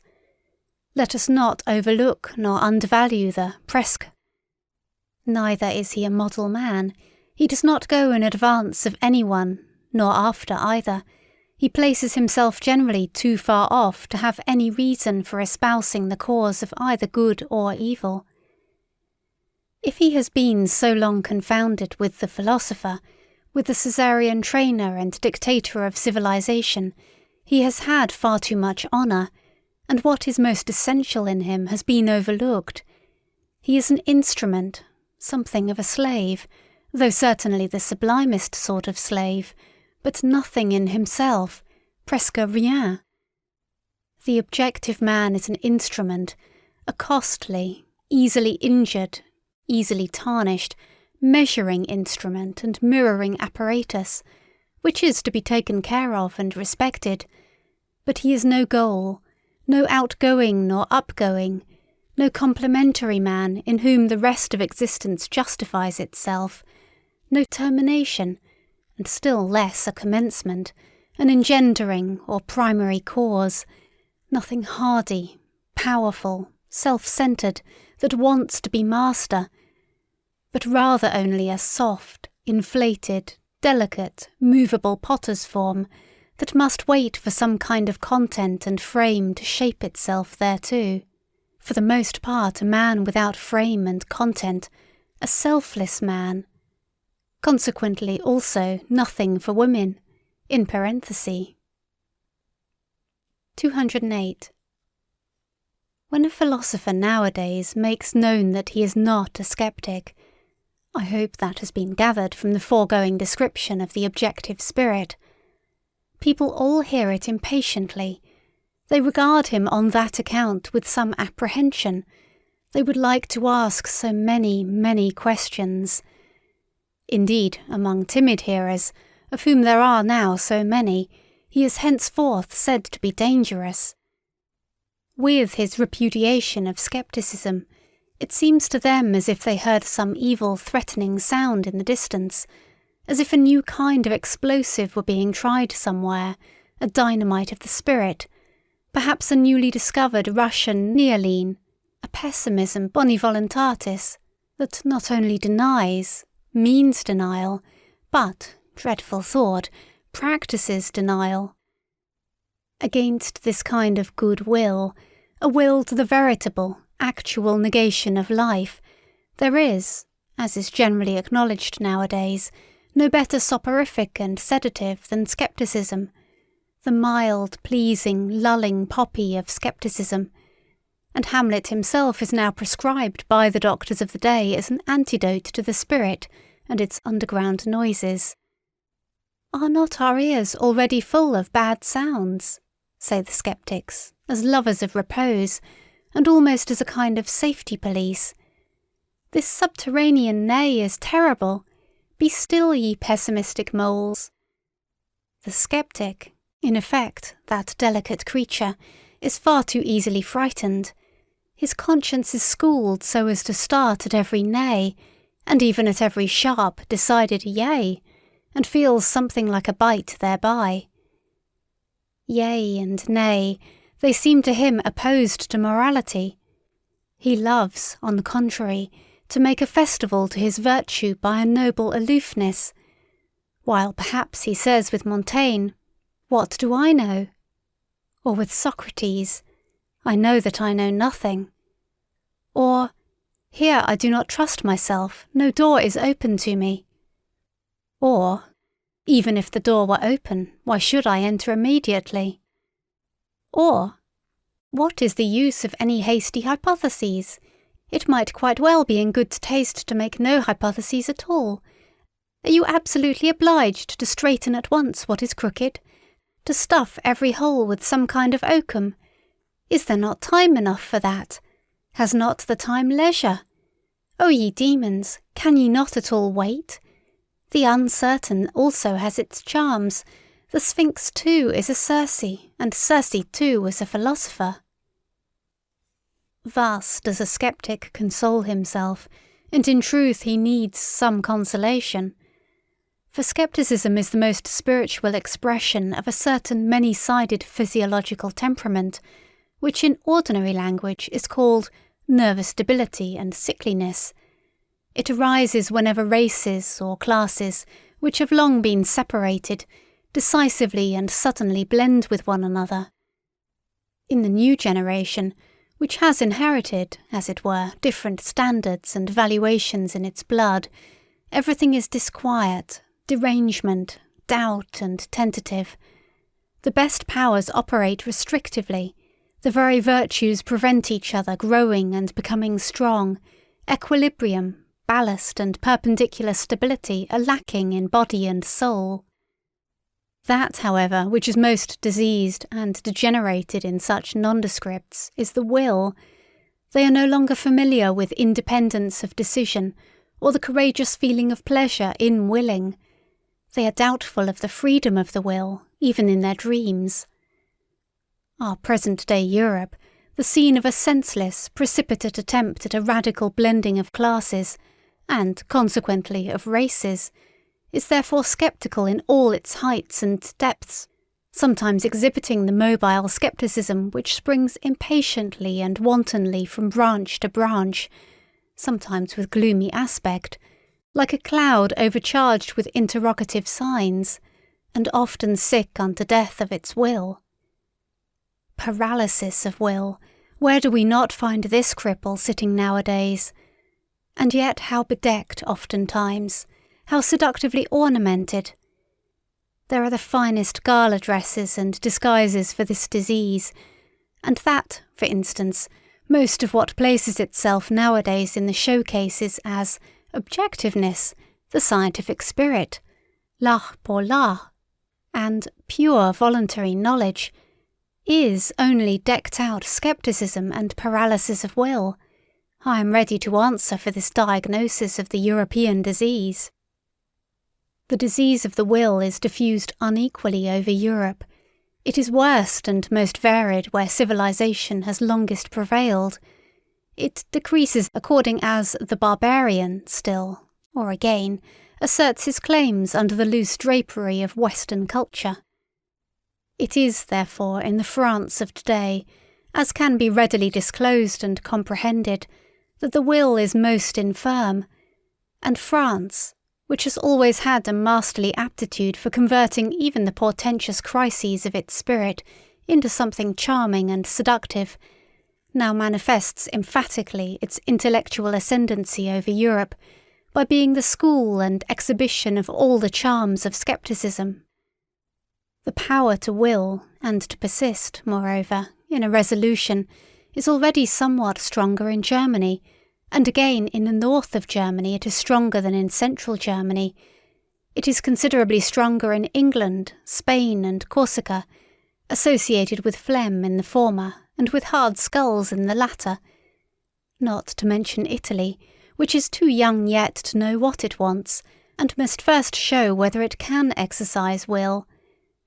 But it is strongest and most surprising of all in that immense middle empire where Europe, as it were, flows back to Asia, namely in Russia. There the power to will has long been stored up and accumulated.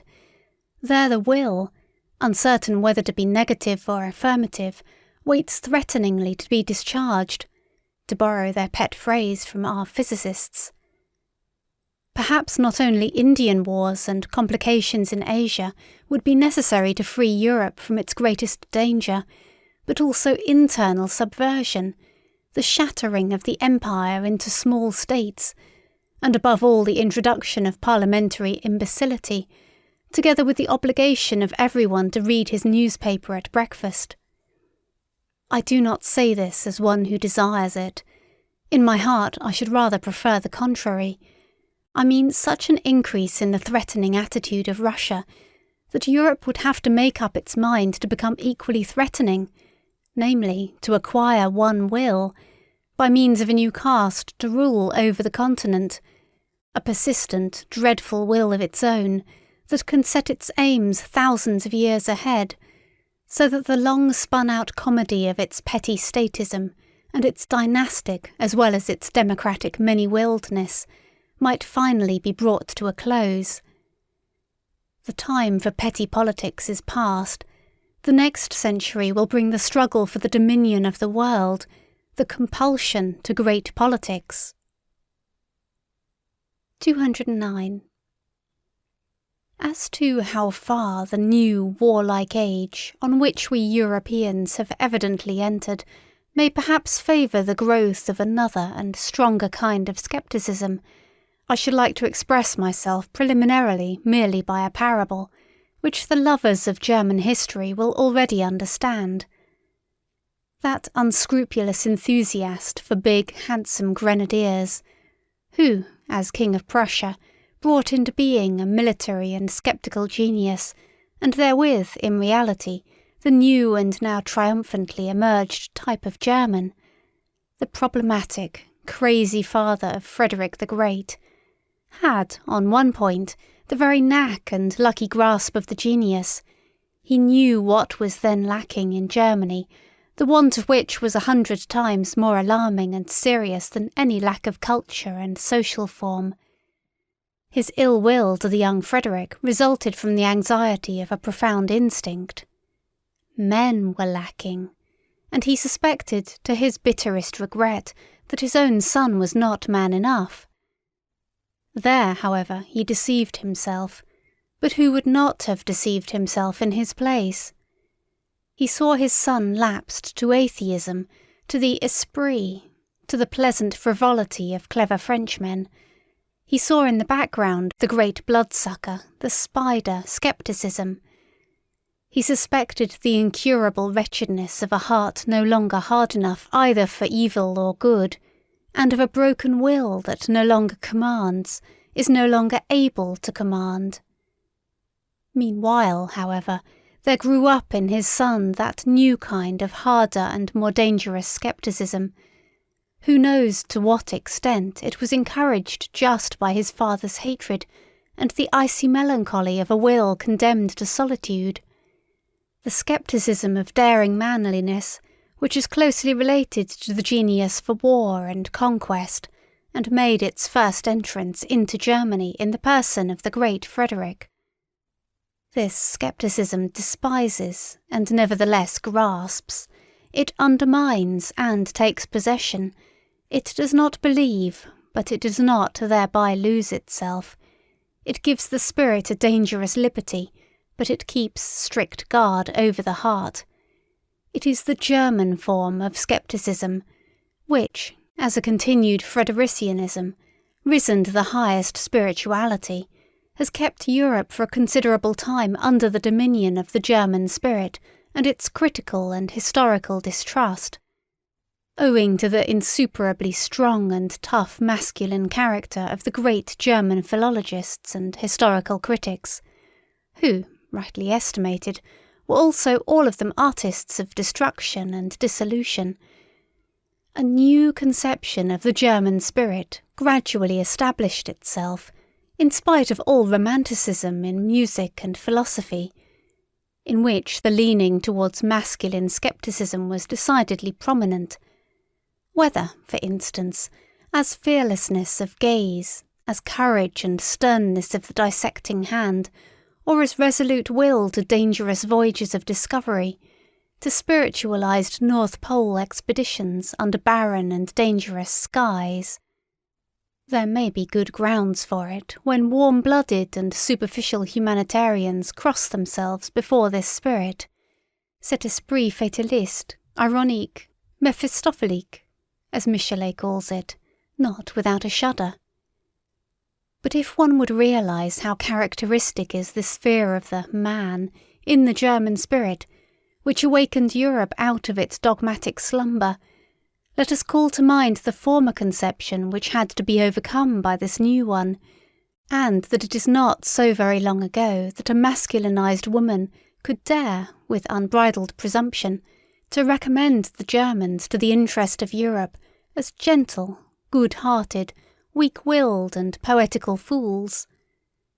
Finally, let us only understand profoundly enough Napoleon's astonishment when he saw Goethe.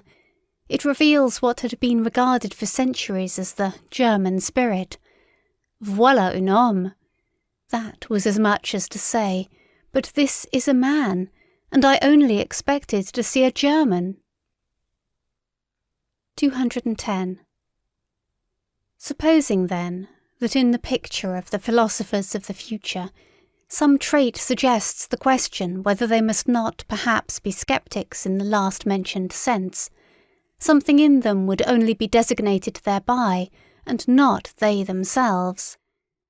With equal right they might call themselves critics, and assuredly they will be men of experiments. By the name with which I ventured to baptize them, I have already expressly emphasized their attempting and their love of attempting. Was this because, as critics in body and soul, they will love to make use of experiments in a new and perhaps wider and more dangerous sense? In their passion for knowledge, will they have to go further in daring and painful attempts than the sensitive and pampered taste of a democratic century can approve of? There is no doubt. These coming ones will be least able to dispense with the serious and not unscrupulous qualities which distinguish the critic from the sceptic. I mean the certainty as to standards of worth, the conscious employment of a unity of method, the wary courage, the standing alone, and the capacity for self-responsibility. Indeed, they will avow among themselves a delight in denial and dissection, and a certain considerate cruelty, which knows how to handle the knife surely and deftly, even when the heart bleeds.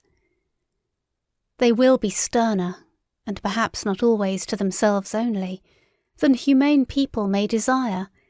They will not deal with the truth in order that it may please them or elevate and inspire them. They will rather have little faith in truth bringing with it such revels for the feelings. They will smile, those rigorous spirits, when anyone says in their presence, "That thought elevates me, why should it not be true?" Or, "That work enchants me, why should it not be beautiful?" Or, "That artist enlarges me, why should he not be great?" Perhaps they will not only have a smile, but a genuine disgust for all that is thus rapturous, idealistic, feminine and hermaphroditic. And if anyone could look into their inmost heart, he would not easily find therein the intention to reconcile Christian sentiments with antique taste, or even with modern parliamentarism, the kind of reconciliation necessarily found even amongst philosophers in our own very uncertain and consequently very conciliatory century. Critical discipline, and every habit that conduces to purity and rigour in intellectual matters, will not only be demanded from themselves by these philosophers of the future, they may even make a display thereof as their special adornment.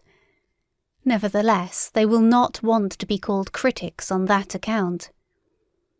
It will seem to them no small indignity to philosophy to have it decreed, as is so welcome nowadays, that philosophy itself is criticism and critical science, and nothing else whatever. Though this estimate of philosophy may enjoy the approval of all the positivists of France and Germany, and possibly it even flattered the heart and taste of Kant, let us call to mind the titles of his principal works. Our new philosophers will say, notwithstanding, that critics are instruments of the philosopher, and just on that account, as instruments, they are far from being philosophers themselves. Even the great Chinaman of Königsberg was only a great critic. 211. I insist upon it that people finally cease confounding philosophical workers and in general scientific men with philosophers, that precisely here one should strictly give each his own, and not give those far too much, these far too little. It may be necessary for the education of the real philosopher that he himself should have once stood upon all those steps upon which his servants, the scientific workers of philosophy, remain standing, and must remain standing.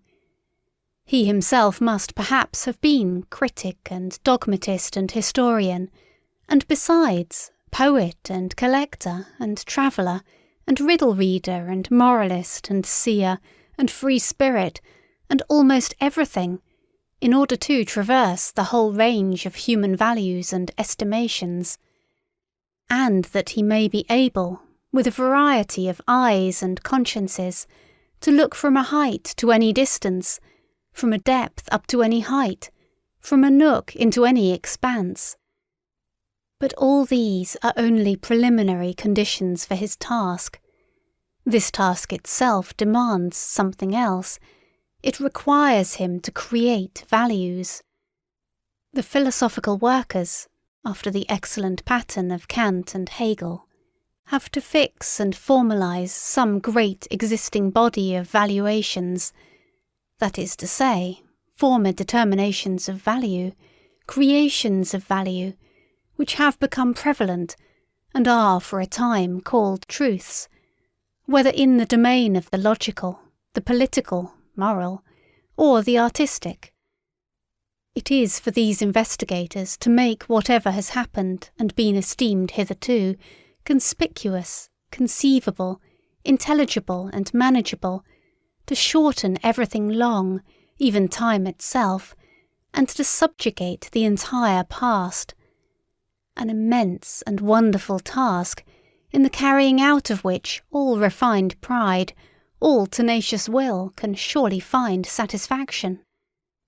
The real philosophers, however, are commanders and lawgivers. They say, "Thus shall it be." They determine first the whither and the why of mankind, and thereby set aside the previous labour of all philosophical workers and all subjugators of the past. They grasp at the future with a creative hand, and whatever is and was becomes for them thereby a means, an instrument, and a hammer. Their knowing is creating, their creating is a law-giving, their will to truth is will to power. Are there at present such philosophers? Have there ever been such philosophers? Must there not be such philosophers some day? 212. It is always more obvious to me that the philosopher, as a man indispensable for the morrow and the day after the morrow, has ever found himself, and has been obliged to find himself, in contradiction to the day in which he lives. His enemy has always been the ideal of his day. Hitherto all those extraordinary furtherers of humanity whom one calls philosophers, who rarely regarded themselves as lovers of wisdom, but rather as disagreeable fools and dangerous interrogators, have found their mission, their hard, involuntary, imperative mission, in the end, however, the greatness of their mission, in being the bad conscience of their age. In putting the vivisector's knife to the breast of the very virtues of their age, they have betrayed their own secret. It has been for the sake of a new greatness of man, a new untrodden path to his aggrandisement.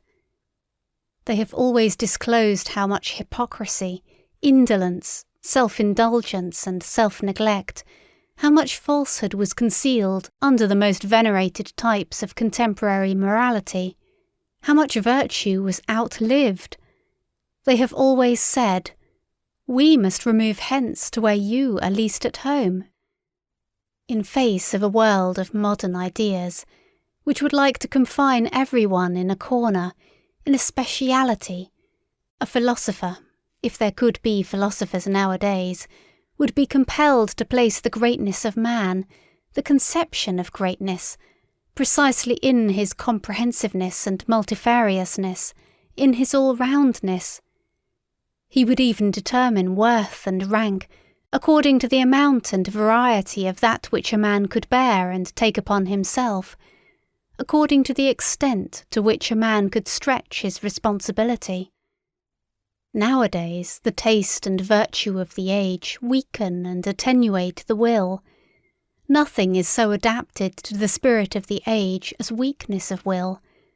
Consequently, in the ideal of the philosopher, strength of will, sternness and capacity for prolonged resolution must specially be included in the conception of greatness. With as good a right as the opposite doctrine, with its ideal of a silly, renouncing, humble, selfless humanity, was suited to an opposite age, such as the 16th century, which suffered from its accumulated energy of will, and from the wildest torrents and floods of selfishness. In the time of Socrates, among men only of worn-out instincts, old conservative Athenians who let themselves go, for the sake of happiness, as they said, for the sake of pleasure, as their conduct indicated, and who had continually on their lips the old pompous words to which they had long forfeited the right by the life they led. Irony was perhaps necessary for greatness of soul.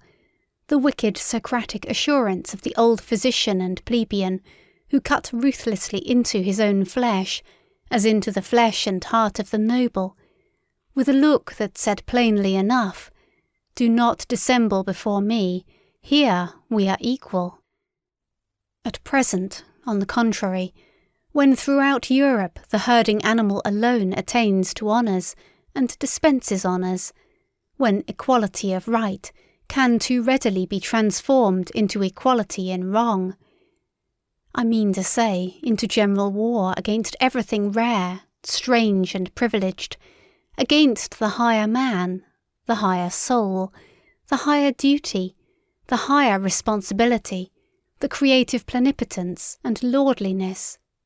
At present it belongs to the conception of greatness to be noble, to wish to be apart, to be capable of being different, to stand alone, to have to live by personal initiative, and the philosopher will betray something of his own ideal when he asserts, "He shall be the greatest who can be the most solitary, the most concealed, the most divergent, the man beyond good and evil, the master of his virtues and of superabundance of will. Precisely this shall be called greatness, as diversified as can be entire, as ample as can be full." And, to ask once more the question, is greatness possible nowadays? 213.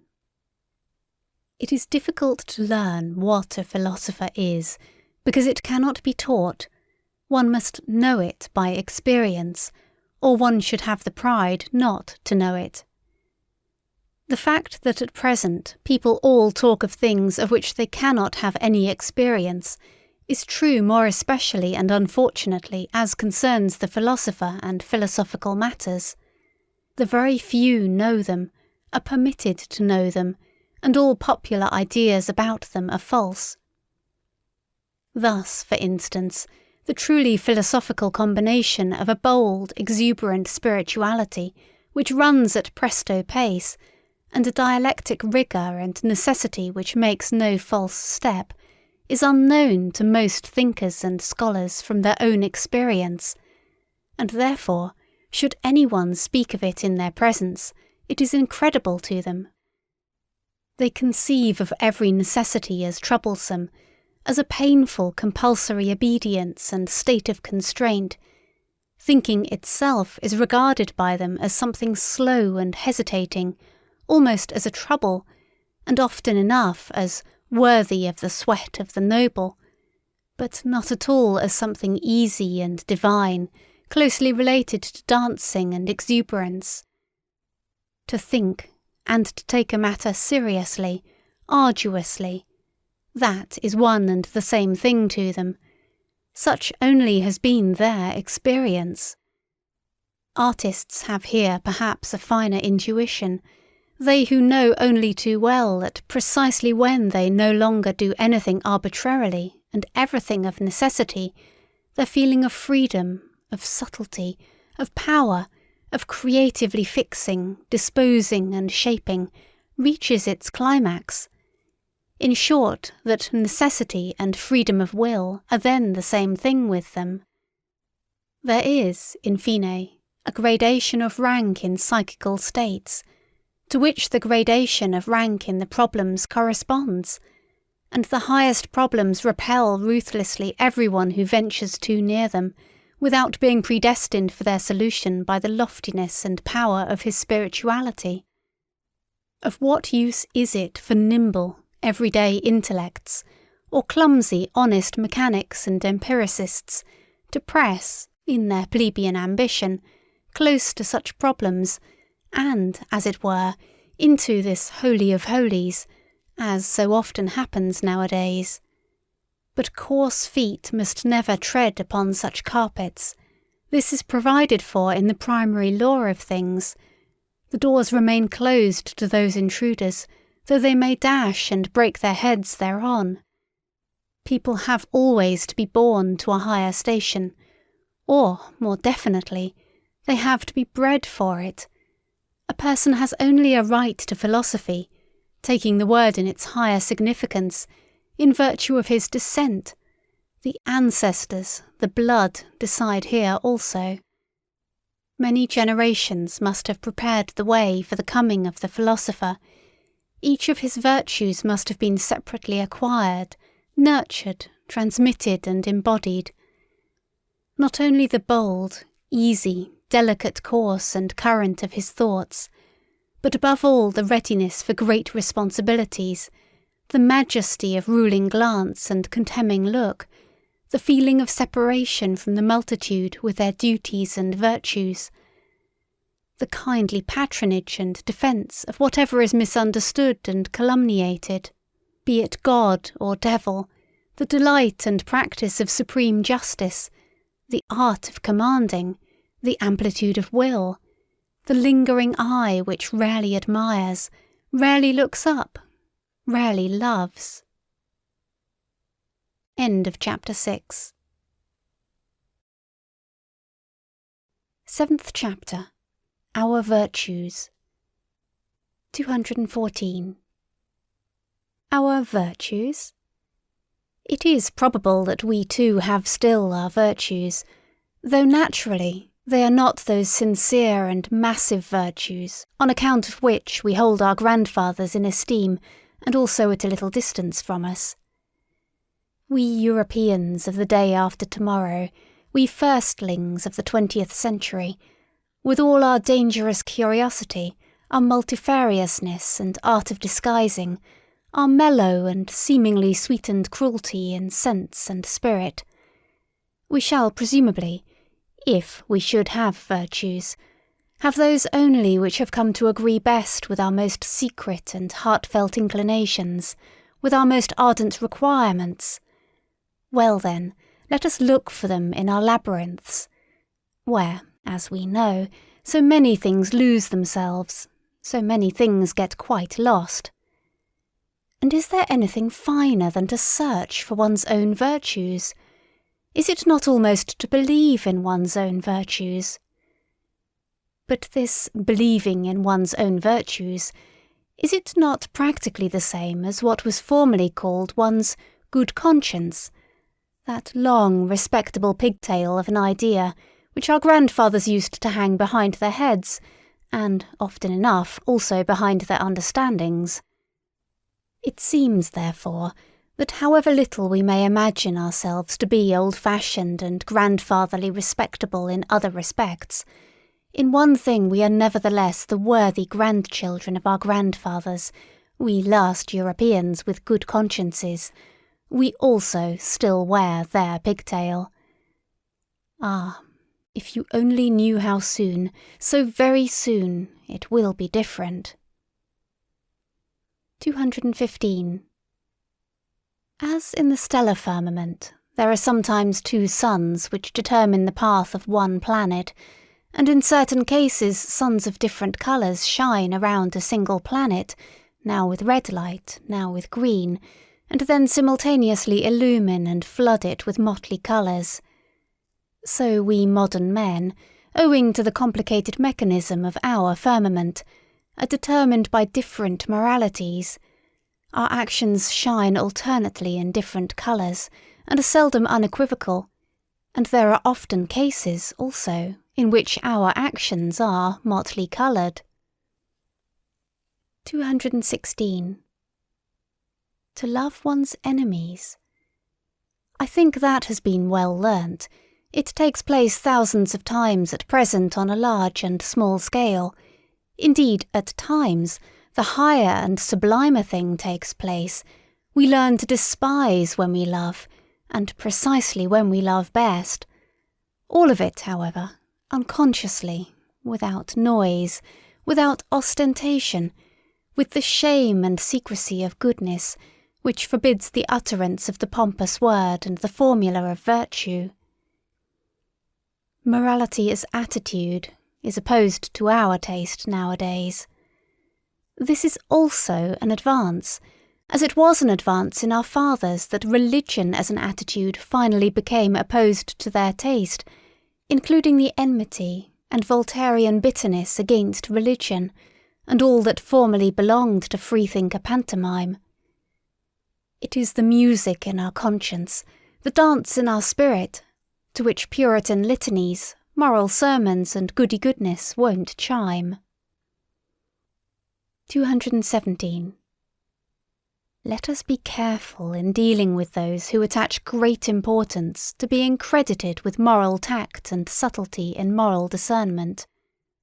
They never forgive us if they have once made a mistake before us, or even with regard to us.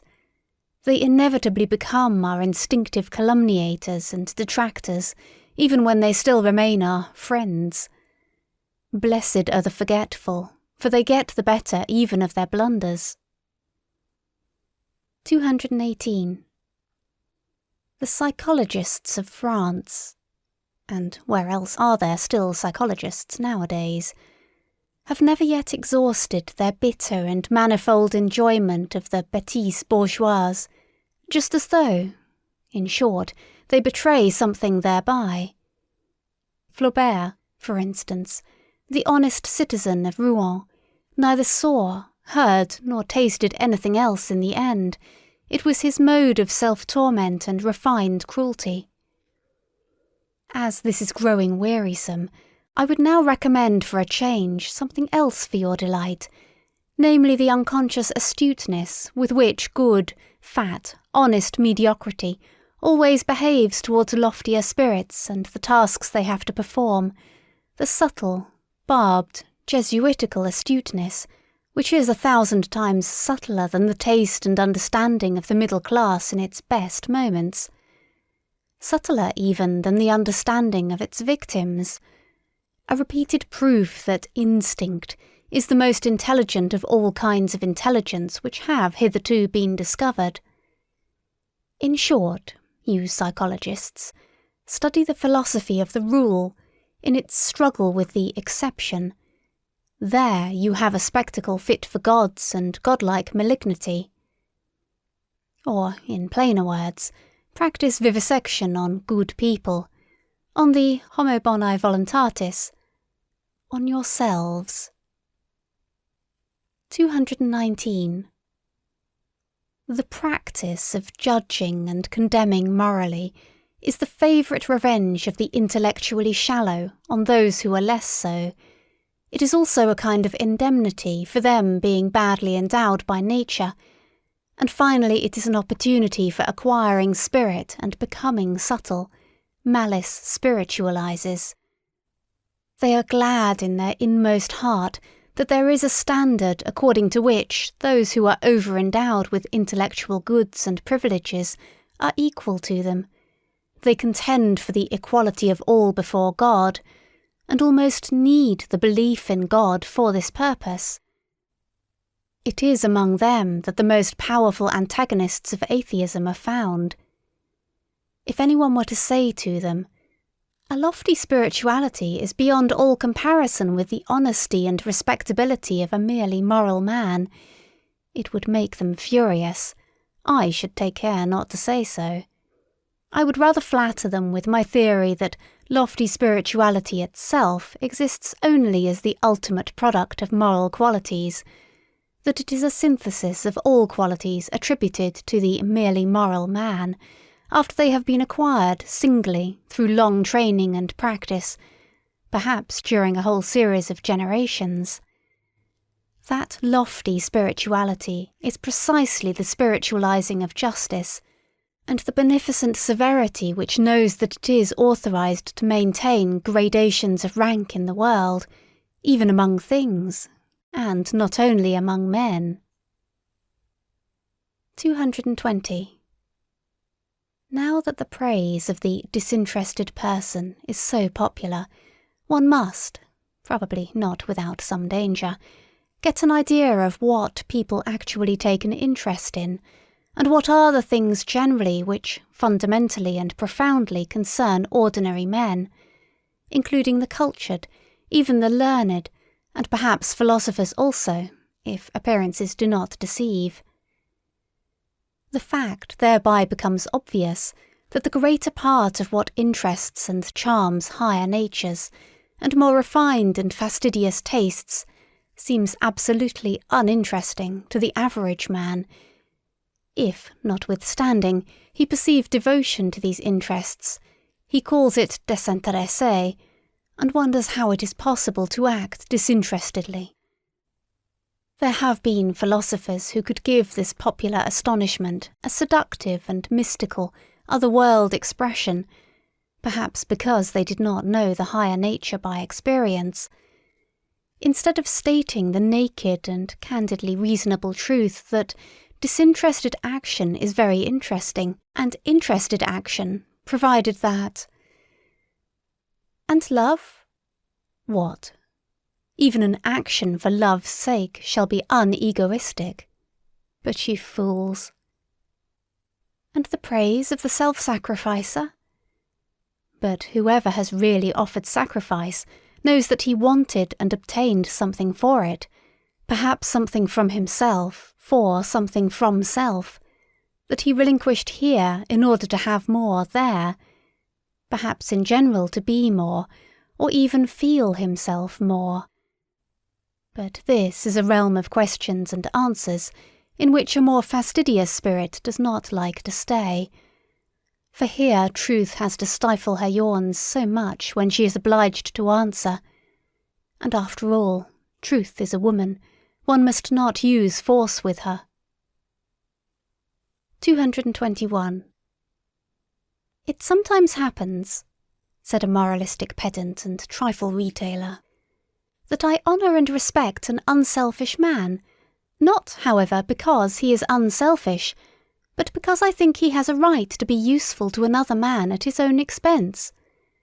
In short, the question is always who he is, and who the other is.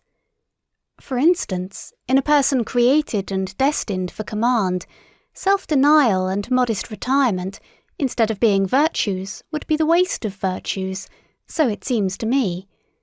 Every system of unegoistic morality which takes itself unconditionally and appeals to everyone not only sins against good taste, but is also an incentive to sins of omission, an additional seduction under the mask of philanthropy, and precisely a seduction and injury to the higher, rarer and more privileged types of men. Moral systems must be compelled first of all to bow before the gradations of rank. Their presumption must be driven home to their conscience, until they thoroughly understand at last that it is immoral to say that what is right for one is proper for another. So said my moralistic pedant and bonhomme. Did he perhaps deserve to be laughed at when he thus exhorted systems of morals to practice morality? But one should not be too much in the right if one wishes to have the laughers on one's own side. A grain of wrong pertains even to good taste. 222.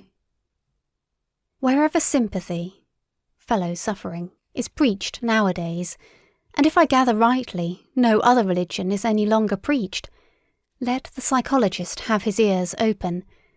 Through all the vanity, through all the noise which is natural to these preachers, as to all preachers, he will hear a hoarse, groaning, genuine note of self-contempt. It belongs to the overshadowing and uglifying of Europe, which has been on the increase for a century, the first symptoms of which are already specified documentarily in a thoughtful letter of Galliani to Madame d'Epinay, if it is not really the cause thereof.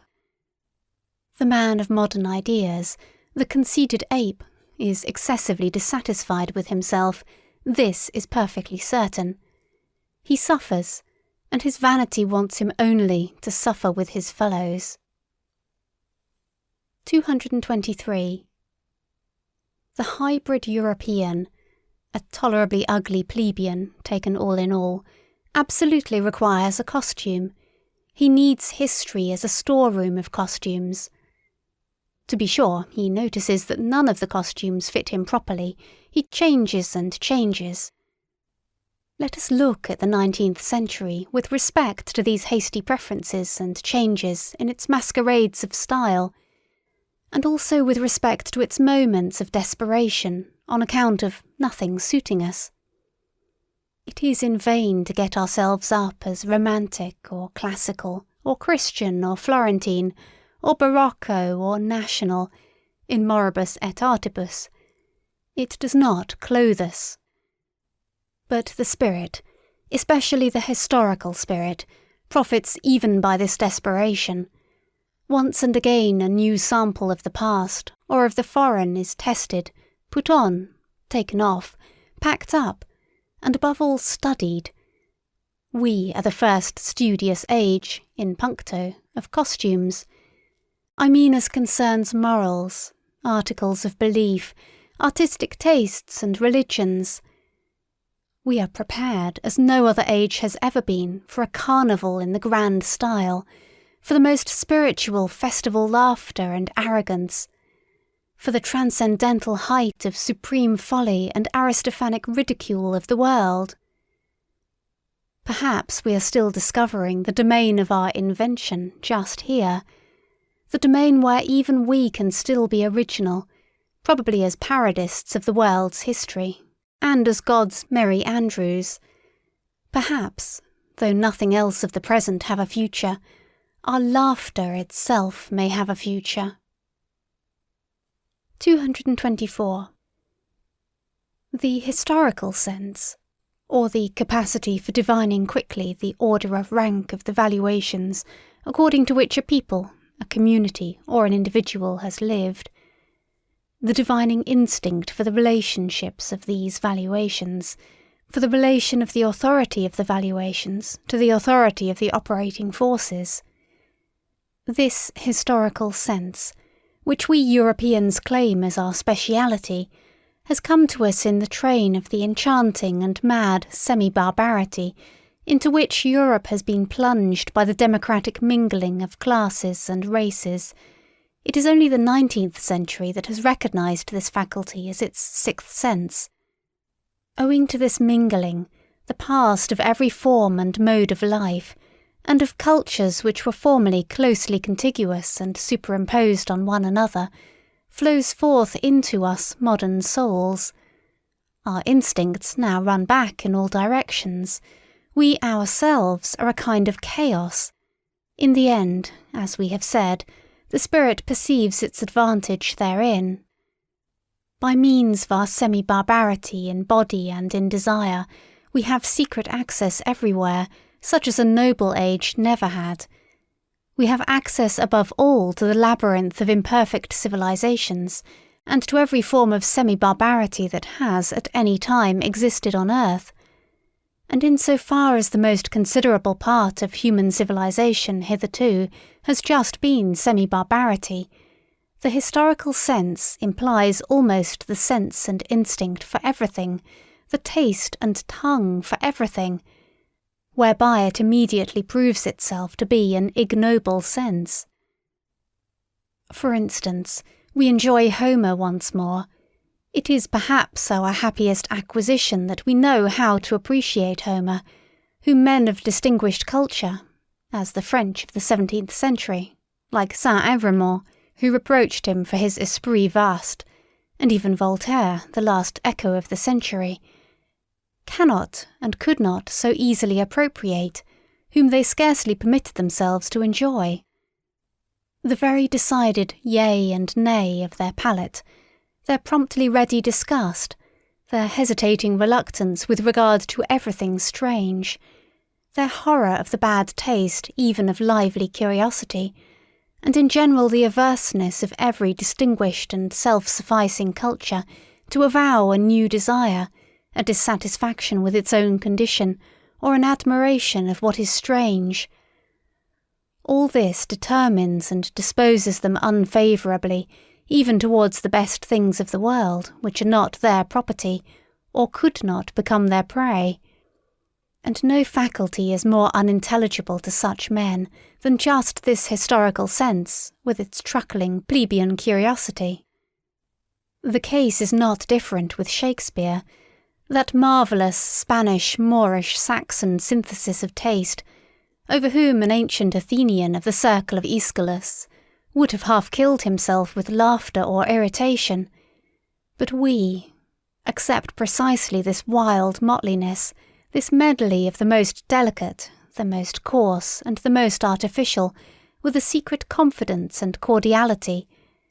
We enjoy it as a refinement of art reserved expressly for us, and allow ourselves to be as little disturbed by the repulsive fumes and the proximity of the English populace in which Shakespeare's art and taste lives, as perhaps on the Chiaia of Naples, where, with all our senses awake, we go our way, enchanted and voluntarily, in spite of the drain odour of the lower quarters of the town. That, as men of the historical sense, we have our virtues, is not to be disputed. We are unpretentious, unselfish, modest, brave, habituated to self-control and self-renunciation, very grateful, very patient, very complacent. But with all this, we are perhaps not very tasteful. Let us finally confess it, that what is most difficult for us men of the historical sense to grasp, feel, taste and love, what finds us fundamentally prejudiced and almost hostile, is precisely the perfection and ultimate maturity in every culture and art, the essentially noble in works and men, their moment of smooth sea and halcyon self-sufficiency, the goldenness and coldness which all things show that have perfected themselves. Perhaps our great virtue of the historical sense is in necessary contrast to good taste, at least to the very best taste, and we can only evoke in ourselves imperfectly, hesitatingly, and with compulsion, the small, short, and happy godsends and glorifications of human life as they shine here and there, those moments and marvellous experiences when a great power has voluntarily come to a halt before the boundless and infinite, where a superabundance of refined delight has been enjoyed by a sudden checking and petrifying, by standing firmly and planting oneself fixedly on still trembling ground. Proportionateness is strange to us, let us confess it to ourselves. Our itching is really the itching for the infinite, the immeasurable. Like the rider on his forward panting horse, we let the reins fall before the infinite. We modern men, we semi-barbarians, and are only in our highest bliss when we are in most danger. 225. Whether it be hedonism, pessimism, utilitarianism, or eudaimonism, all those modes of thinking which measure the worth of things according to pleasure and pain, that is, according to accompanying circumstances and secondary considerations, are plausible modes of thought and naiveties, which everyone conscious of creative powers and an artist's conscience will look down upon with scorn, though not without sympathy. Sympathy for you, to be sure, that is not sympathy as you understand it. It is not sympathy for social distress, for society with its sick and misfortuned, for the hereditarily vicious and defective who lie on the ground around us. Still less is it sympathy for the grumbling, vexed, revolutionary slave classes who strive after power. They call it freedom. Our sympathy is a loftier and further-sighted sympathy. We see how man dwarfs himself, how you dwarf him, and there are moments when we view your sympathy with an indescribable anguish, when we resist it, when we regard your seriousness as more dangerous than any kind of levity. You want, if possible, and there is not a more foolish if possible, to do away with suffering. And it really seems that we would rather have it increased and made worse than it has ever been. Well-being, as you understand it, is certainly not a goal. It seems to us an end, a condition which at once renders man ludicrous and contemptible, and makes his destruction desirable. The discipline of suffering, of great suffering, know ye not that it is only this discipline that has produced all the elevations of humanity hitherto? The tension of soul in misfortune which communicates to it its energy, its shuddering in view of wrack and ruin, its inventiveness and bravery in undergoing, enduring, interpreting and exploiting misfortune, and whatever depth, mystery, disguise, spirit, artifice or greatness has been bestowed upon the soul, has it not been bestowed through suffering, through the discipline of great suffering? In man, creature and creator are united. In man there is not only matter, shred, excess, clay, mire, folly, chaos, but there is also the creator, the sculptor, the hardness of the hammer, the divinity of the spectator, and the seventh day. Do ye understand this contrast? And that your sympathy for the creature in man applies to that which has to be fashioned, bruised, forged, stretched, roasted, annealed, refined, to that which must necessarily suffer, and is meant to suffer. And our sympathy, do ye not understand what our reverse sympathy applies to, when it resists your sympathy as the worst of all pampering and enervation? So it is sympathy against sympathy. But, to repeat it once more, there are higher problems than the problems of pleasure and pain and sympathy, and all systems of philosophy which deal only with these are naiveties. 226. We immoralists. This world with which we are concerned, in which we have to fear and love, this almost invisible, inaudible world of delicate command and delicate obedience, a world of almost, in every respect, captious, insidious, sharp and tender. Yes, it is well protected from clumsy spectators and familiar curiosity. We are woven into a strong net and garment of duties, and cannot disengage ourselves. Precisely here we are men of duty, even we. Occasionally it is true we dance in our chains and betwixt our swords. It is none the less true that more often we gnash our teeth under the circumstances and are impatient at the secret hardship of our lot. But do what we will, fools and appearances say of us, "These are men without duty." We always have fools and appearances against us. 227. Honesty, granting that it is the virtue from which we cannot rid ourselves, we free spirits, well, we will labour at it with all our perversity and love, and not tire of perfecting ourselves in our virtue, which alone remains. May its glance some day overspread like a gilded, blue, mocking twilight, this ageing civilization with its dull, gloomy seriousness. And if, nevertheless, our honesty should one day grow weary and sigh, and stretch its limbs, and find us too hard, and would fain have it pleasanter, easier and gentler, like an agreeable vice, let us remain hard, we latest Stoics, and let us send to its help whatever devilry we have in us, our disgust at the clumsy and undefined, our nittima invetitum, our love of adventure, our sharpened and fastidious curiosity, our most subtle, disguised, intellectual will to power and universal conquest, which rambles and roves avidiously around all the realms of the future. Let us go with all our devils to the help of our God. It is probable that people will misunderstand and mistake us on that account. What does it matter? They will say, "Their honesty, that is their devilry and nothing else." What does it matter?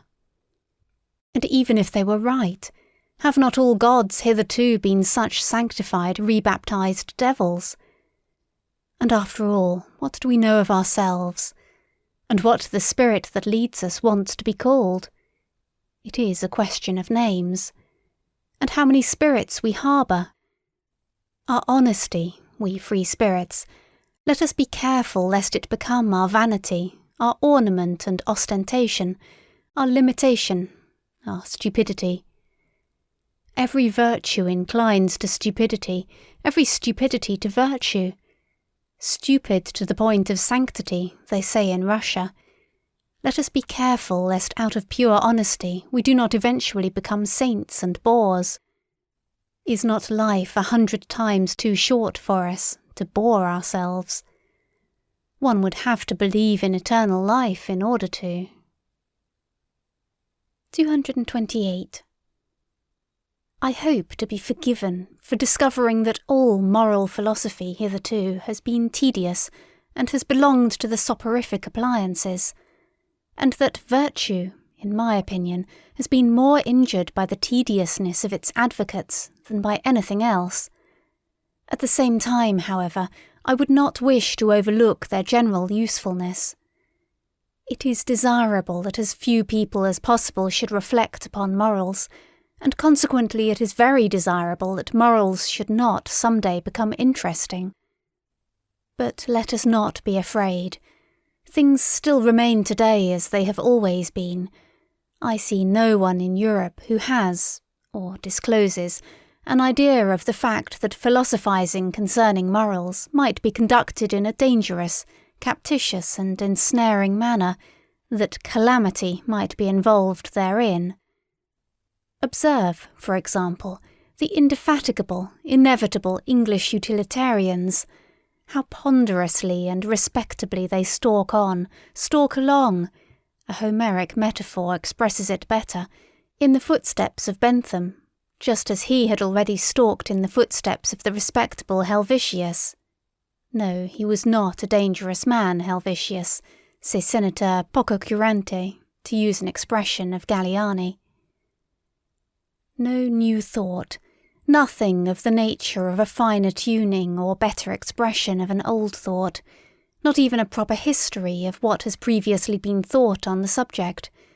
An impossible literature, taking it all in all, unless one knows how to leaven it with some mischief.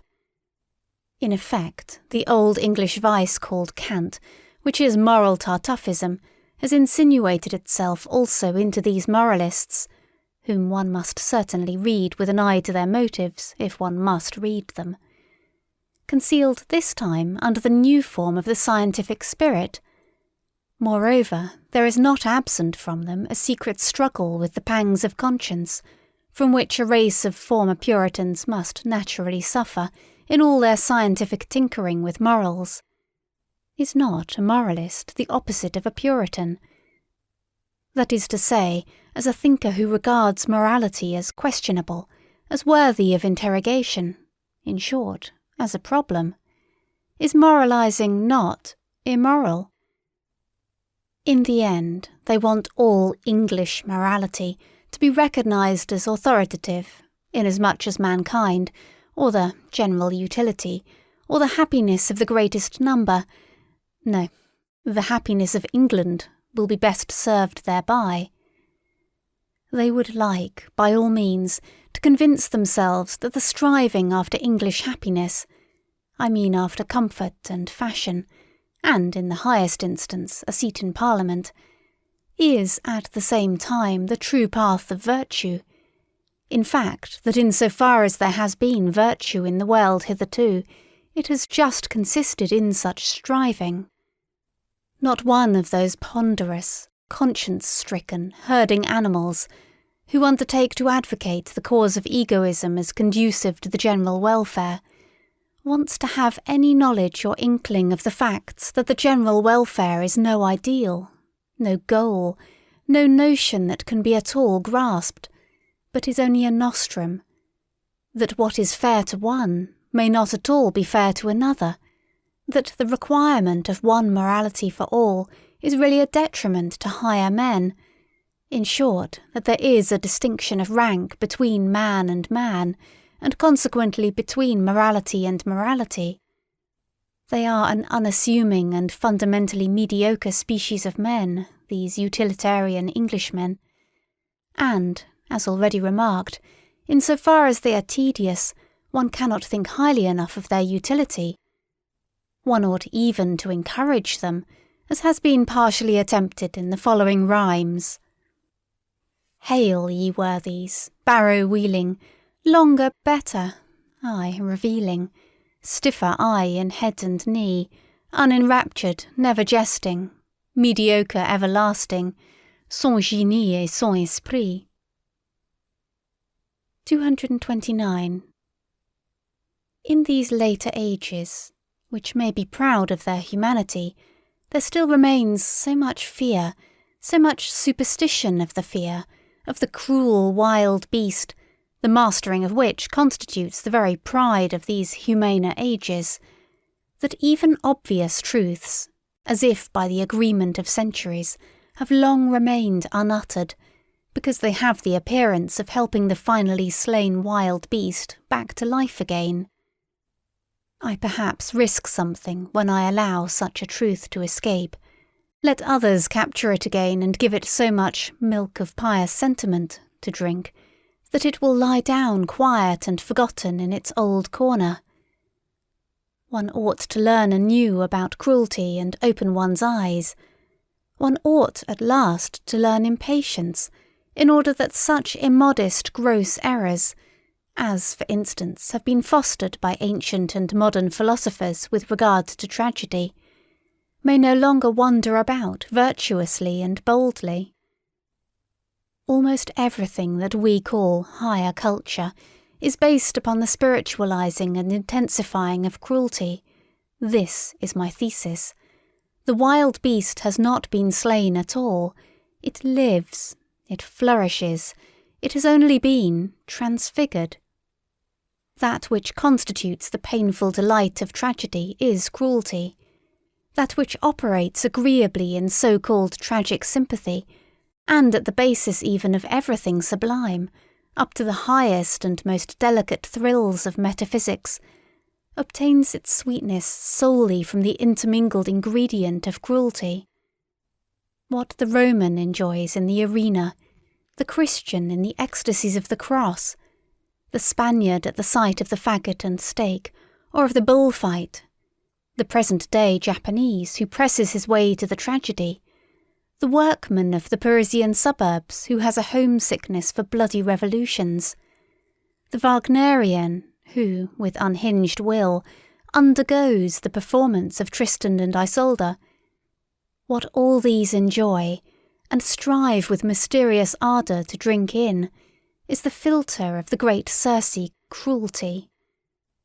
Here, to be sure, we must put aside entirely the blundering psychology of former times, which could only teach with regard to cruelty that it originated at the sight of the suffering of others. There is an abundant, superabundant enjoyment even in one's own suffering, in causing one's own suffering, and wherever man has allowed himself to be persuaded to self-denial in the religious sense, or to self-mutilation, as among the Phoenicians and ascetics, or, in general, to desensualization, decarnalization, and contrition, to puritanical repentance spasms, to vivisection of conscience, and to Pascal-like sacrificio dell'intelletto, he is secretly allured and impelled forwards by his cruelty, by the dangerous thrill of cruelty towards himself. Finally, let us consider that even the seeker of knowledge operates as an artist and glorifier of cruelty, in that he compels his spirit to perceive against its own inclination, and often enough against the wishes of his heart. He forces it to say nay, where he would like to affirm, love, and adore. Indeed, every instance of taking a thing profoundly and fundamentally is a violation, an intentional injuring of the fundamental will of the spirit, which instinctively aims at appearance and superficiality. Even in every desire for knowledge there is a drop of cruelty. 230. Perhaps what I have here said about a fundamental will of the spirit may not be understood without further details. I may be allowed a word of explanation. That imperious something, which is popularly called the spirit, wishes to be master internally and externally, and to feel itself master. It has the will of a multiplicity for a simplicity, a binding, taming, imperious and essentially ruling will. Its requirements and capacities here are the same as those assigned by physiologists to everything that lives, grows, and multiplies. The power of the spirit to appropriate foreign elements reveals itself in a strong tendency to assimilate the new to the old, to simplify the manifold, to overlook or repudiate the absolutely contradictory. Just as it arbitrarily re-underlines, makes prominent, and falsifies for itself certain traits and lines in the foreign elements, in every portion of the outside world. Its object thereby is the incorporation of new experiences, the assortment of new things in the old arrangements, in short, growth, or more properly, the feeling of growth, the feeling of increased power, is its object. This same will has at its service an apparently opposed impulse of the spirit, a suddenly adopted preference of ignorance, of arbitrary shutting out, a closing of windows, an inner denial of this or that, a prohibition to approach, a sort of defensive attitude against much that is knowable, a contentment with obscurity, with the shutting in horizon, an acceptance and approval of ignorance, as that which is all necessary according to the degree of its appropriating power, its digestive power, to speak figuratively, and in fact the spirit resembles a stomach more than anything else.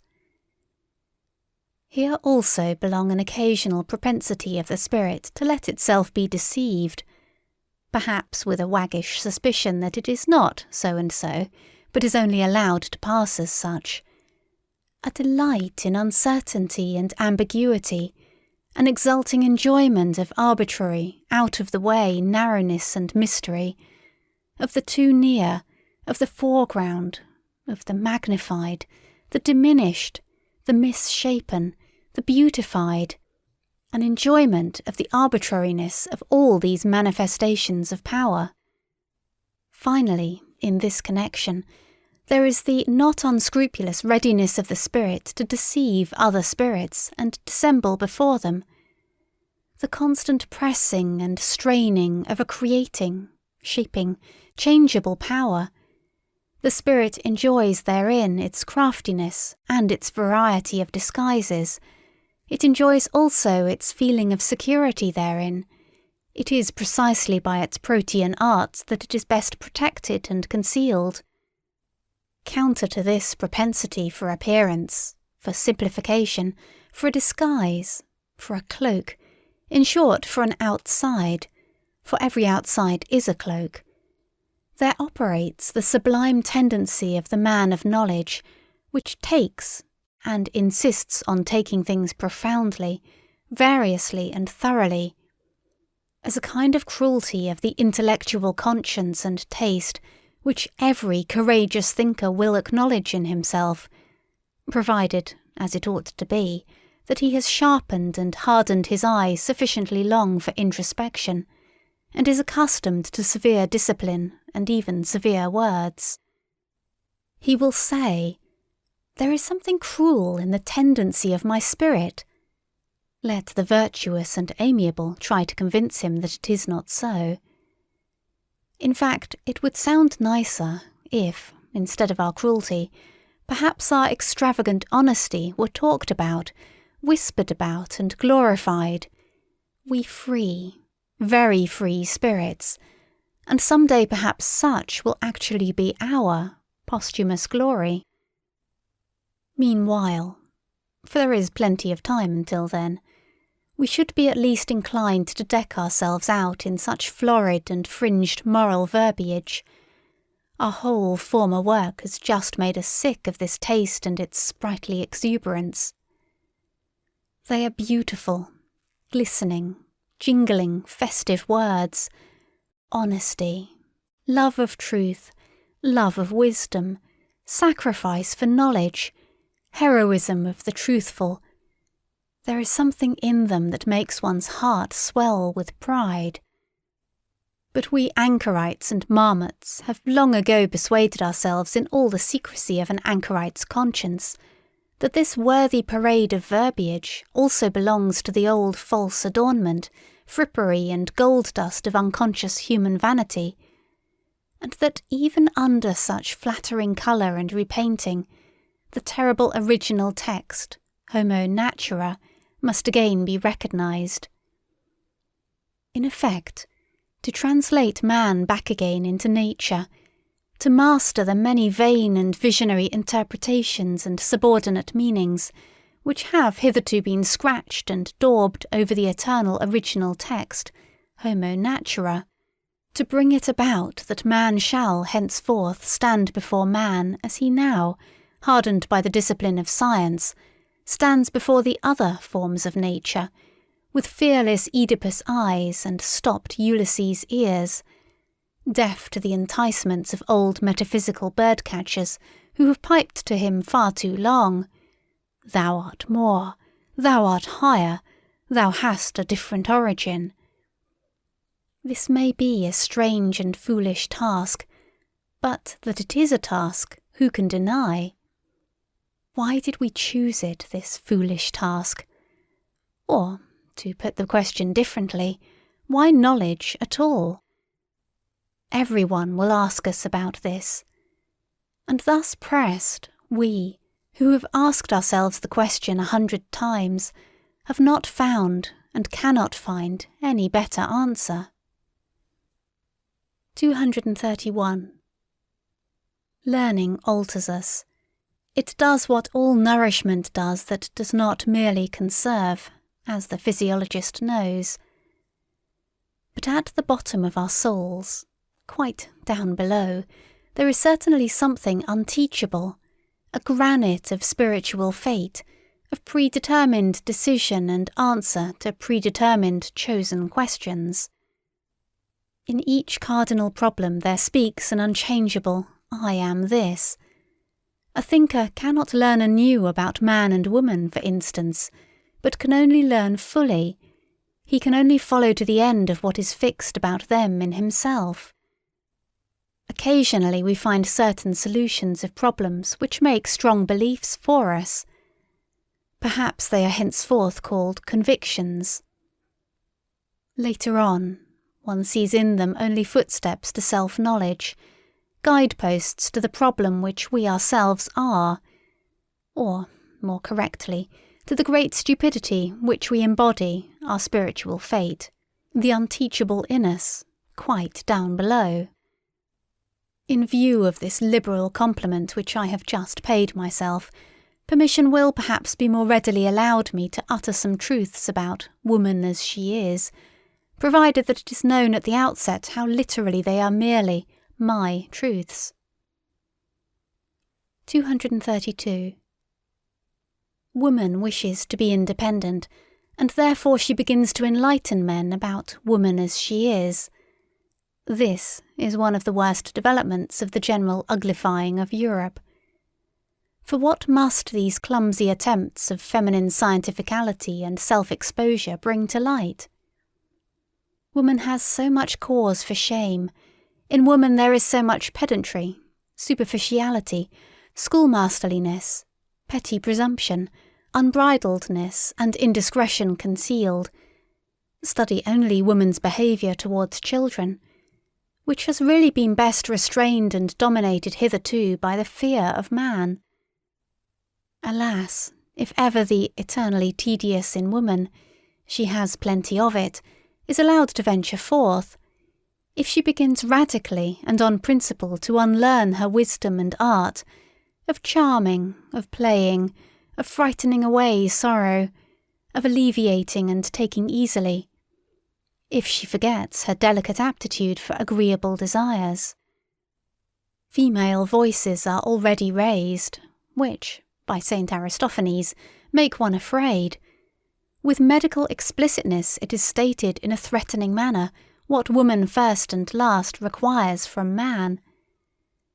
Is it not in the very worst taste that woman thus sets herself up to be scientific?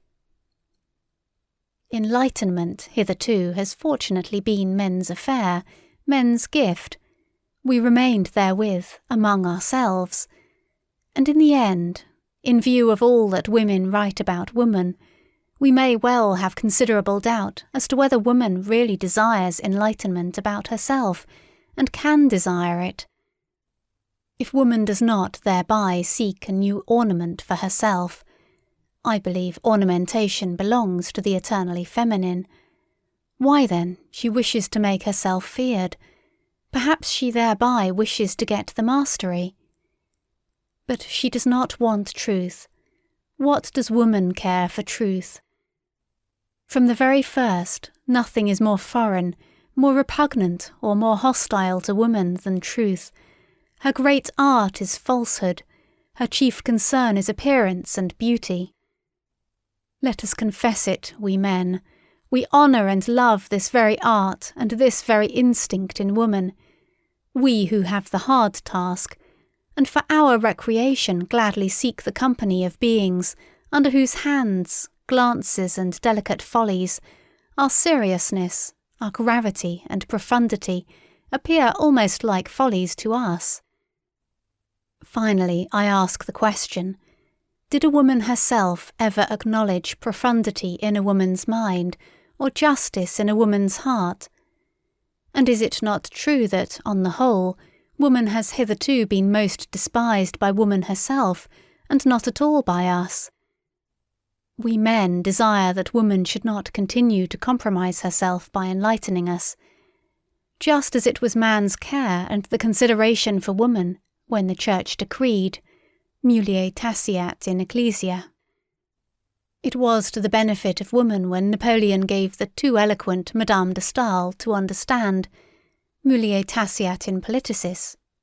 And in my opinion, he is a true friend of woman who calls out to women today, mulier taceat de mulier. 233. It betrays corruption of the instincts, apart from the fact that it betrays bad taste, When a woman refers to Madame Roland or Madame de Staël or Monsieur Georges Sand as though something were proved thereby in favour of woman as she is. Among men, these are the three comical women as they are, nothing more, and just the best involuntary counter-arguments against feminine emancipation and autonomy. 234. Stupidity in the kitchen, woman as cook, the terrible thoughtlessness with which the feeding of the family and the master of the house is managed. Woman does not understand what food means, and she insists on being cook. If woman had been a thinking creature, she should certainly, as cook for thousands of years, have discovered the most important physiological facts, and should likewise have got possession of the healing art. Through bad female cooks, through the entire lack of reason in the kitchen, the development of mankind has been longest retarded and most interfered with. Even today matters are very little better. A word to high school girls. 235. There are turns and casts of fancy. There are sentences, little handfuls of words, in which a whole culture, a whole society suddenly crystallizes itself. Among these is the incidental remark of Madame de Lambert to her son. Mon ami, ne vous permettez jamais que de folies, qui vous feront grand plaisir. The motherliest and wisest remark, by the way, that was ever addressed to a son. 236. I have no doubt that every noble woman will oppose what Dante and Goethe believed about woman, the former when he sang Ella guardava suso, ed io in lei, and the latter when he interpreted it, the eternally feminine draws us aloft.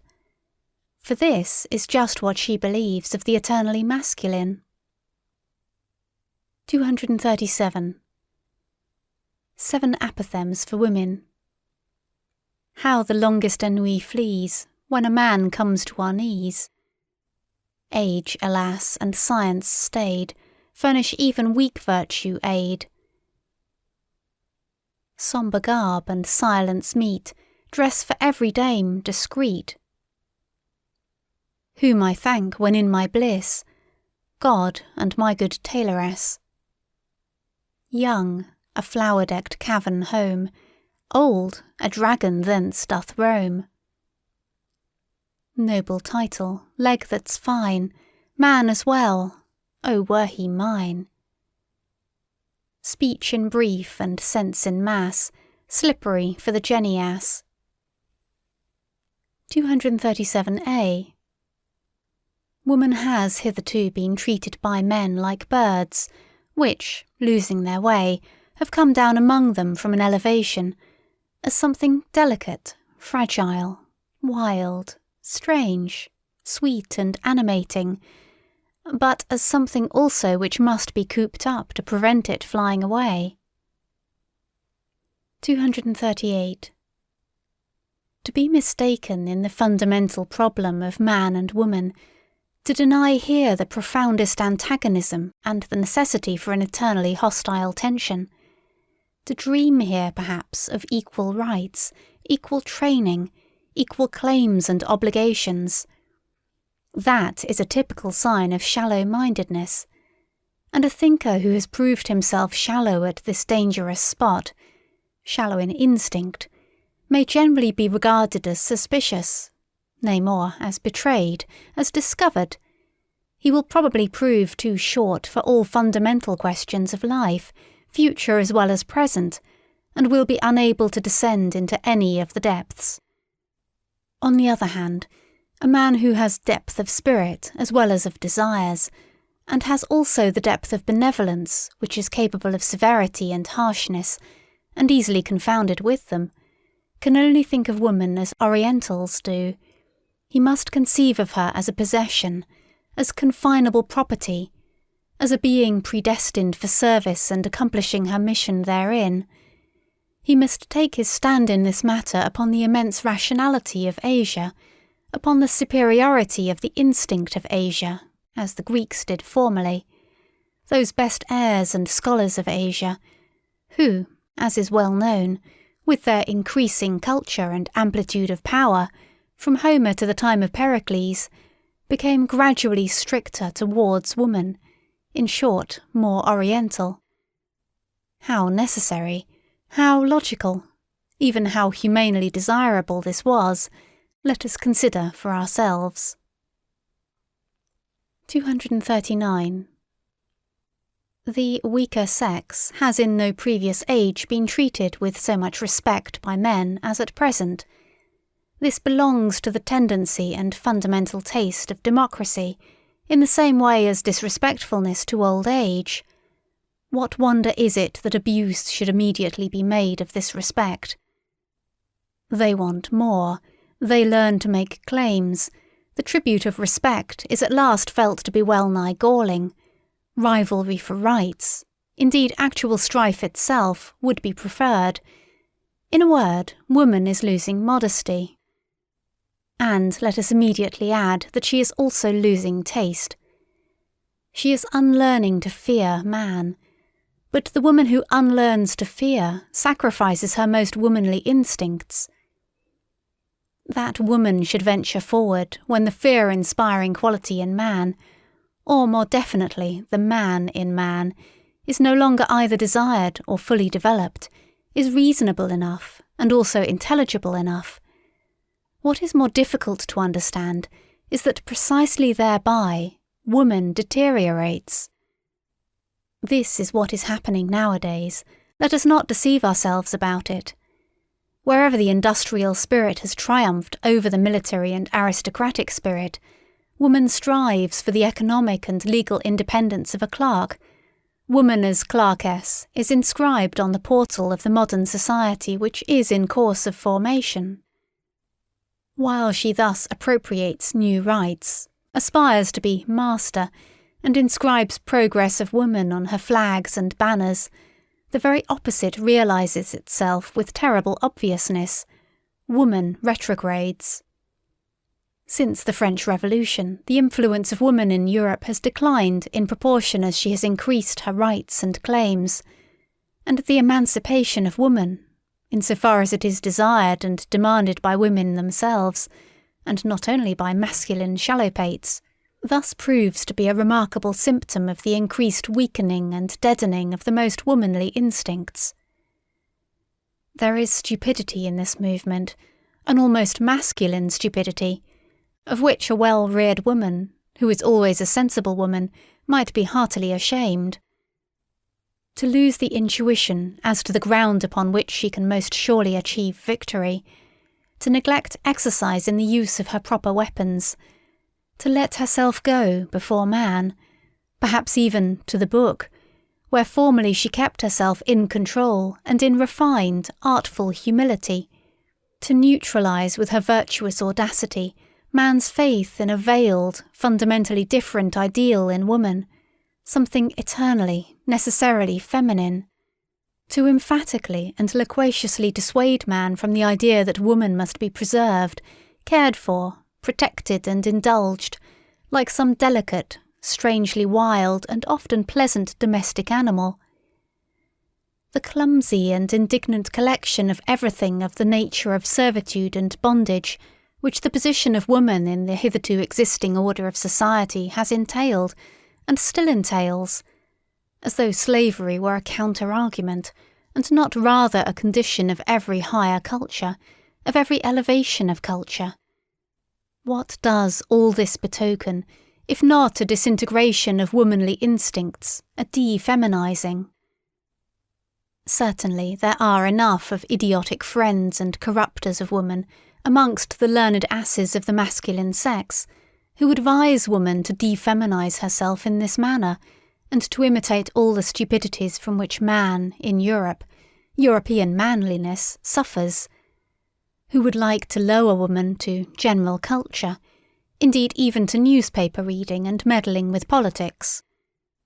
Here and there they wish even to make women into free spirits and literary workers, as though a woman without piety would not be something perfectly obnoxious or ludicrous to a profound and godless man. Almost everywhere her nerves are being ruined by the most morbid and dangerous kind of music, our latest German music, and she is daily being made more hysterical and more incapable of fulfilling her first and last function, that of bearing robust children.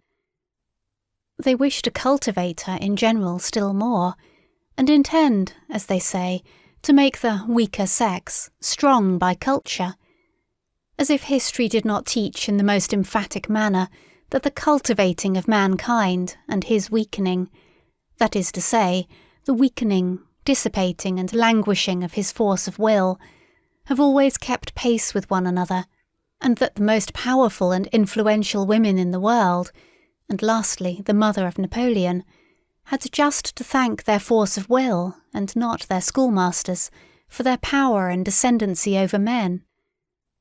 That which inspires respect in woman, and often enough fear also, is her nature, which is more natural than that of man, her genuine, carnivora-like, cunning flexibility, her tiger claws beneath the glove, her naivety and egoism, her untrainableness and innate wildness, the incomprehensibleness, extent and deviation of her desires and virtues.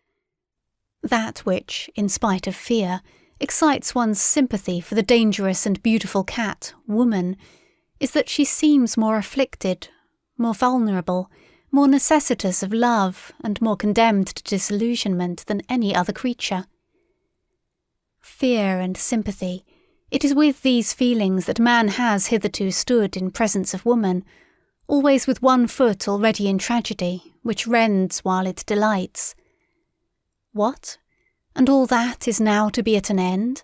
And the disenchantment of woman is in progress? The tediousness of woman is slowly evolving? Oh, Europe, Europe!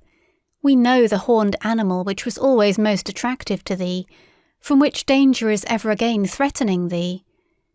Thy old fable might once more become history, an immense stupidity might once again overmaster thee and carry thee away. And no God concealed beneath it. No, only an idea, a modern idea. End of chapter 7. 8th chapter, Peoples and Countries. 240. I heard, once again for the first time, Richard Wagner's overture to the Master Singers. It is a piece of magnificent, gorgeous, heavy, latter-day art, which has the pride to presuppose 2 centuries of music as still living, in order that it may be understood. It is an honour to Germans that such a pride did not miscalculate. What flavours and forces, what seasons and climes do we not find mingled in it? It impresses us at one time as ancient, at another time as foreign, bitter and too modern. It is as arbitrary as it is pompously traditional. It is not infrequently roguish, still oftener rough and coarse. It has fire and courage, and, at the same time, the loose, dun-coloured skin of fruits which ripen too late. It flows broad and full, and suddenly there is a moment of inexplicable hesitation, like a gap that opens between cause and effect, an oppression that makes us dream, almost a nightmare. But already it broadens and widens anew the old stream of delight, the most manifold delight, of old and new happiness, including especially the joy of the artist in himself, which he refuses to conceal, his astonished, happy cognizance of his mastery of the expedients here employed, the new, newly acquired, imperfectly tested expedients of art, as he apparently betrays to us. All in all, however, no beauty, no south, nothing of the delicate southern clearness of the sky, nothing of grace, no dance, hardly a will for logic. A certain clumsiness even, which is also emphasized, as though the artist wished to say to us, "It is part of my intention." A cumbersome drapery, something arbitrarily barbaric and ceremonious, a flurring of learned and venerable conceits and witticisms. Something German in the best and worst sense of the word, something in the German style, manifold, formless and inexhaustible. A certain German potency and superplenitude of soul, which is not afraid to hide itself under the raffinement of decadence, which, perhaps, feels itself most at ease there. A real genuine token of the German soul, which is at the same time young and aged, too ripe and yet still too rich in futurity. This kind of music expresses best what I think of the Germans. They belong to the day before yesterday and the day after tomorrow. They have, as yet, no today. 241. We, good Europeans, we also have hours when we allow ourselves a warm-hearted patriotism, a plunge and relapse into old loves and narrow views. I have just given an example of it. Hours of national excitement, of patriotic anguish, and all other sorts of old-fashioned floods of sentiment. Duller spirits than we may only get done with what confines its operations in us to hours and plays itself out in hours, in a considerable time, some in half a year, others in half a lifetime, according to the speed and strength with which they digest and change their material. Indeed, I could think of sluggish, hesitating races, which, even in our rapidly moving Europe, would require half a century ere they could surmount such atavistic attacks of patriotism and soil attachment, and return once more to reason, that is to say, to good Europeanism. And while digressing on this possibility, I happened to become an ear-witness of a conversation between two old patriots. They were evidently both hard of hearing, and consequently spoke all the louder. He has as much, and knows as much philosophy as a peasant or corps student, said the one. He is still innocent.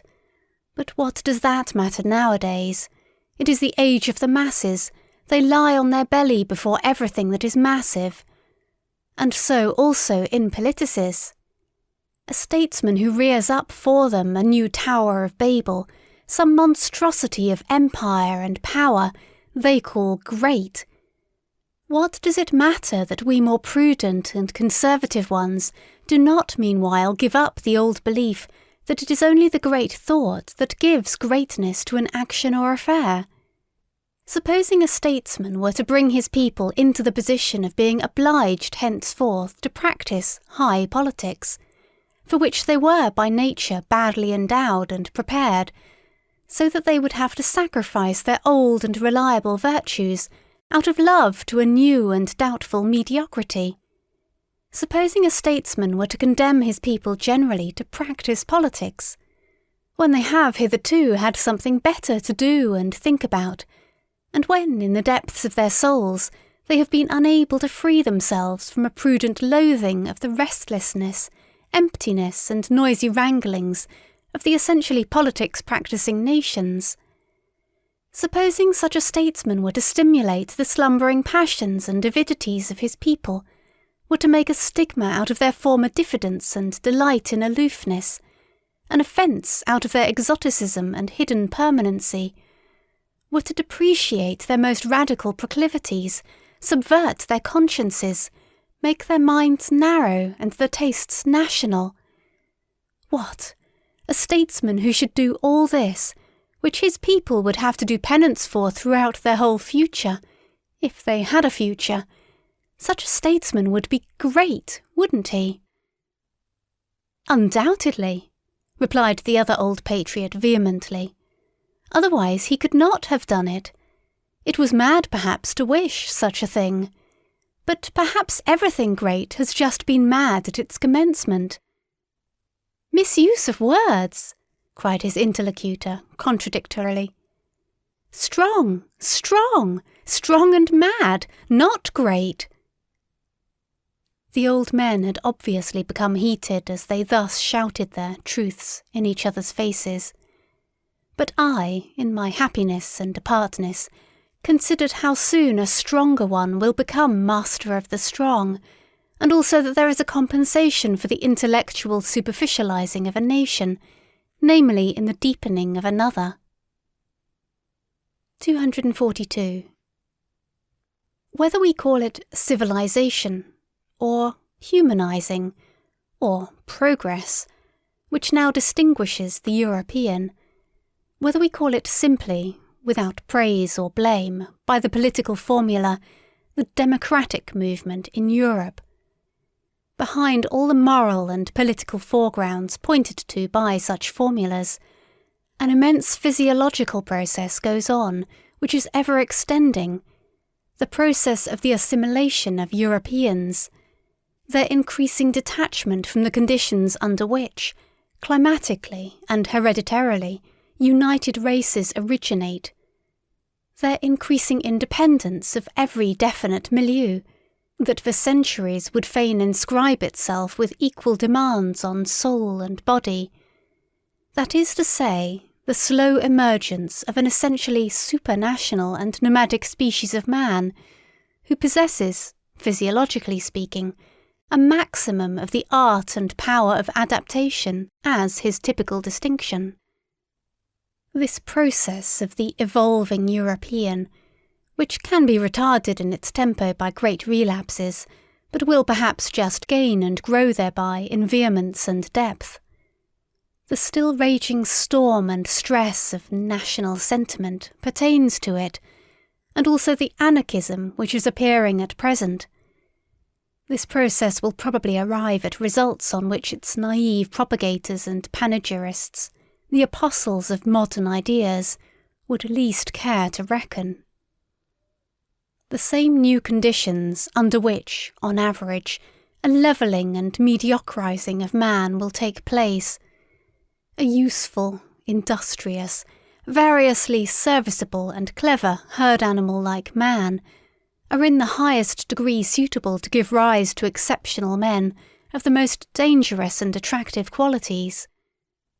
For, while the capacity for adaptation, which is ever trying changing conditions, and begins a new work with every generation, almost with every decade, makes the powerfulness of the type impossible, while the collective impression of such future Europeans will probably be that of numerous, talkative, weak-willed, and very handy workmen who require a master, a commander, as they require their daily bread. While, therefore, the democratizing of Europe will tend to the production of a type prepared for slavery in the most subtle sense of the term, the strong man will necessarily in individual and exceptional cases become stronger and richer than he has perhaps ever been before, owing to the unprejudicedness of his schooling, owing to the immense variety of practice, art and disguise. I meant to say that the democratizing of Europe is at the same time an involuntary arrangement for the rearing of tyrants, taking the word in all its meanings, even in its most spiritual sense. 243. I hear with pleasure that our sun is moving rapidly towards the constellation Hercules, and I hope that the men on this earth will do like the sun, and we foremost, we good Europeans. 244. There was a time when it was customary to call Germans deep by way of distinction. But now that the most successful type of New Germanism is covetous of quite other honours, and perhaps misses smartness in all that has depth, it is almost opportune and patriotic to doubt whether we did not formerly deceive ourselves with that commendation. In short, whether German depth is not at bottom something different and worse, and something from which, thank God, we are on the point of successfully ridding ourselves. Let us try, then, to relearn with regard to German depth. The only thing necessary for the purpose is a little vivisection of the German soul. The German soul is above all manifold, varied in its source, aggregated and superimposed rather than actually built, this is owing to its origin. A German who would embolden himself to assert, "Two souls, alas, dwell in my breast," would make a bad guess at the truth. Or, more correctly, he would come up far short of the truth about the number of souls. As a people made up of the most extraordinary mixing and mingling of races, perhaps even with a preponderance of the pre-Aryan element, as the people of the centre in every sense of the term, the Germans are more intangible, more ample, more contradictory, more unknown, more incalculable, more surprising, and even more terrifying than other peoples are to themselves. They escape definition, and are thereby alone the despair of the French.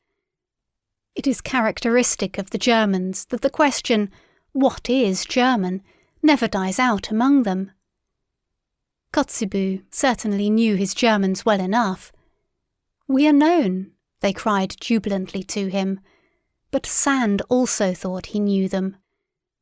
Jean-Paul knew what he was doing when he declared himself incensed at Fichte's lying but patriotic flatteries and exaggerations. But it is probable that Goethe thought differently about Germans from Jean-Paul, even though he acknowledged him to be right with regard to Fichte. It is a question what Goethe really thought about the Germans. But about many things around him he never spoke explicitly, and all his life he knew how to keep an astute silence. Probably he had good reason for it. It is certain that it was not the wars of independence that made him look up more joyfully, any more than it was the French Revolution, the event on account of which he reconstructed his Faust. And indeed the whole problem of man was the appearance of Napoleon. There are words of Goethe in which he condemns with impatient severity, as from a foreign land, that which Germans take a pride in. He once defined the famous German turn of mind as indulgence towards its own and others' weaknesses. Was he wrong? It is characteristic of Germans that one is seldom entirely wrong about them. The German soul has passages and galleries in it. There are caves, hiding places and dungeons therein. Its disorder has much of the charm of the mysterious. The German is well acquainted with the bypaths to chaos. And, as everything loves its symbol, so the German loves the clouds and all that is obscure, evolving, crepuscular, damp and shrouded. It seems to him that everything uncertain, undeveloped, self-displacing and growing, is deep. The German himself does not exist. He is becoming. He is developing himself. Development is therefore the essentially German discovery and hit in the great domain of philosophical formulas, a ruling idea which, together with German beer and German music, is labouring to Germanize all Europe. Foreigners are astonished and attracted by the riddles which the conflicting nature at the basis of the German soul propounds to them, riddles which Hegel systematized and Richard Wagner has in the end set to music. Good-natured and spiteful. Such a juxtaposition, preposterous in the case of every other people, is unfortunately only too often justified in Germany. One has only to live for a while among Swabians to know this. The clumsiness of the German scholar and his social distastefulness agree alarmingly well with his psychical rope dancing and nimble boldness, of which all the gods have learnt to be afraid. If anyone wishes to see the German soul demonstrated ad oculus, let him only look at German taste, at German arts and manners. What boorish indifference to taste! How the noblest and the commonest stand there in juxtaposition! How disorderly and how rich is the whole constitution of this soul! The German drags at his soul, he drags at everything he experiences. He digests his events badly, he never gets done with them, and German depth is often only a difficult, hesitating digestion. And just as all chronic invalids, all dyspeptics, like what is convenient, so the German loves frankness and honesty. It is so convenient to be frank and honest. This confidingness, this complacence, this showing the cards of German honesty is probably the most dangerous and most successful disguise which the German is up to nowadays. It is his proper Mephistophelian art. With this he can still achieve much. The German lets himself go, and thereby gazes with faithful, blue, empty German eyes, and other countries immediately confound him with his dressing gown. I meant to say that, let German depth be what it will, among ourselves alone we perhaps take the liberty to laugh at it. We shall do well to continue henceforth to honour its appearance and good name, and not barter away too cheaply our old reputation as a people of depth for Prussian smartness and Berlin wit and sand. It is wise for a people to pose and let itself be regarded as profound, clumsy, good-natured, honest and foolish. It might even be profound to do so. Finally, we should do honour to our name. We are not called the Tuschevolk, deceptive people, for nothing. 245. The good old time is past. It sang itself out in Mozart. How happy are we that his Rococo still speaks to us, that his good company, his tender enthusiasm, his childish delight in the Chinese and in flourishes, his courtesy of heart, his longing for the elegant, the amorous, the tripping, the tearful, and his belief in the South, can still appeal to something left in us. Some time or other it will be over with it, but who can doubt that it will be over still sooner with the intelligence and taste for Beethoven?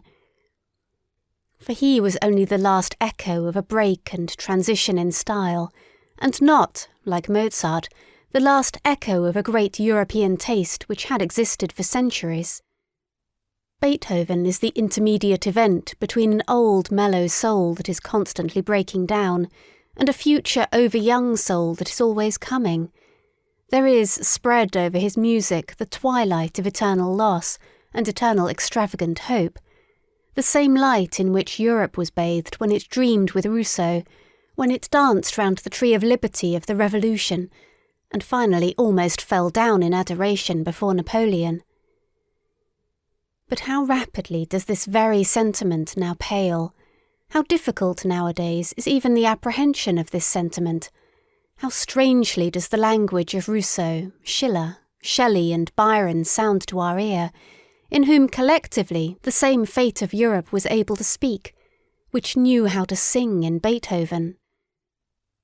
Whatever German music came afterwards belongs to Romanticism, that is to say, to a movement which, historically considered, was still shorter, more fleeting and more superficial than that great interlude, the transition of Europe from Rousseau to Napoleon and to the rise of democracy. Weber. But what do we care nowadays for Freischütz and Oberon, or Marschner's Hans Heiling and Vampire, or even Wagner's Tannhauser? That is extinct, although not yet forgotten music. This whole music of Romanticism, besides, was not noble enough, was not musical enough, to maintain its position anywhere but in the theatre and before the masses. From the beginning it was second-rate music, which was little thought of by genuine musicians. It was different with Felix Mendelssohn, that halcyon master, who, on account of his lighter, purer, happier soul, quickly acquired admiration, and was equally quickly forgotten, as the beautiful episode of German music. But with regard to Robert Schumann, who took things seriously and has been taken seriously from the first, he was the last that founded a school. Do we not now regard it as a satisfaction, a relief, a deliverance, that this very romanticism of Schumann's has been surmounted? Schumann, fleeing into the Saxon Switzerland of his soul, with a half Werther-like, half Jean-Paul-like nature. Assuredly not like Beethoven, assuredly not like Byron. His Manfred music is a mistake and a misunderstanding to the extent of injustice. Schumann, with his taste, which was fundamentally a petty taste, that is to say, a dangerous propensity, doubly dangerous among Germans, for quiet lyricism and intoxication of the feelings, going constantly apart, timidly withdrawing and retiring, a noble weakling who revelled in nothing but anonymous joy and sorrow, from the beginning a sort of girl and noli me tangere. This Schumann was already merely a German event in music, and no longer a European event, as Beethoven had been, as in a still greater degree Mozart had been. With Schumann, German music was threatened with its greatest danger, that of losing the voice for the soul of Europe, and sinking into a merely national affair. 246. What a torture are books written in German to a reader who has a third ear. How indignantly he stands beside the slowly turning swamp of sounds without tune and rhythms without dance, which Germans call a book. And even the German who reads books, how lazily, how reluctantly, how badly he reads. How many Germans know, and consider it obligatory to know, that there is art in every good sentence, art which must be divined if the sentence is to be understood. If there is a misunderstanding about its tempo, for instance, the sentence itself is misunderstood. That one must not be too doubtful about the rhythm-determining syllables, that one should feel the breaking of the too rigid symmetry as intentional and as a charm, that one should lend a fine and patient ear to every staccato and every rubato, that one should divine the sense in the sequence of the vowels and diphthongs, and how delicately and richly they can be tinted and retinted in the order of their arrangement. Who among book-reading Germans is complacent enough to recognise such duties and requirements, and to listen to so much art and intention in language? After all, one just has no ear for it, and so the most marked contrasts of style are not heard, and the most delicate artistry is, as it were, squandered on the deaf. These were my thoughts when I noticed how clumsily and unintuitively two masters in the art of prose writing have been confounded. One whose words drop down hesitatingly and coldly, as from the roof of a damp cave, he counts on their dull sound and echo, and another who manipulates his language like a flexible sword, and from his arm down into his toes feels the dangerous bliss of the quivering, over-sharp blade, which wishes to bite, hiss, and cut. 247. How little the German style has to do with harmony and with the ear is shown by the fact that precisely our good musicians themselves write badly. The German does not read aloud, he does not read for the ear, but only with his eyes. He has put his ears away in the drawer for the time. In antiquity, when a man read, which was seldom enough, he read something to himself and in a loud voice. They were surprised when anyone read silently, and sought secretly the reason of it. In a loud voice, that is to say, with all the swellings, inflections and variations of key and changes of tempo in which the ancient public world took delight. The laws of the written style were then the same as those of the spoken style, and these laws depended partly on the surprising development and refined requirements of the ear and larynx, partly on the strength, endurance and power of the ancient lungs. In the ancient sense, a period is, above all, a physiological whole, inasmuch as it is comprised in one breath. Such periods as occur in Demosthenes and Cicero, swelling twice and sinking twice, and all in one breath, were pleasures to the men of antiquity, who knew by their own schooling how to appreciate the virtue therein, the rareness and the difficulty in the deliverance of such a period. We have really no right to the big period, we modern men who are short of breath in every sense. Those ancients, indeed, were all of them dilettanti in speaking, consequently connoisseurs, consequently critics. They thus brought their orators to the highest pitch. In the same manner as in the last century, when all Italian ladies and gentlemen knew how to sing, the virtuosoship of song, and with it also the art of melody, reached its elevation. In Germany, however, until quite recently, when a kind of platform eloquence began shyly and awkwardly enough to flutter its young wings, there was, properly speaking, only one kind of public and approximately artistical discourse, that delivered from the pulpit. The preacher was the only one in Germany who knew the weight of a syllable or a word, in what manner a sentence strikes, springs, rushes, flows, and comes to a close. He alone had a conscience in his ears, often enough a bad conscience, for reasons are not lacking why proficiency in oratory should be especially seldom attained by a German, or almost always too late. The masterpiece of German prose is therefore with good reason the masterpiece of its greatest preacher. The Bible has hitherto been the best German book. Compared with Luther's Bible, almost everything else is merely literature, something which has not grown in Germany, and therefore has not taken, and does not take, root in German hearts, as the Bible has done. 248. There are two kinds of geniuses, one which above all engenders and seeks to engender, and another which willingly lets itself be fructified and brings forth. And similarly, among the gifted nations, there are those on whom the woman's problem of pregnancy has devolved, and the secret task of forming, maturing, and perfecting. The Greeks, for instance, were a nation of this kind, and so are the French, and others which have to fructify and become the cause of new modes of life, like the Jews, the Romans, and, in all modesty be it asked, like the Germans?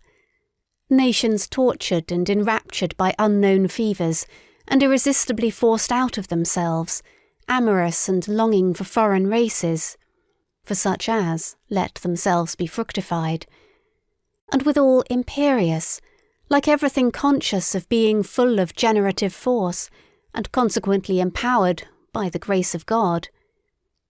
These two kinds of geniuses seek each other like man and woman, but they also misunderstand each other like man and woman. 249. Every nation has its own Tartuffery, and calls that its virtue. One does not know, cannot know, the best that is in one. 250. What Europe owes to the Jews? Many things, good and bad, and above all one thing of the nature both of the best and the worst, the grand style in morality, the fearfulness and majesty of infinite demands, of infinite significations, the whole romanticism and sublimity of moral questionableness, and consequently just the most attractive, ensnaring and exquisite element in those iridescences and allurements to life, in the aftersheen of which the sky of our European culture, its evening sky, now glows, perhaps glows out. For this, we artists among the spectators and philosophers are grateful to the Jews. 251. It must be taken into the bargain if various clouds and disturbances, in short, slight attacks of stupidity, pass over the spirit of a people that suffers, and wants to suffer, from national nervous fever and political ambition. For instance, among present-day Germans, there is alternately the anti-French folly, the anti-Semitic folly, the anti-Polish folly, the Christian romantic folly, the Wagnerian folly, the Teutonic folly, the Prussian folly. Just look at those poor historians, the Sibyls and Treitschkes and their closely bandaged heads, and whatever else these little obscurations of the German spirit and conscience may be called. May it be forgiven me that I too, when on a short, daring sojourn on very infected ground, did not remain wholly exempt from the disease, but, like everyone else, began to entertain thoughts about matters which did not concern me, the first symptom of political infection. About the Jews, for instance, listen to the following. I have never yet met a German who was favourably inclined to the Jews, and however decided the repudiation of actual anti-Semitism may be on the part of all prudent and political men, this prudence and policy is not perhaps directed against the nature of the sentiment itself, but only against its dangerous excess, and especially against the distasteful and infamous expression of this excess of sentiment. On this point we must not deceive ourselves. That Germany has amply sufficient Jews, that the German stomach, the German blood, has difficulty, and will long have difficulty, in disposing only of this quantity of Jew, as the Italian, the Frenchman, and the Englishman have done by means of a stronger digestion. That is the unmistakable declaration and language of a general instinct, to which one must listen and according to which one must act. Let no more Jews come in, and shut the doors, especially towards the east, also towards Austria. Thus commands the instinct of a people whose nature is still feeble and uncertain, so that it could be easily wiped out, easily extinguished by a stronger race. The Jews, however, are beyond all doubt the strongest, toughest and purest race at present living in Europe. They know how to succeed even under the worst conditions, in fact better than under favourable ones, by means of virtues of some sort, which one would like nowadays to label as vices, owing above all to a resolute faith which does not need to be ashamed before modern ideas.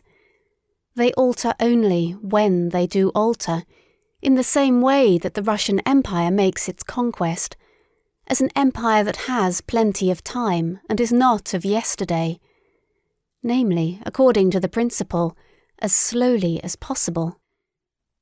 A thinker who has the future of Europe at heart will, in all his perspectives concerning the future, calculate upon the Jews, as he will calculate upon the Russians, as above all the surest and likeliest factors in the great play and battle of forces.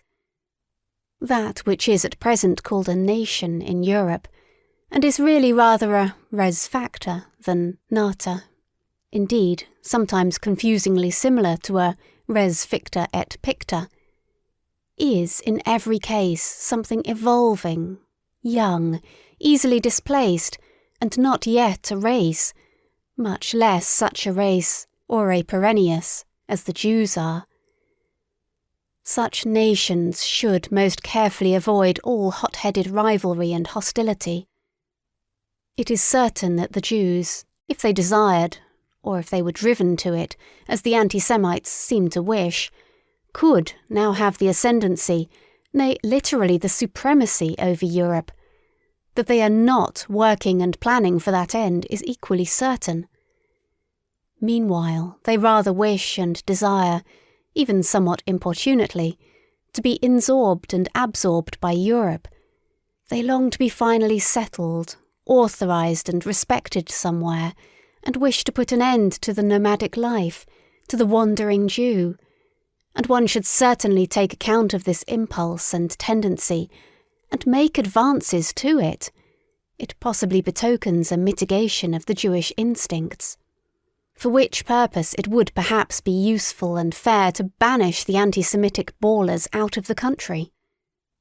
One should make advances with all prudence and with selection, pretty much as the English nobility do. It stands to reason that the more powerful and strongly marked types of New Germanism could enter into relation with the Jews with the least hesitation. For instance, the nobleman officer from the Prussian border. It would be interesting in many ways to see whether the genius for money and patience, and especially some intellect and intellectuality, sadly lacking in the place referred to, could not in addition be annexed and trained to the hereditary art of commanding and obeying, for both of which the country in question has now a classic reputation. But here it is expedient to break off my festal discourse and my sprightly Teutonomania, for I have already reached my serious topic, the European problem as I understand it, the rearing of a new ruling caste for Europe. 252. They are not a philosophical race, the English. Bacon represents an attack on the philosophical spirit generally. Hobbes, Hume and Locke an abasement and a depreciation of the idea of a philosopher for more than a century. It was against Hume that Kant uprose and raised himself. It was Locke of whom Schelling rightly said, "Je méprise Locke." In the struggle against the English mechanical stultification of the world, Hegel and Schopenhauer, along with Goethe, were of one accord, the two hostile brother geniuses in philosophy who pushed in different directions towards the opposite poles of German thought, and thereby wronged each other as only brothers will do. What is lacking in England, and has always been lacking, that half-actor and rhetorician knew well enough, the absurd muddlehead Carlyle, who sought to conceal under passionate grimaces what he knew about himself, namely what was lacking in Carlyle, real power of intellect, real depth of intellectual perception, in short, philosophy. It is characteristic of such an unphilosophical race to hold on firmly to Christianity. They need its discipline for moralizing and humanizing. The Englishman, more gloomy, sensual, headstrong and brutal than the German, is, for that very reason, as the baser of the two, also the most pious. He has all the more need of Christianity. To finer nostrils, this English Christianity itself still has a characteristic English taint of spleen and alcoholic excess, for which, owing to good reasons, it is used as an antidote, the finer poison to neutralize the coarser. A finer form of poisoning is in fact a step in advance with coarse-mannered people, a step towards spiritualization. The English coarseness and rustic demureness is still most satisfactorily disguised by Christian pantomime, and by praying and psalm-singing, or, more correctly, it is thereby explained and differently expressed. And for the herd of drunkards and rakes who formerly learned moral grunting under the influence of Methodism, and more recently as the Salvation Army, a penitential fit may really be the relatively highest manifestation of humanity to which they can be elevated. So much may reasonably be admitted. That, however, which offends even in the humanest Englishman is his lack of music, to speak figuratively, and also literally. He has neither rhythm nor dance in the movements of his soul and body. Indeed, not even the desire for rhythm and dance, for music. Listen to him speaking. Look at the most beautiful Englishwomen walking. In no country on earth are there more beautiful doves and swans. Finally, listen to them singing. But I ask too much. 253. There are truths which are best recognised by mediocre minds, because they are best adapted for them. There are truths which only possess charms and seductive power for mediocre spirits.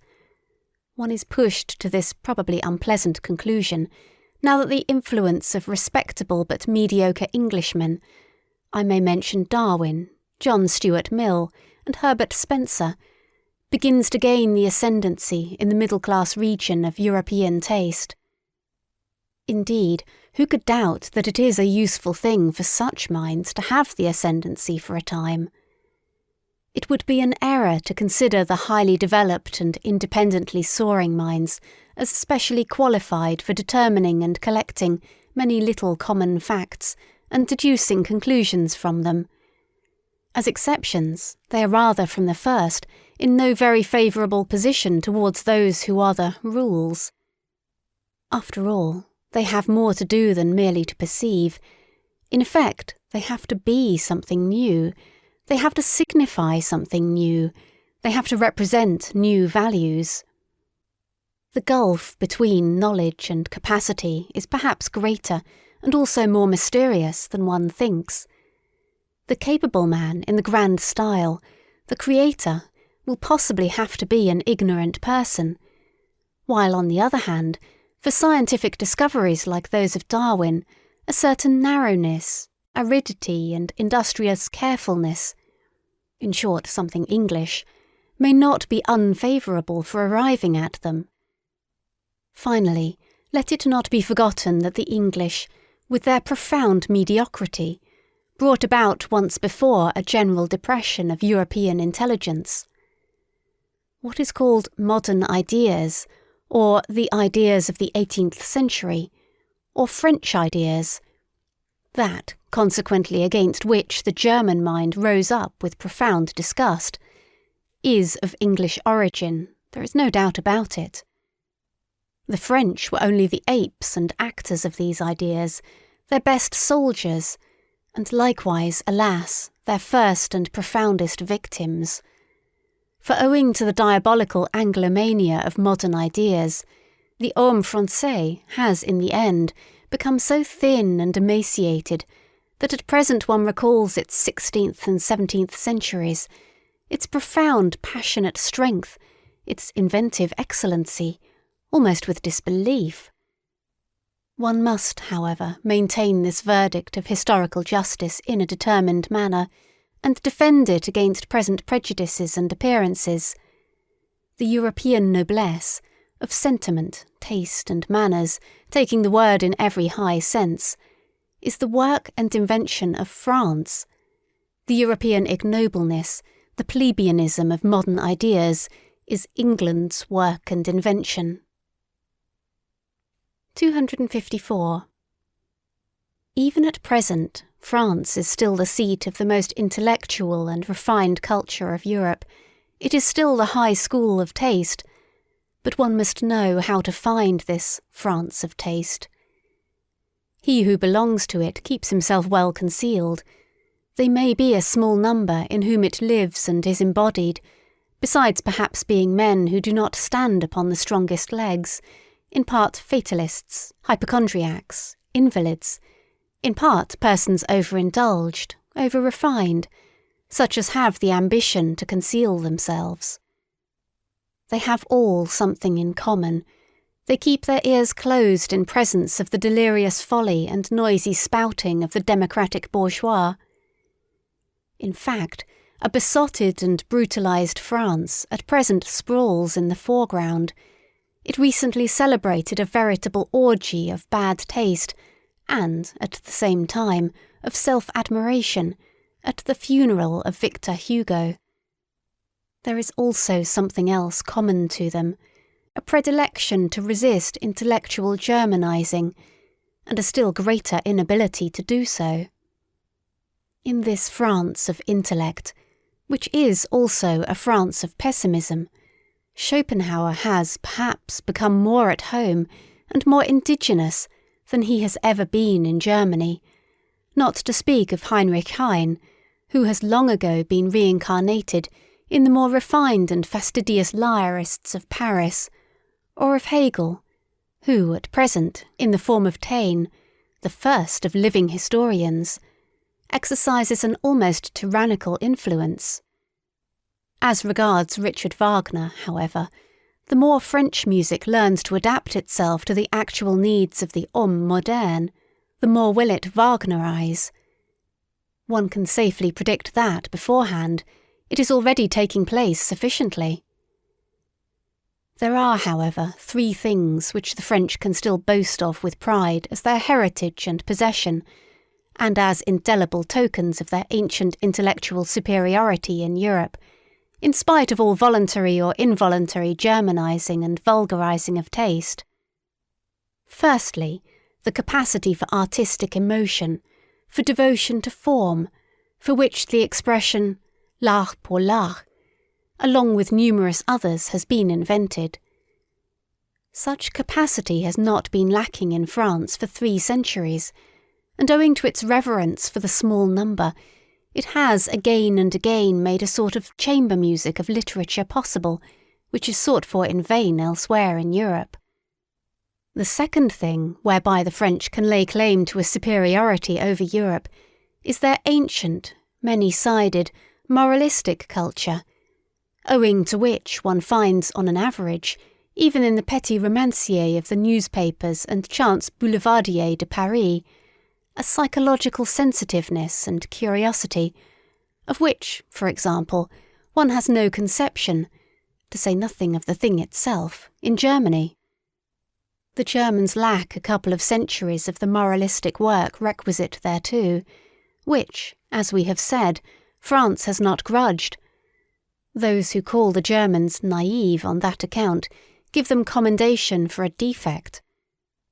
As the opposite of the German inexperience and innocence, involuptate psychologica, which is not too remotely associated with the tediousness of German intercourse, and as the most successful expression of genuine French curiosity and inventive talent in this domain of delicate thrills, Henri Bayle may be noted, that remarkable anticipatory and forerunning man who, with a Napoleonic tempo, traversed his Europe, in fact several centuries of the European soul, as a surveyor and discoverer thereof. It has required 2 generations to overtake him one way or another, to divine long afterwards some of the riddles that perplexed and enraptured him, this strange Epicurean and man of interrogation, the last great psychologist of France. There is yet a third claim to superiority. In the French character, there is a successful halfway synthesis of the North and South, which makes them comprehend many things, and enjoins upon them other things, which an Englishman can never comprehend. Their temperament, turned alternately to and from the south, in which from time to time the Provençal and Ligurian blood froths over, preserves them from the dreadful northern grey-in-grey, from sunless conceptual spectrism, and from poverty of blood, our German infirmity of taste, for the excessive prevalence of which, at the present moment, blood and iron, that is to say high politics, has with great resolution been prescribed, according to a dangerous healing art, which bids me wait and wait, but not yet hope. There is also still in France a pre-understanding and ready welcome for those rarer and rarely gratified men, who are too comprehensive to find satisfaction in any kind of fatherlandism, and know how to love the South when in the North, and the North when in the South, the born Midlanders, the good Europeans. For them Bizet has made music, this latest genius, who has seen a new beauty and seduction, who has discovered a piece of the South in music. 255. I hold that many precautions should be taken against German music. Suppose a person loves the South as I love it, as a great school of recovery for the most spiritual and the most sensuous ills, as a boundless solar profusion and effulgence, which o'erspreads a sovereign existence believing in itself. Well, such a person will learn to be somewhat on his guard against German music, because, in injuring his taste anew, it will also injure his health anew.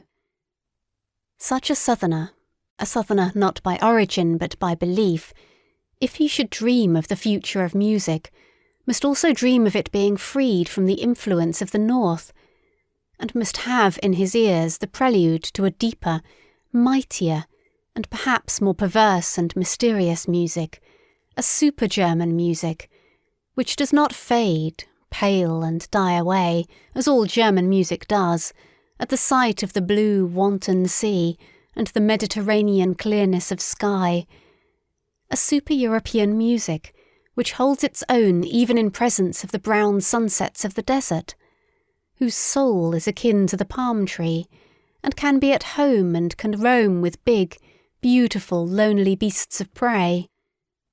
I could imagine a music of which the rarest charm would be that it knew nothing more of good and evil, only that here and there perhaps some sailor's homesickness, some golden shadows and tender weaknesses might sweep lightly over it, an art which, from the far distance, would see the colours of a sinking and almost incomprehensible moral world fleeing towards it, and would be hospitable enough and profound enough to receive such belated fugitives. 256. Owing to the morbid estrangement which the nationality craze has induced, and still induces, among the nations of Europe, owing also to the short-sighted and hasty-handed politicians who, with the help of this craze, are at present in power, and do not suspect to what extent the disintegrating policy they pursue must necessarily be only an interlude policy. Owing to all this, and much else that is altogether unmentionable at present, the most unmistakable signs that Europe wishes to be one are now overlooked, or arbitrarily and falsely misinterpreted. With all the more profound and large-minded men of this century, the real general tendency of the mysterious labour of their souls was to prepare the way for that new synthesis, and tentatively to anticipate the European of the future. Only in their simulations, or in their weaker moments, in old age perhaps, did they belong to the fatherlands. They only wrested from themselves when they became patriots. I think of such men as Napoleon, Goethe, Beethoven, Stendhal, Heinrich Heine, Schopenhauer. It must not be taken amiss if I also count Richard Wagner among them, about whom one must not let oneself be deceived by his own misunderstandings. Geniuses like him have seldom the right to understand themselves. Still less, of course, by the unseemly noise with which he is now resisted and opposed in France. The fact remains, nevertheless, that Richard Wagner and the later French Romanticism of the 40s are most closely and intimately related to one another. They are akin, fundamentally akin, in all the heights and depths of their requirements. It is Europe, the one Europe, whose soul presses urgently and longingly, outwards and upwards, in their multifarious and boisterous art. Whither? Into a new light? Towards a new sun? But who would attempt to express accurately what all these masters of new modes of speech could not express distinctly? It is certain that the same storm and stress tormented them, that they sought in the same manner, these last great seekers. All of them steeped in literature to their eyes and ears, the first artists of universal literary culture. For the most part, even themselves writers, poets, intermediaries and blenders of the arts and the senses. Wagner as musician is reckoned among painters, as poet among musicians, as artist generally among actors. All of them fanatics for expression at any cost. I specially mention Delacroix, the nearest related to Wagner. All of them great discoverers in the realm of the sublime, also of the loathsome and dreadful, still greater discoverers in effect, in display, in the art of the show-shop. All of them talented far beyond their genius, out-and-out virtuosi, with mysterious accesses to all that seduces, allures, constrains and upsets. Born enemies of logic and of the straight line, hankering after the strange, the exotic, the monstrous, the crooked, and the self-contradictory. As men, Tantalases of the will, plebeian parvenus, who knew themselves to be incapable of a noble tempo, or of a lento in life and action. Think of Balzac, for instance. Unrestrained workers, almost destroying themselves by work. Antinomians and rebels in manners. Ambitious and insatiable, without equilibrium and enjoyment. All of them finally shattering and sinking down at the Christian cross. And with right and reason, For who of them would have been sufficiently profound and sufficiently original for an anti-Christian philosophy? On the whole, a boldly daring, splendidly overbearing, high-flying and aloft-up-dragging class of higher men, who had first to teach their century, and it is the century of the masses, the conception higher man. Let the German friends of Richard Wagner advise together as to whether there is anything purely German in the Wagnerian art, or whether its distinction does not consist precisely in coming from super-German sources and impulses. In which connection it may not be underrated how indispensable Paris was to the development of his type, which the strength of his instincts made him long to visit at the most decisive time, and how the whole style of his proceedings, of his self-apostolate, could only perfect itself in sight of the French socialistic original. On a more subtle comparison, it will perhaps be found, to the honour of Richard Wagner's German nature, that he has acted in everything with more strength, daring, severity and elevation than a 19th-century Frenchman could have done, owing to the circumstance that we Germans are as yet nearer to barbarism than the French. Perhaps even the most remarkable creation of Richard Wagner is not only at present, but forever inaccessible, incomprehensible, and inimitable to the whole latter-day Latin race, the figure of Siegfried, that very free man, who is probably far too free, too hard, too cheerful, too healthy, too anti-Catholic for the taste of old and mellow civilized nations. He may even have been a sin against romanticism, this anti-Latin Siegfried. Well, Wagner atoned amply for this sin in his old sad days, when, anticipating a taste which has meanwhile passed into politics, he began, with the religious vehemence peculiar to him, to preach, at least, the way to Rome, if not to walk therein. That these last words may not be misunderstood, I will call to my aid a few powerful rhymes, which will even betray to less delicate ears what I mean counter to the last Wagner and his Parsifal music. Is this our mode? From German heart came this vexed ululating, from German body this self-lacerating. Is ours this priestly hand-dilation, this incense-fuming exultation? Is ours this faltering, falling, shambling, this quite uncertain ding-dong-dangling, this sly nun-ogling, Ave-hour bell-ringing, this holy false enraptured heaven o'erspringing? Is this our mode? Think well, ye still wait for admission, for what ye hear is Rome, Rome's faith by intuition. End of chapter 8. 9th chapter. What is noble? 257. Every elevation of the type man has hitherto been the work of an aristocratic society, and so will it always be, a society believing in a long scale of gradations of rank and differences of worth among human beings, and requiring slavery in some form or other.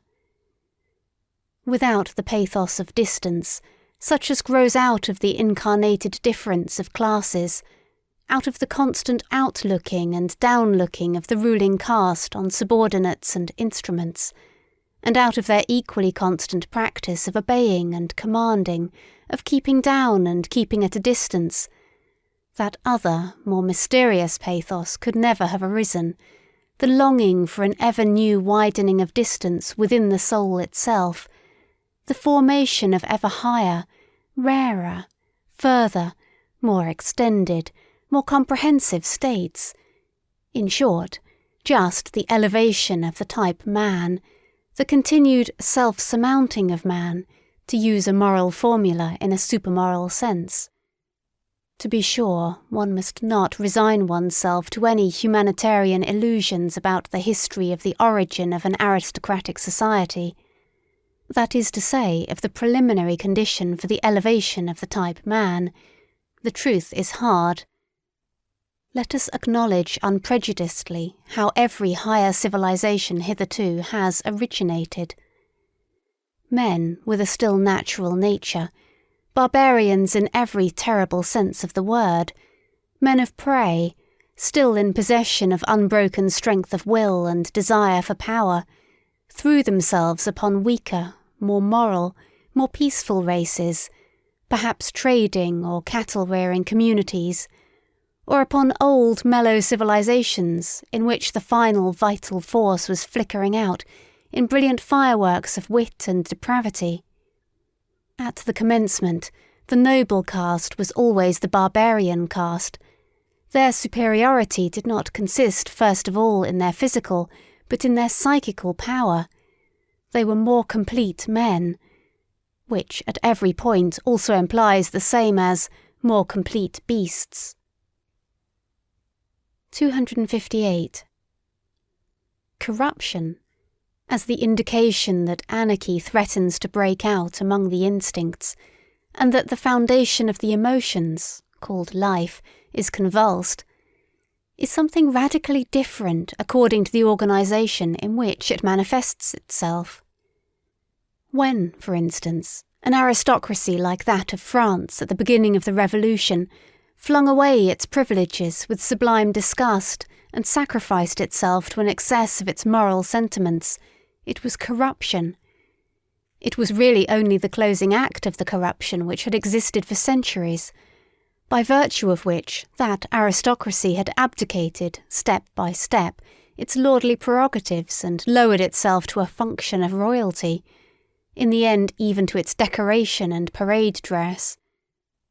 The essential thing, however, in a good and healthy aristocracy is that it should not regard itself as a function either of the kingship or the commonwealth, but as the significance and highest justification thereof, that it should therefore accept with a good conscience the sacrifice of a legion of individuals, who, for its sake, must be suppressed and reduced to imperfect men, to slaves and instruments. Its fundamental belief must be precisely that society is not allowed to exist for its own sake, but only as a foundation and scaffolding, by means of which a select class of beings may be able to elevate themselves to their higher duties, and in general to a higher existence, like those sun-seeking climbing plants in Java. They are called sipo matador, which encircle an oak so long and so often with their arms, until at last, high above it, but supported by it, they can unfold their tops in the open light and exhibit their happiness. 259. To refrain mutually from injury, from violence, from exploitation, and put one's will on a par with that of others, this may result in a certain rough sense in good conduct among individuals when the necessary conditions are given, namely, the actual similarity of the individuals in amount of force and degree of worth, and their co-relation within one organization. As soon, however, as one wished to take this principle more generally, and if possible even as the fundamental principle of society, it would immediately disclose what it really is, namely a will to the denial of life, a principle of dissolution and decay. Here one must think profoundly to the very basis and resist all sentimental weakness. Life itself is essentially appropriation, injury, conquest of the strange and weak, suppression, severity, obtrusion of its own forms, incorporation, and, at the least, putting it mildest, exploitation. But why should one forever use precisely these words, on which for ages a disparaging purpose has been stamped? Even the organization within which, as was previously supposed, the individuals treat each other as equal, it takes place in every healthy aristocracy, must itself, if it be a living and not a dying organisation, do all that towards other bodies, which the individuals within it refrain from doing to each other. It will have to be the incarnated will to power. It will endeavour to grow, to gain ground, attract to itself and acquire ascendancy, not owing to any morality or immorality, but because it lives, and because life is precisely will to power.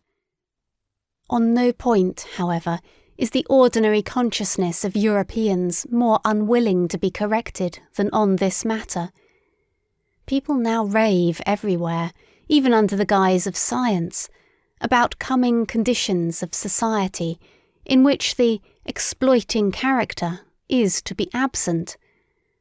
That sounds to my ears as if they promised to invent a mode of life which should refrain from all organic functions. Exploitation does not belong to a depraved or imperfect and primitive society. It belongs to the nature of the living being as a primary organic function. It is a consequence of the intrinsic will to power, which is precisely the will to life. Granting that, as a theory, this is a novelty, as a reality it is the fundamental fact of all history, let us be so far honest towards ourselves. 260. In a tour through the many finer and coarser moralities which have hitherto prevailed or still prevail on the earth, I found certain traits recurring regularly together and connected with one another, until finally 2 primary types revealed themselves to me, and a radical distinction was brought to light. There is master morality and slave morality. I would at once add, however, that in all higher and mixed civilizations there are also attempts at the reconciliation of the 2 moralities, but one finds still oftener the confusion and mutual misunderstanding of them. Indeed, sometimes their close juxtaposition, even in the same man, within one's soul. The distinctions of moral values have either originated in a ruling caste, pleasantly conscious of being different from the ruled, or among the ruled class, the slaves and dependents of all sorts. In the first case, when it is the rulers who determine the conception good, it is the exalted, proud disposition which is regarded as the distinguishing feature and that which determines the order of rank. The noble type of man separates from himself the beings in whom the opposite of this exalted, proud disposition displays itself. He despises them. Let it at once be noted that in this first kind of morality, the antithesis, good and bad, means practically the same as noble and despicable. The antithesis, good and evil, is of a different origin. The cowardly, the timid, the insignificant, and those thinking merely of narrow utility are despised. Moreover, also, the distrustful, with their constrained glances, the self-abasing, the dog-like kind of men who let themselves be abused, the mendicant flatterers, and above all the liars. It is a fundamental belief of all aristocrats that the common people are untruthful. We truthful ones, the nobility in ancient Greece called themselves. It is obvious that everywhere the designations of moral value were at first applied to men, and were only derivatively and at a later period applied to actions. It is a gross mistake, therefore, when historians of morals start with questions like, why have sympathetic actions been praised? The noble type of man regards himself as a determiner of values. He does not require to be approved of. He passes the judgment. What is injurious to me is injurious in itself. He knows that it is he himself only who confers honour on things. He is a creator of values. He honours whatever he recognises in himself, Such morality is self-glorification. In the foreground there is the feeling of plenitude, of power, which seeks to overflow, the happiness of high tension, the consciousness of a wealth which would fain give and bestow. The noble man also helps the unfortunate, but not, or scarcely, out of pity, but rather from an impulse generated by the superabundance of power. The noble man honours in himself the powerful one, him also who has power over himself, who knows how to speak and how to keep silence, who takes pleasure in subjecting himself to severity and hardness, and has reverence for all that is severe and hard. Wotan placed a hard heart in my breast, says an old Scandinavian saga. It is thus rightly expressed from the soul of a proud Viking. Such a type of man is even proud of not being made for sympathy. The hero of the saga therefore adds warningly, "He who has not a hard heart when young will never have one." The noble and brave who think thus are the furthest removed from the morality which sees precisely in sympathy, or in acting for the good of others, or in desinteressement, the characteristic of the moral, faith in oneself, pride in oneself, a radical enmity and irony towards selflessness, belong as definitely to noble morality as do a careless scorn and precaution in presence of sympathy and the warm heart. It is the powerful who know how to honour. It is their art, their domain for invention. The profoundest reverence for age and for tradition, all law rests on this double reverence, the belief and prejudice in favour of ancestors and unfavourable to newcomers, is typical in the morality of the powerful. And if, reversely, men of modern ideas believe almost instinctively in progress and the future, and are more and more lacking in respect for old age, the ignoble origin of these ideas has complacently betrayed itself thereby. A morality of the ruling class, however, is more especially foreign and irritating to present-day taste in the sternness of its principle that one has duties only to one's equals, that one may act towards beings of a lower rank, towards all that is foreign, just as seems good to one, or as the heart desires, and in any case beyond good and evil. It is here that sympathy and similar sentiments can have a place. The ability and obligation to exercise prolonged gratitude and prolonged revenge, both only within the circle of equals, artfulness in retaliation, raffinement of the idea in friendship, a certain necessity to have enemies, as outlets for the emotions of envy, quarrelsomeness, arrogance, in fact, in order to be a good friend. All these are typical characteristics of the noble morality, which, as has been pointed out, is not the morality of modern ideas, and is therefore at present difficult to realise, and also to unearth and disclose. It is otherwise with the second type of morality, slave morality.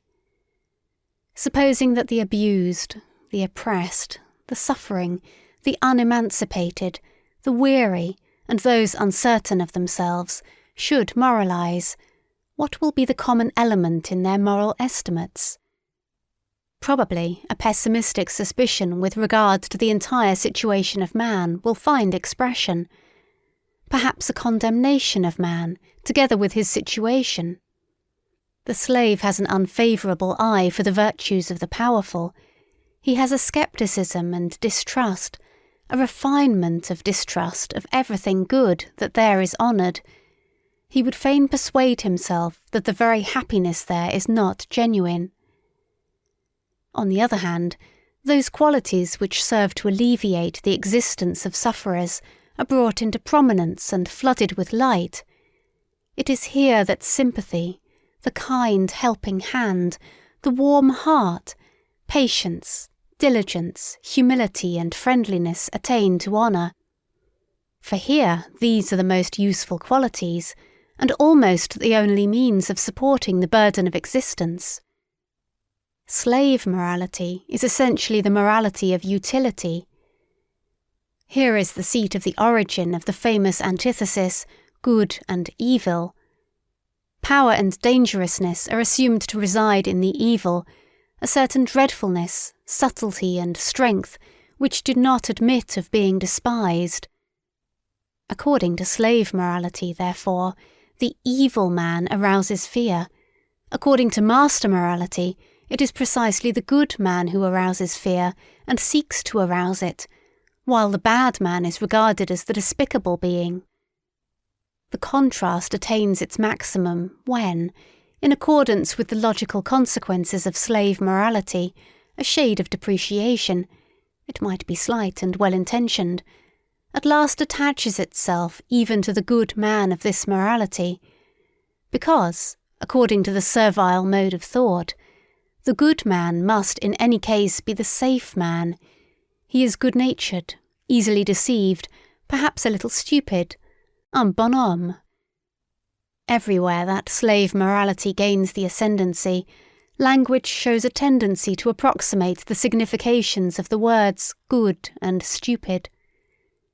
A last fundamental difference, the desire for freedom, the instinct for happiness and the refinements of the feeling of liberty belong as necessarily to slave morals and morality as artifice and enthusiasm in reverence and devotion are the regular symptoms of an aristocratic mode of thinking and estimating. Hence we can understand without further detail why love as a passion, it is our European speciality, must absolutely be of noble origin. As is well known, its invention is due to the Provençal poet-cavaliers, those brilliant, ingenious men of the Guy Sabert, to whom Europe owes so much, and almost owes itself. 261. Vanity is one of the things which are perhaps most difficult for a noble man to understand. He will be tempted to deny it, where another kind of man thinks he sees it self-evidently. The problem for him is to represent to his mind beings who seek to arouse a good opinion of themselves which they themselves do not possess, and consequently also do not deserve, and who yet believe in this good opinion afterwards. This seems to him on the one hand such bad taste and so self-disrespectful, and on the other hand so grotesquely unreasonable, that he would like to consider vanity an exception, and is doubtful about it in most cases when it is spoken of. He will say, for instance, "I may be mistaken about my value, and on the other hand may nevertheless demand that my value should be acknowledged by others precisely as I rate it. That, however, is not vanity, but self-conceit, or in most cases that which is called humility and also modesty." Or he will even say, "For many reasons I can delight in the good opinion of others, perhaps because I love and honour them and rejoice in all their joys, perhaps also because their good opinion endorses and strengthens my belief in my own good opinion, perhaps because the good opinion of others, even in cases where I do not share it, is useful to me, or gives promise of usefulness." All this, however, is not vanity. The man of noble character must first bring it home forcibly to his mind, especially with the aid of history, that, from time immemorial, in all social strata in any way dependent, the ordinary man was only that which he passed for. Not being at all accustomed to fix values, he did not assign even to himself any other value than that which his master assigned to him. It is the peculiar right of masters to create values. It may be looked upon as the result of an extraordinary atavism that the ordinary man, even at present, is still always waiting for an opinion about himself, and then instinctively submitting himself to it, yet by no means only to a good opinion, but also to a bad and unjust one, Think, for instance, of the greater part of the self-appreciations and self-depreciations which believing women learn from their confessors, and which in general the believing Christian learns from his church. In fact, conformably to the slow rise of the democratic social order, and its cause, the blending of the blood of masters and slaves, the originally noble and rare impulse of the masters to assign a value to themselves and to think well of themselves will now be more and more encouraged and extended, but it has at all times an older, ampler and more radically ingrained propensity opposed to it, and in the phenomenon of vanity this older propensity overmasters the younger. The vain person rejoices over every good opinion which he hears about himself, quite apart from the point of view of its usefulness, and equally regardless of its truth or falsehood, just as he suffers from every bad opinion, for he subjects himself to both, he feels himself subjected to both, by that oldest instinct of subjection which breaks forth in him. It is the slave in the vain man's blood, the remains of the slave's craftiness, and how much of the slave is still left in woman, for instance, which seeks to seduce to good opinions of itself. It is the slave, too, who immediately afterwards falls prostrate himself before these opinions, as though he had not called them forth. And, to repeat it again, vanity is an atavism. 262. A species originates and a type becomes established and strong in the long struggle with essentially constant unfavourable conditions. On the other hand, it is known by the experience of breeders that species which receive superabundant nourishment and in general a surplus of protection and care immediately tend in the most marked way to develop variations and are fertile in prodigies and monstrosities, also in monstrous vices. Now look at an aristocratic commonwealth, say an ancient Greek polis, or Venice, as a voluntary or involuntary contrivance for the purpose of rearing human beings. There are their men beside one another, thrown upon their own resources, who want to make their species prevail, chiefly because they must prevail, or else run the terrible danger of being exterminated. The favour, the superabundance, the protection are there lacking under which variations are fostered.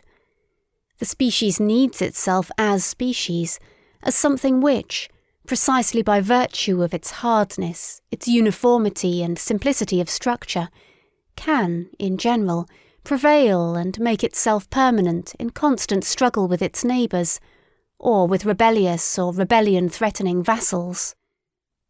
The most varied experience teaches it what are the qualities to which it principally owes the fact that it still exists, in spite of all gods and men, and has hitherto been victorious. These qualities it calls virtues, and these virtues alone it develops to maturity. It does so with severity. Indeed, it desires severity.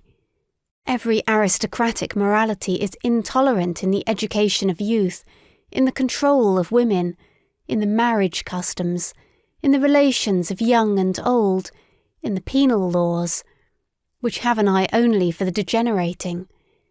It counts intolerance itself among the virtues, under the name of justice.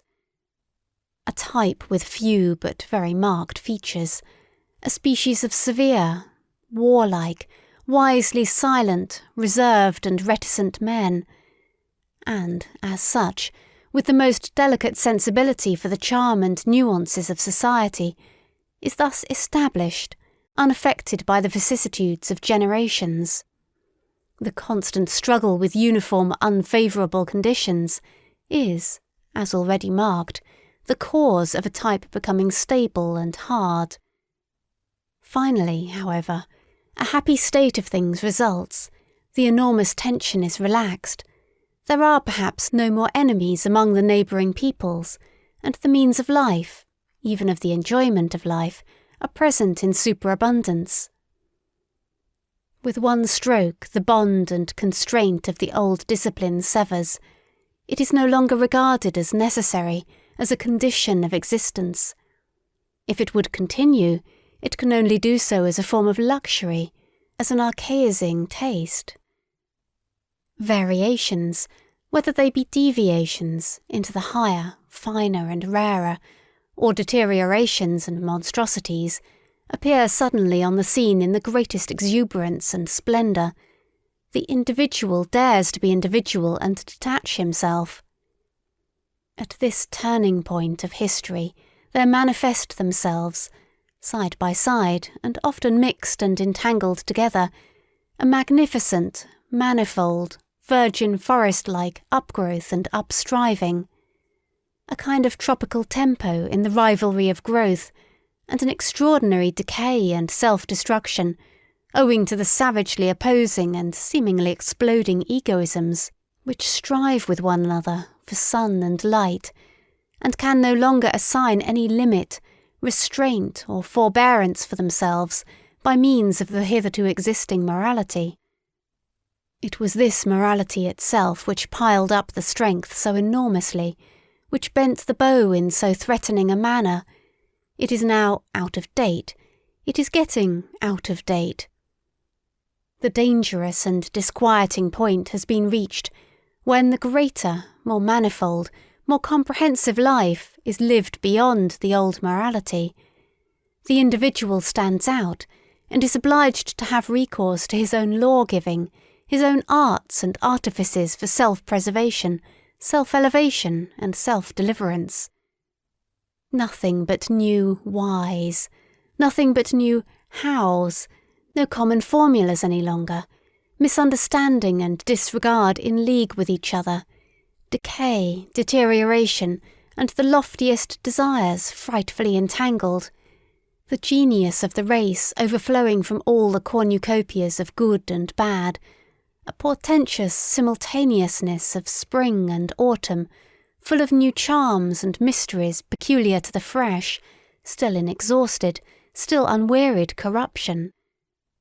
Danger is again present, the mother of morality, great danger. This time shifted into the individual, into the neighbour and friend, into the street, into their own child, into their own heart, into all the most personal and secret recesses of their desires and volitions. What will the moral philosophers who appear at this time have to preach? They discover, these sharp onlookers and loafers, that the end is quickly approaching, that everything around them decays and produces decay, that nothing will endure until the day after tomorrow, except one species of man, the incurably mediocre.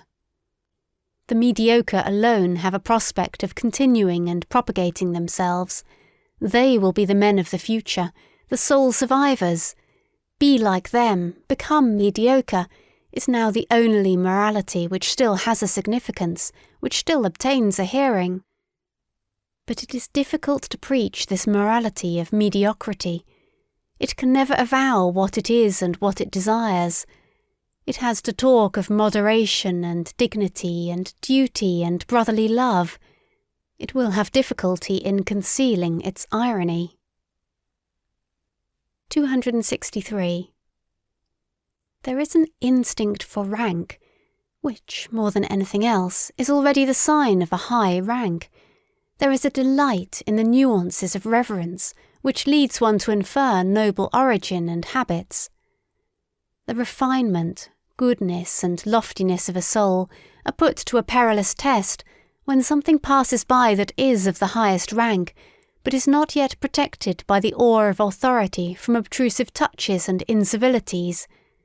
Something that goes its way like a living touchstone, undistinguished, undiscovered and tentative, perhaps voluntarily veiled and disguised. He whose task and practice it is to investigate souls will avail himself of many varieties of this very art to determine the ultimate value of a soul, the unalterable, innate order of rank to which it belongs. He will test it by its instinct for reverence. Différence engendre haine.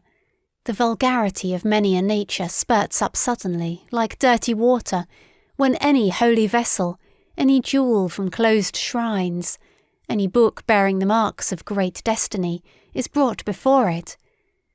While, on the other hand, there is an involuntary silence, a hesitation of the eye, a cessation of all gestures, by which it is indicated that a soul feels the nearness of what is worthiest of respect. The way in which, on the whole, the reverence for the Bible has hitherto been maintained in Europe is perhaps the best example of discipline and refinement of manners which Europe owes to Christianity. Books of such profoundness and supreme significance require for their protection an external tyranny of authority, in order to acquire the period of thousands of years which is necessary to exhaust and unriddle them. Much has been achieved when the sentiment has been at last instilled into the masses, the shallow-pates and the boobies of every kind, that they are not allowed to touch everything, that there are holy experiences before which they must take off their shoes and keep away the unclean hand. It is almost their highest advance towards humanity. On the contrary, in the so-called cultured classes, the believers in modern ideas, nothing is perhaps so repulsive as their lack of shame, the easy insolence of eye and hand with which they touch, taste and finger everything. And it is possible that even yet there is more relative nobility of taste and more tact for reverence among the people, among the lower classes of the people, especially among peasants, than among the newspaper-reading demimonde of intellect, the cultured class. 264.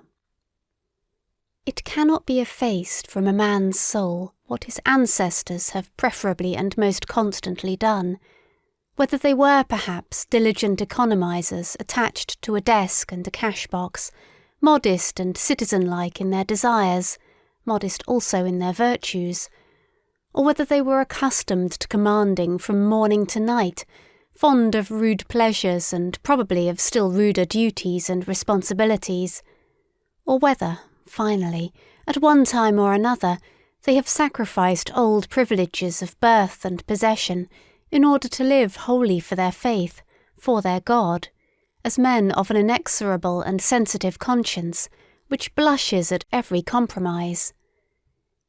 It is quite impossible for a man not to have the qualities and predilections of his parents and ancestors in his constitution, whatever appearances may suggest to the contrary. This is the problem of race. Granted that one knows something of the parents, it is admissible to draw a conclusion about the child. Any kind of offensive incontinence, any kind of sordid envy, or of clumsy self-vaunting, the three things which together have constituted the genuine plebeian type in all times, such must pass over to the child as surely as bad blood, and with the help of the best education and culture, one will only succeed in deceiving with regard to such heredity. And what else does education and culture try to do nowadays? In our very democratic, or rather very plebeian age, education and culture must be essentially the art of deceiving with regard to origin, with regard to the inherited plebeianism in body and soul. An educator who nowadays preached truthfulness above everything else, and called out constantly to his pupils, "Be true, be natural, show yourselves as you are," even such a virtuous and sincere ass would learn in a short time to have recourse to the furca of Horace, naturam expellere, with what results?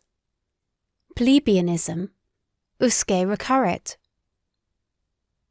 265. At the risk of displeasing innocent ears, I submit that egoism belongs to the essence of a noble soul. I mean the unalterable belief that to a being such as we, other beings must naturally be in subjection and have to sacrifice themselves. The noble soul accepts the fact of his egoism without question, and also without consciousness of harshness, constraint or arbitrariness therein, but rather as something that may have its basis in the primary law of things. If he sought a designation for it, he would say, it is justice itself. He acknowledges under certain circumstances, which made him hesitate at first, that there are other equally privileged ones. As soon as he has settled this question of rank, he moves among those equals and equally privileged ones with the same assurance, as regards modesty and delicate respect, which he enjoys in intercourse with himself, in accordance with an innate heavenly mechanism which all the stars understand. It is an additional instance of his egoism, this artfulness and self-limitation in intercourse with his equals. Every star is a similar egoist. He honours himself in them, and in the rights which he concedes to them.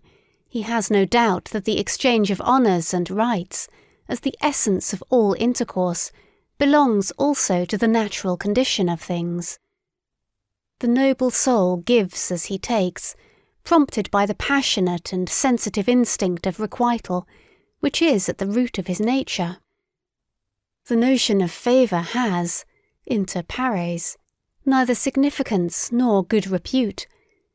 There may be a sublime way of letting gifts, as it were, light upon one from above, and of drinking them thirstily like dewdrops. But for those arts and displays the noble soul has no aptitude.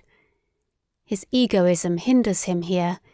In general he looks aloft unwillingly. He looks either forward, horizontally and deliberately, or downwards. He knows that he is on a height. 266. One can only truly esteem him who does not look out for himself. Goethe to Rathschlosser. 267. The Chinese have a proverb which mothers even teach their children. Shao Xin, make thy heart small. This is the essentially fundamental tendency in latter-day civilizations.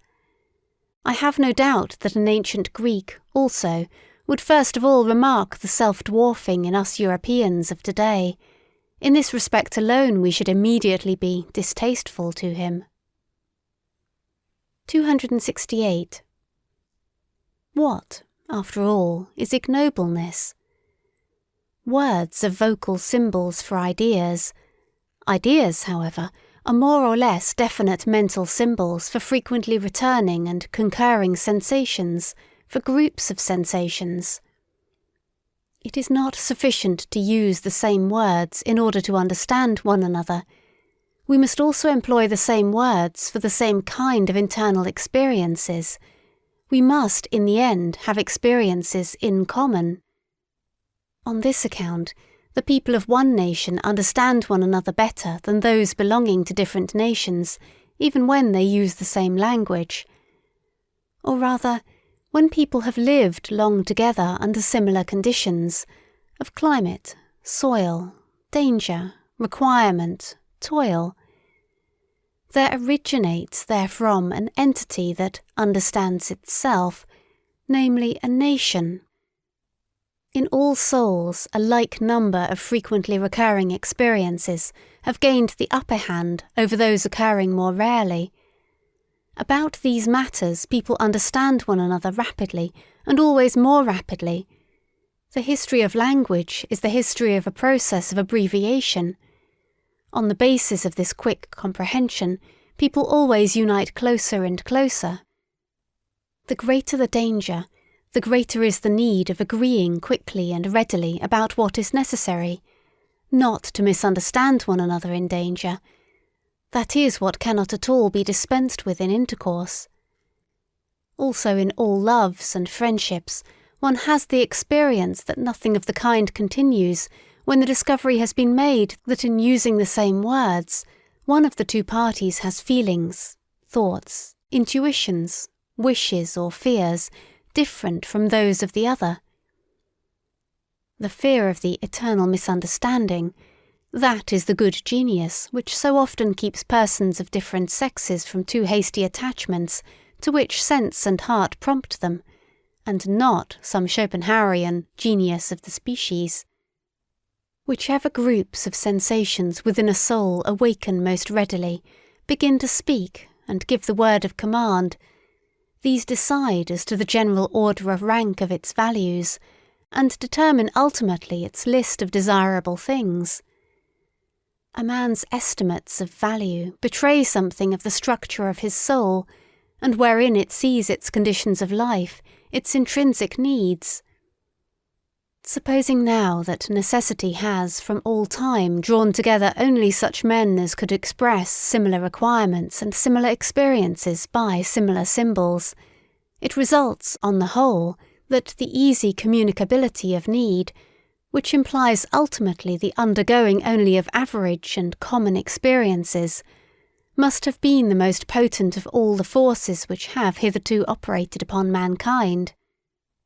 The more similar, the more ordinary people have always had, and are still having, the advantage. The more select, more refined, more unique, and difficultly comprehensible are liable to stand alone. They succumb to accidents in their isolation, and seldom propagate themselves. One must appeal to immense opposing forces in order to thwart this natural, all too natural, progressus in simile, the evolution of man to the similar, the ordinary, the average, the gregarious, to the ignoble. 269. The more a psychologist, a born and unavoidable psychologist and soul diviner, turns his attention to the more select cases and individuals, the greater is his danger of being suffocated by sympathy. He needs sternness and cheerfulness more than any other man. For the corruption, the ruination of higher men, of the more unusually constituted souls, is, in fact, the rule. It is dreadful to have such a rule always before one's eyes. The manifold torment of the psychologist who has discovered this ruination, who discovers once, and then discovers almost repeatedly throughout all history, this universal inner desperateness of higher men, this eternal too late in every sense, may perhaps one day be the cause of his turning with bitterness against his own lot, and of his making an attempt at self-destruction, of his going to ruin himself. One may perceive in almost every psychologist a telltale inclination for delightful intercourse with commonplace and well-ordered men. The fact is thereby disclosed that he always requires healing, that he needs a sort of flight and forgetfulness, away from what his insight and incisiveness, from what his business, has laid upon his conscience. The fear of his memory is peculiar to him. He is easily silenced by the judgment of others. He hears with unmoved countenance how people honour, admire, love, and glorify, where he has perceived. Or he even conceals his silence by expressly assenting to some plausible opinion. Perhaps the paradox of his situation becomes so dreadful that, precisely where he has learned great sympathy, together with great contempt, the multitude, the educated, and the visionaries have on their part learnt great reverence for great men and marvellous animals, for the sake of whom one blesses and honours the fatherland, the earth, the dignity of mankind and one's own self, to whom one points the young, and in view of whom one educates them.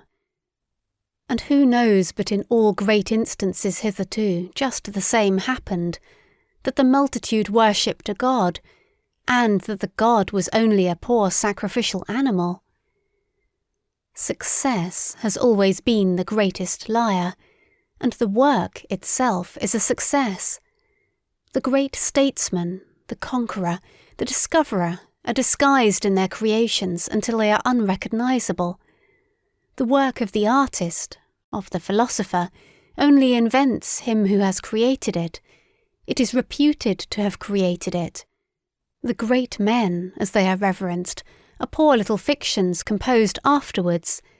In the world of historical values, spurious coinage prevails. Those great poets, for example, such as Byron, Musset, Poe, Leopardi, Kleist, Gogol. I do not venture to mention much greater names, but I have them in my mind.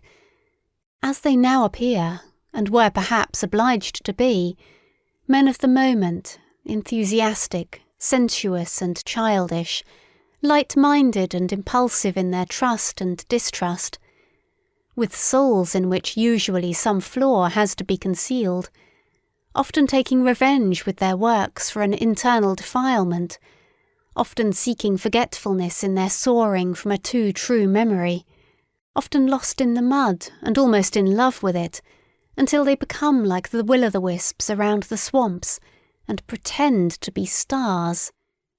The people then call them idealists, often struggling with protracted disgust, with an ever-reappearing phantom of disbelief, which makes them cold and obliges them to languish for gloria, and devour, faith as it is, out of the hands of intoxicated adulators. What a torment these great artists are, and the so-called higher men in general, to him who has once found them out. It is thus conceivable that it is just from woman, who is clairvoyant in the world of suffering, and also unfortunately eager to help and save to an extent far beyond her powers, that they have learned so readily those outbreaks of boundless, devoted sympathy, which the multitude, above all the reverent multitude, do not understand, and overwhelm with prying and self-gratifying interpretations. This sympathizing invariably deceives itself as to its power. Woman would like to believe that love can do everything. It is the superstition peculiar to her.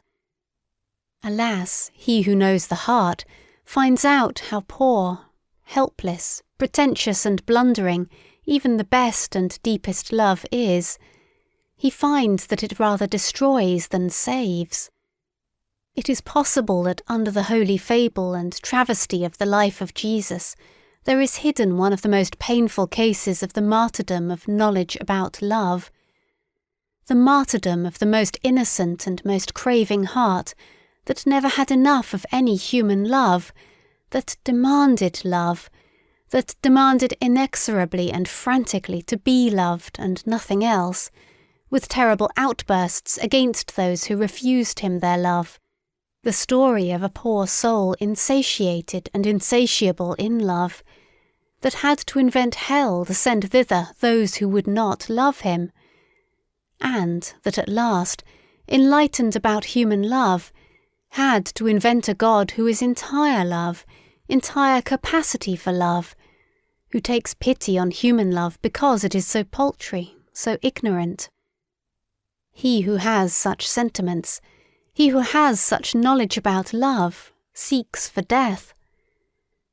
But why should one deal with such painful matters? Provided, of course, that one is not obliged to do so. 270.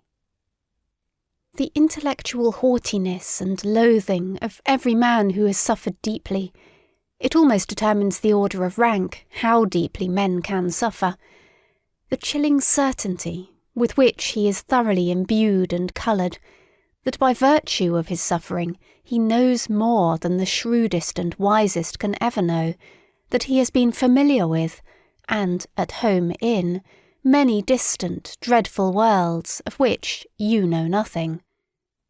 This silent, intellectual haughtiness of the sufferer, this pride of the elect of knowledge, of the initiated, of the almost sacrificed, finds all forms of disguise necessary to protect itself from contact with officious and sympathizing hands, and in general from all that is not its equal in suffering.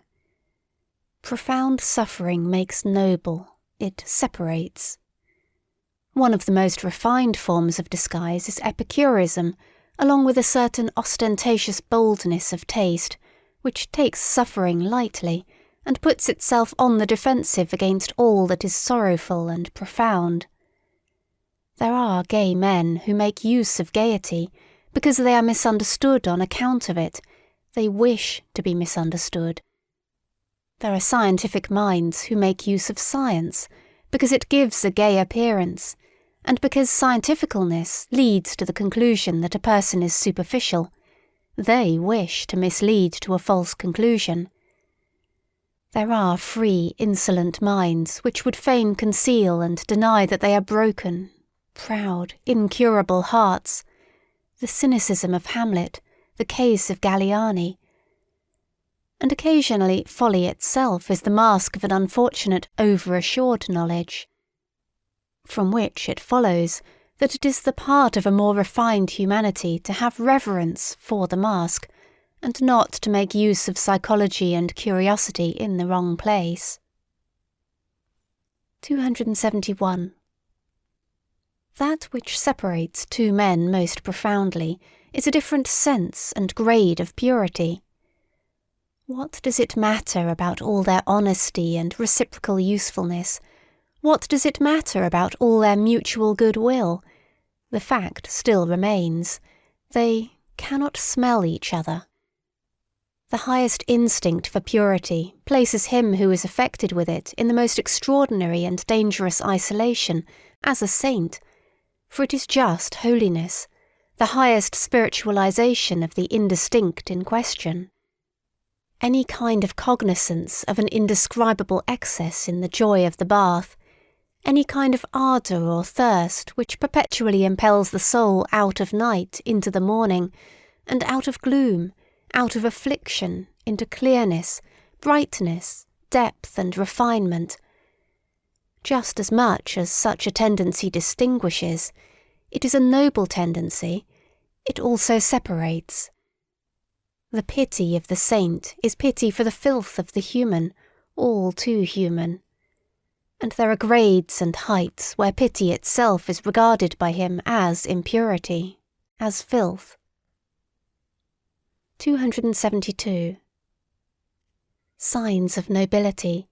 Never to think of lowering our duties to the rank of duties for everybody, to be unwilling to renounce or to share our responsibilities, to count our prerogatives and the exercise of them among our duties.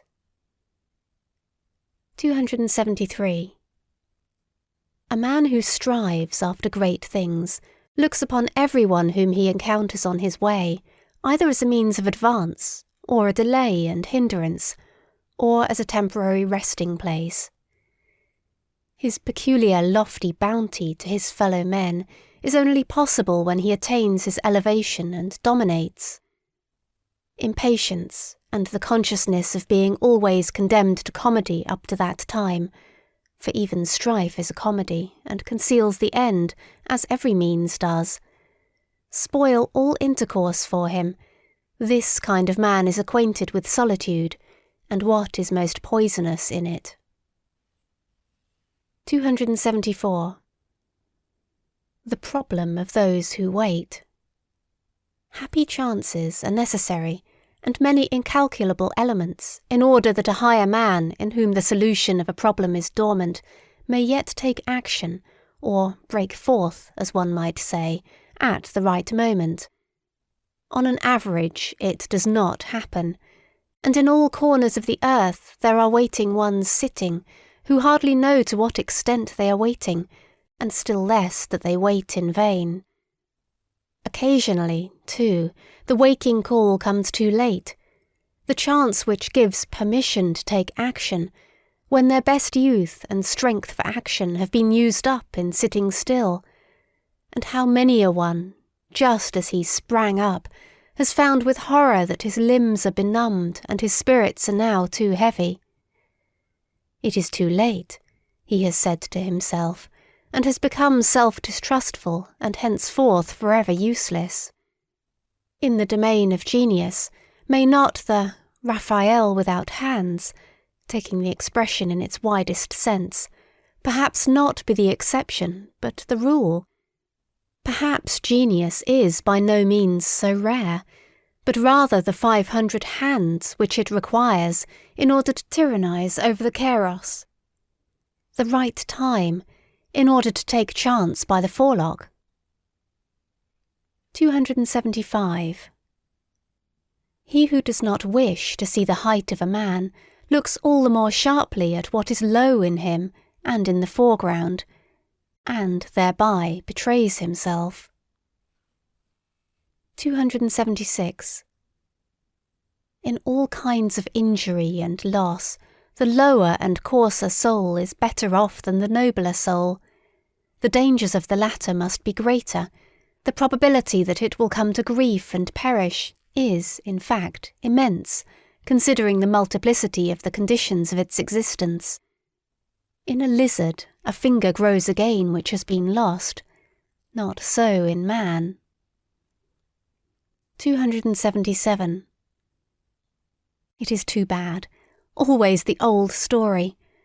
When a man has finished building his house, he finds that he has learnt unawares something which he ought absolutely to have known before he began to build. The eternal, fatal, too late. The melancholia of everything completed. 278. Wanderer, who art thou? I see thee follow thy path without scorn, without love, with unfathomable eyes, wet and sad as a plummet which has returned to the light, insatiated out of every depth. What did it seek down there? With a bosom that never sighs, with lips that conceal their loathing, with a hand which only slowly grasps.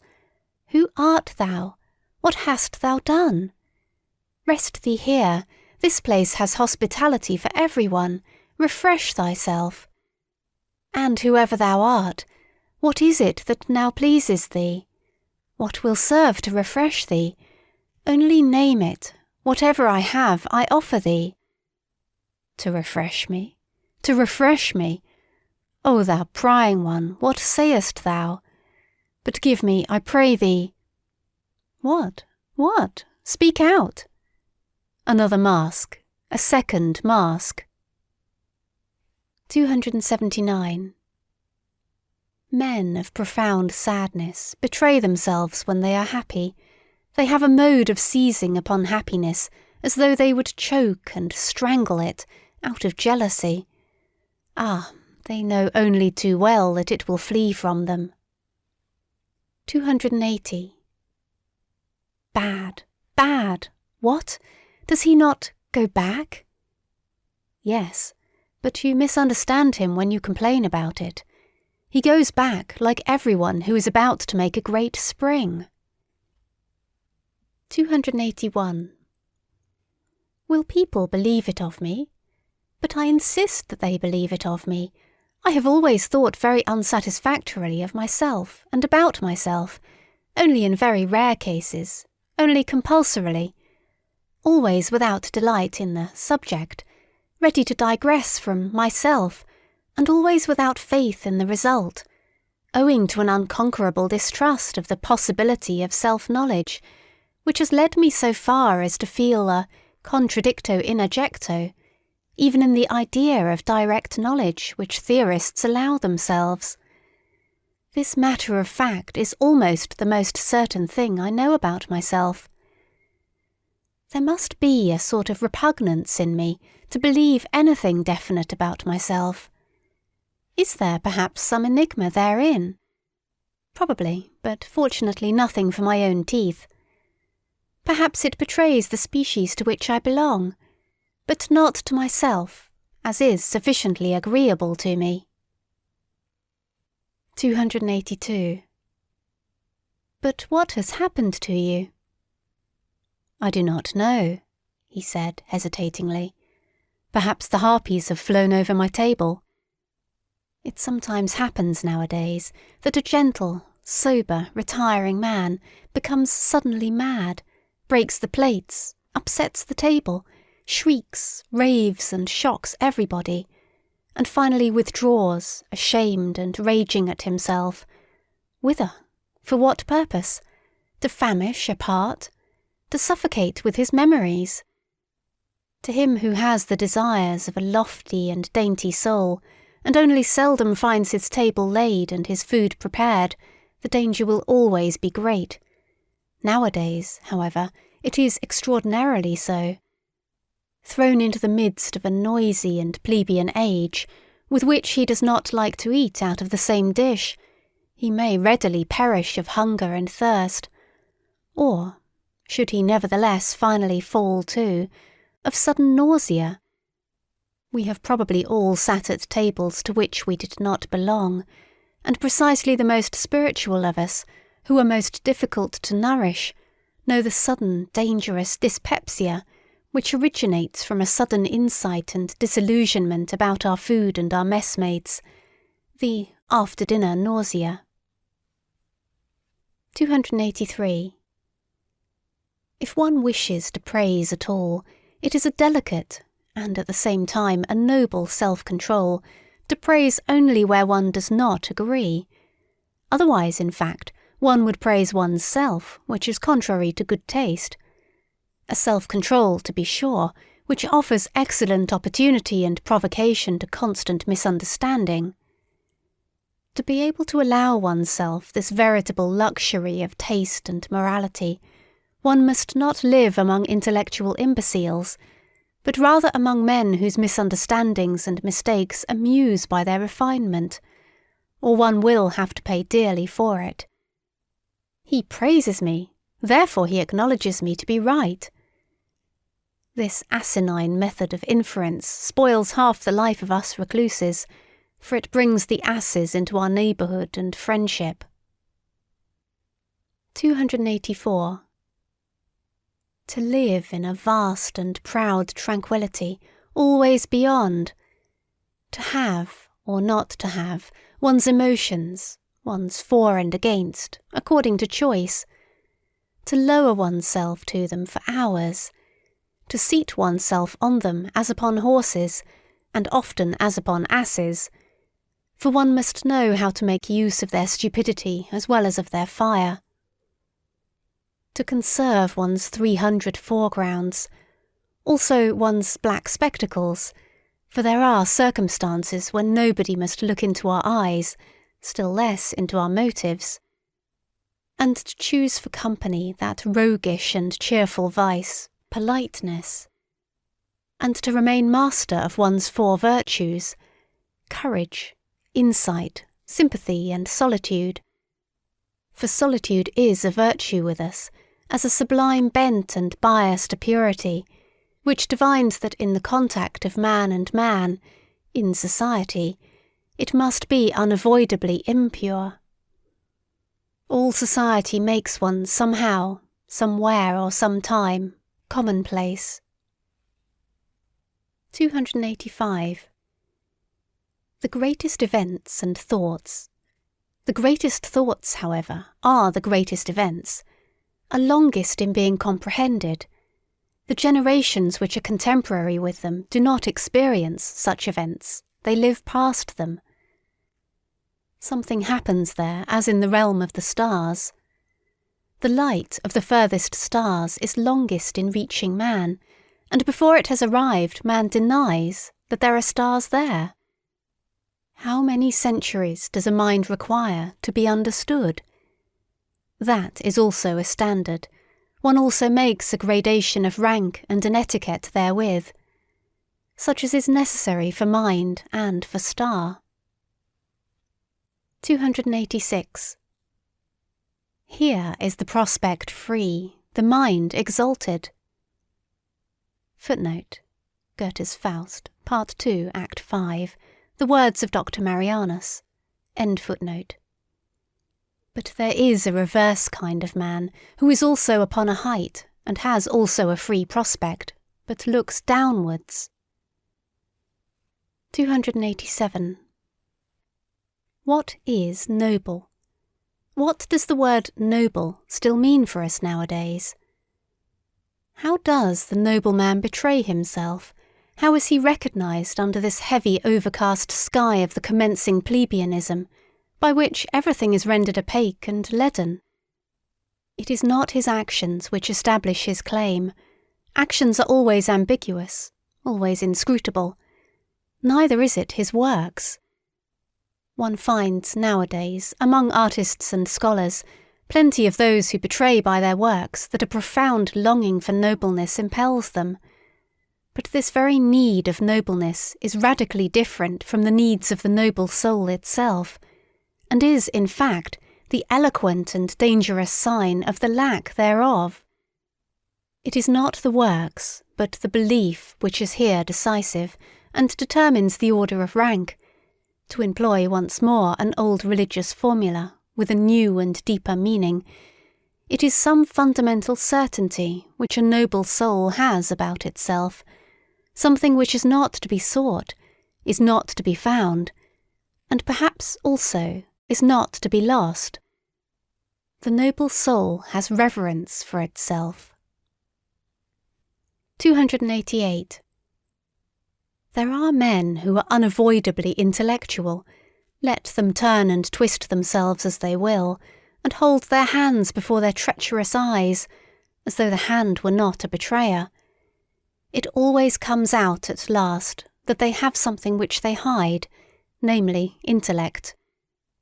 One of the subtlest means of deceiving, at least as long as possible, and of successfully representing oneself to be stupider than one really is, which in everyday life is often as desirable as an umbrella, is called enthusiasm, including what belongs to it, for instance, virtue. For, as Galiani said, who was obliged to know it, vertu et enthousiasme. 289. In the writings of a recluse, one always hears something of the echo of the wilderness, something of the murmuring tones and timid vigilance of solitude. In his strongest words, even in his cry itself, there sounds a new and more dangerous kind of silence, of concealment. He who has sat day and night, from year's end to year's end, alone with his soul in familiar discord and discourse, he who has become a cave-bear, or a treasure-seeker, or a treasure-guardian and dragon in his cave, it may be a labyrinth, but can also be a gold-mine. His ideas themselves eventually acquire a twilight colour of their own, and an odour, as much of the depth as of the mould, something uncommunicative and repulsive, which blows chilly upon every passer-by. The recluse does not believe that a philosopher, supposing that a philosopher has always in the first place been a recluse, ever expressed his actual and ultimate opinions in books. Are not books written precisely to hide what is in us? Indeed, he will doubt whether a philosopher can have ultimate and actual opinions at all. Whether behind every cave in him there is not, and must necessarily be, a still deeper cave, an ampler, stranger, richer world beyond the surface, an abyss behind every bottom, beneath every foundation. Every philosophy is a foreground philosophy. This is a recluse's verdict. There is something arbitrary in the fact that the philosopher came to a stand here, took a retrospect and looked around, that he here laid his spade aside and did not dig any deeper. There is also something suspicious in it. Every philosophy also conceals a philosophy. Every opinion is also a lurking place. Every word is also a mask. 290. Every deep thinker is more afraid of being understood than of being misunderstood. The latter perhaps wounds his vanity, but the former wounds his heart, his sympathy, which always says, "Ah, why would you also have as hard a time of it as I have?" 291. Man, a complex, mendacious, artful and inscrutable animal, uncanny to the other animals by his artifice and sagacity rather than by his strength, has invented the good conscience in order finally to enjoy his soul as something simple. And the whole of morality is a long, audacious falsification, by virtue of which generally enjoyment at the sight of the soul becomes possible. From this point of view, there is perhaps much more in the conception of art than is generally believed. 292. A philosopher. That is a man who constantly experiences, sees, hears, suspects, hopes and dreams extraordinary things, who is struck by his own thoughts as if they came from the outside, from above and below, as a species of events and lightning flashes peculiar to him, who is perhaps himself a storm pregnant with new lightnings, a portentous man, around whom there is always rumbling and mumbling and gaping and something uncanny going on. A philosopher, alas, a being who often runs away from himself, is often afraid of himself, but whose curiosity always makes him come to himself again. 293. A man who says, "I like that, I take it for my own, and mean to guard and protect it from everyone."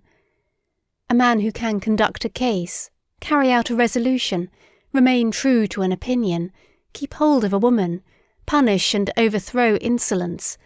A man who has his indignation and his sword, and to whom the weak, the suffering, the oppressed, and even the animals, willingly submit and naturally belong.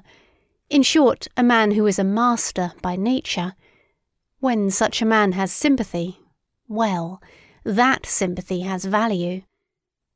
But of what account is the sympathy of those who suffer, or of those even who preach sympathy? There is nowadays, throughout almost the whole of Europe, a sickly irritability and sensitiveness towards pain, and also a repulsive irrestrainableness in complaining, an effeminizing, which, with the aid of religion and philosophical nonsense, seeks to deck itself out as something superior. There is a regular cult of suffering. The unmanliness of that which is called sympathy by such groups of visionaries is always, I believe, the first thing that strikes the eye. One must resolutely and radically taboo this latest form of bad taste. And finally, I wish people to put the good amulet, Guy Saber, gay science in ordinary language, on heart and neck as a protection against it. 294. The Olympian vice. Despite the philosopher, who, as a genuine Englishman, tried to bring laughter into bad repute in all thinking minds. Laughing is a bad infirmity of human nature, which every thinking mind will strive to overcome. Hobbes. I would even allow myself to rank philosophers according to the quality of their laughing, up to those who are capable of golden laughter. And supposing that gods also philosophize, which I am strongly inclined to believe, owing to many reasons, I have no doubt that they also know how to laugh thereby in an overman-like and new fashion, and at the expense of all serious things. Gods are fond of ridicule. It seems that they cannot refrain from laughter even in holy matters. 295. The genius of the heart, as that great mysterious one possesses it, the tempter god and born rat-catcher of consciences, whose voice can descend into the netherworld of every soul, who neither speaks a word nor casts a glance in which there may not be some motive or touch of allurement, to whose perfection it pertains that he knows how to appear, not as he is, but in a guise which acts as an additional constraint on his followers to press ever closer to him, to follow him more cordially and thoroughly. The genius of the heart, which imposes silence and attention on everything loud and self-conceited, which smooths rough souls and makes them taste a new longing, to lie placid as a mirror, that the deep heavens may be reflected in them. The genius of the heart, which teaches the clumsy and too hasty hand to hesitate and to grasp more delicately, which scents the hidden and forgotten treasure, the drop of goodness and sweet spirituality under thick, dark ice, and is a divining rod for every grain of gold, long buried and imprisoned in mud and sand.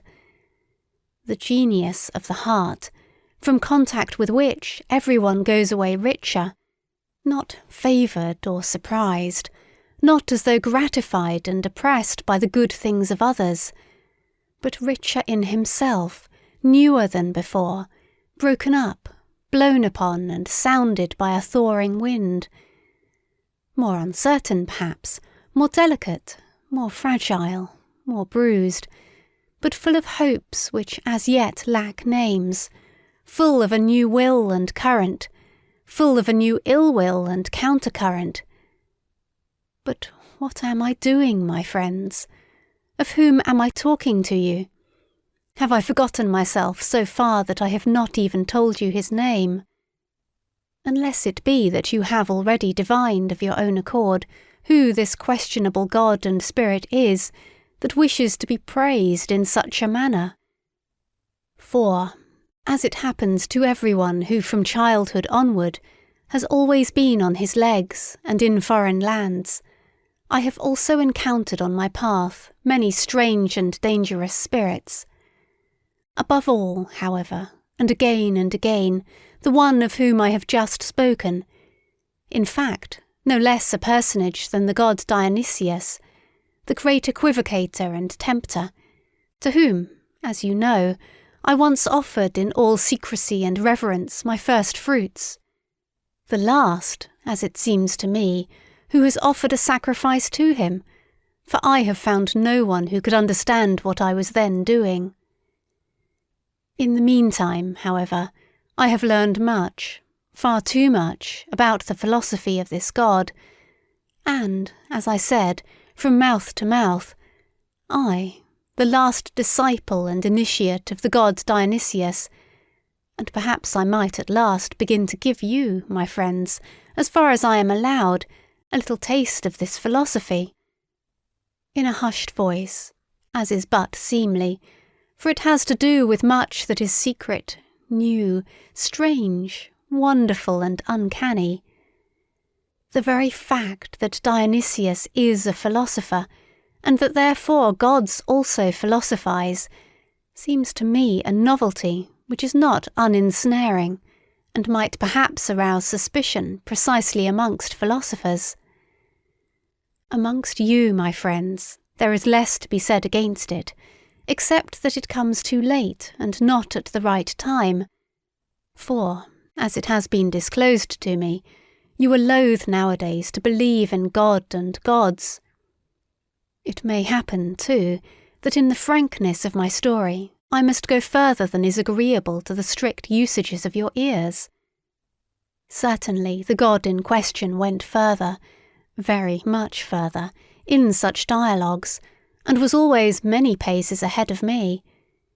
Indeed, if it were allowed, I should have to give him, according to human usage, fine ceremonious titles of lustre and merit.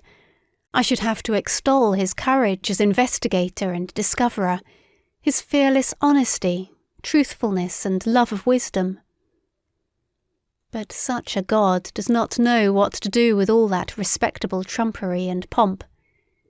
"Keep that," he would say, "for thyself and those like thee, and whoever else require it. I have no reason to cover my nakedness." One suspects that this kind of divinity and philosopher perhaps lacks shame. He once said, "Under certain circumstances I love mankind," and referred thereby to Ariadne, who was present. "In my opinion, man is an agreeable, brave, inventive animal that has not his equal upon earth. He makes his way even through all labyrinths. I like man, and often think how I can still further advance him, and make him stronger, more evil and more profound." "Stronger, more evil and more profound?" I asked in horror. "Yes," he said again, "stronger, more evil and more profound, also more beautiful."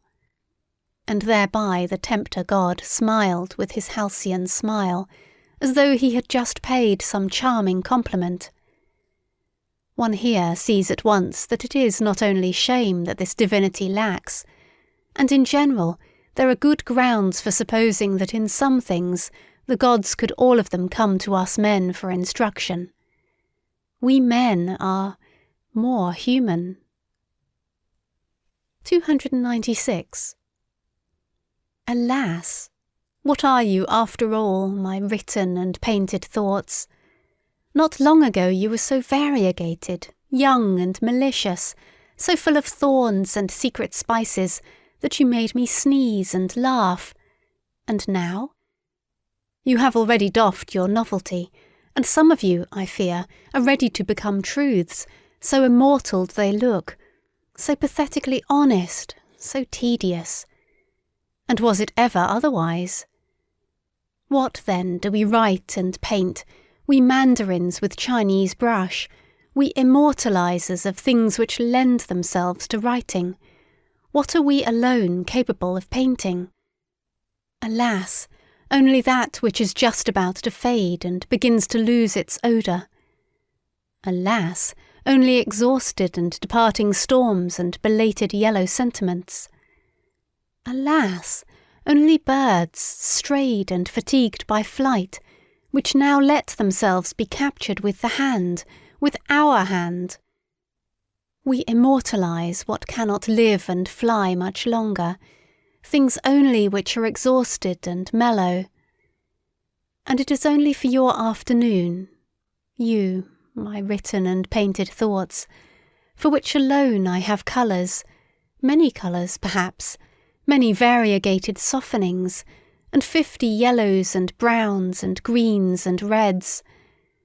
But nobody will divine thereby how ye looked in your morning, you sudden sparks and marvels of my solitude, you, my old, beloved, evil thoughts. End of chapter 9. Epode. From lofty mountains. O noon of life, delightful garden land, fair summer station! O restless bliss in watchful expectation! For friends I wait, both day and night attend. Where are ye, friends? O come, the time's at hand. Doth not for you today the glacier hoar bedeck with roses? The brooklet seeks you, longing for you poses, the breeze-tossed cloud still loftier than of yore, to spy you out where highest eagles soar.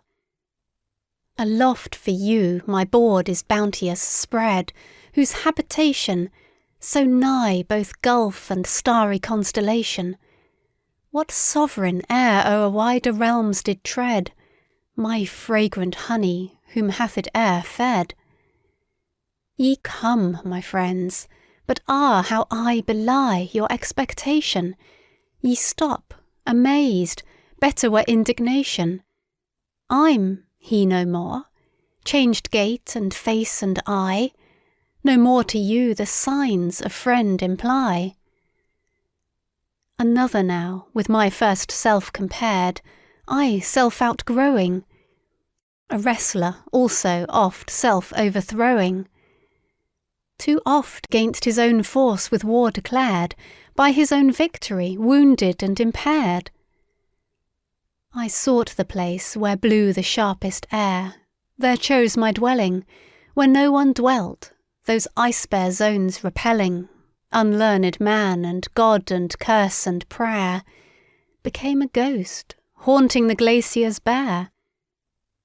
Ye friends of old, whose pallid faces peep, with love and terror, forgive me, go, to lodge here were an error. Amidst such realms of ice and rocks so steep, one must a hunter be, like chamois leap. I'm now a hunter vicious, see how tight my bow is straining, the strongest only such a force attaining.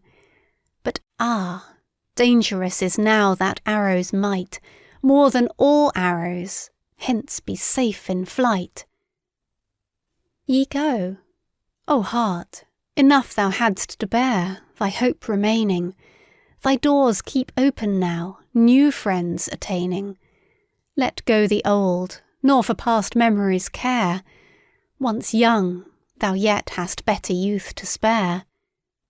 Whatever bound us, common hope's blessed bond, who reads signs pallid? Which love once wrote thereon in symbols hallowed?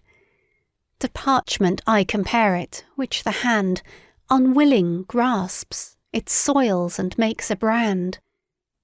Thus friends no more. They are, what name have they? Friends' apparitions. They haunt my door and heart for recognitions. They look at me. Friends we were once, they say. A withered word, like fragrant rose decay. O youthful longing, liable to stray, friends I desired, whom changed I deemed and like to me inspired. Advancing age hath banished them away, who change can only 'mong my kindred stay.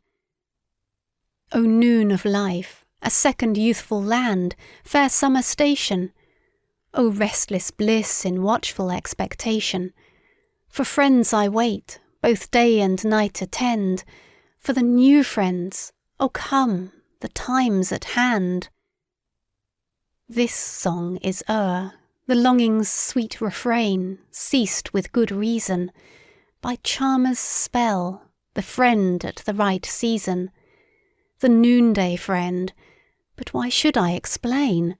It was at noon when one was changed to twain.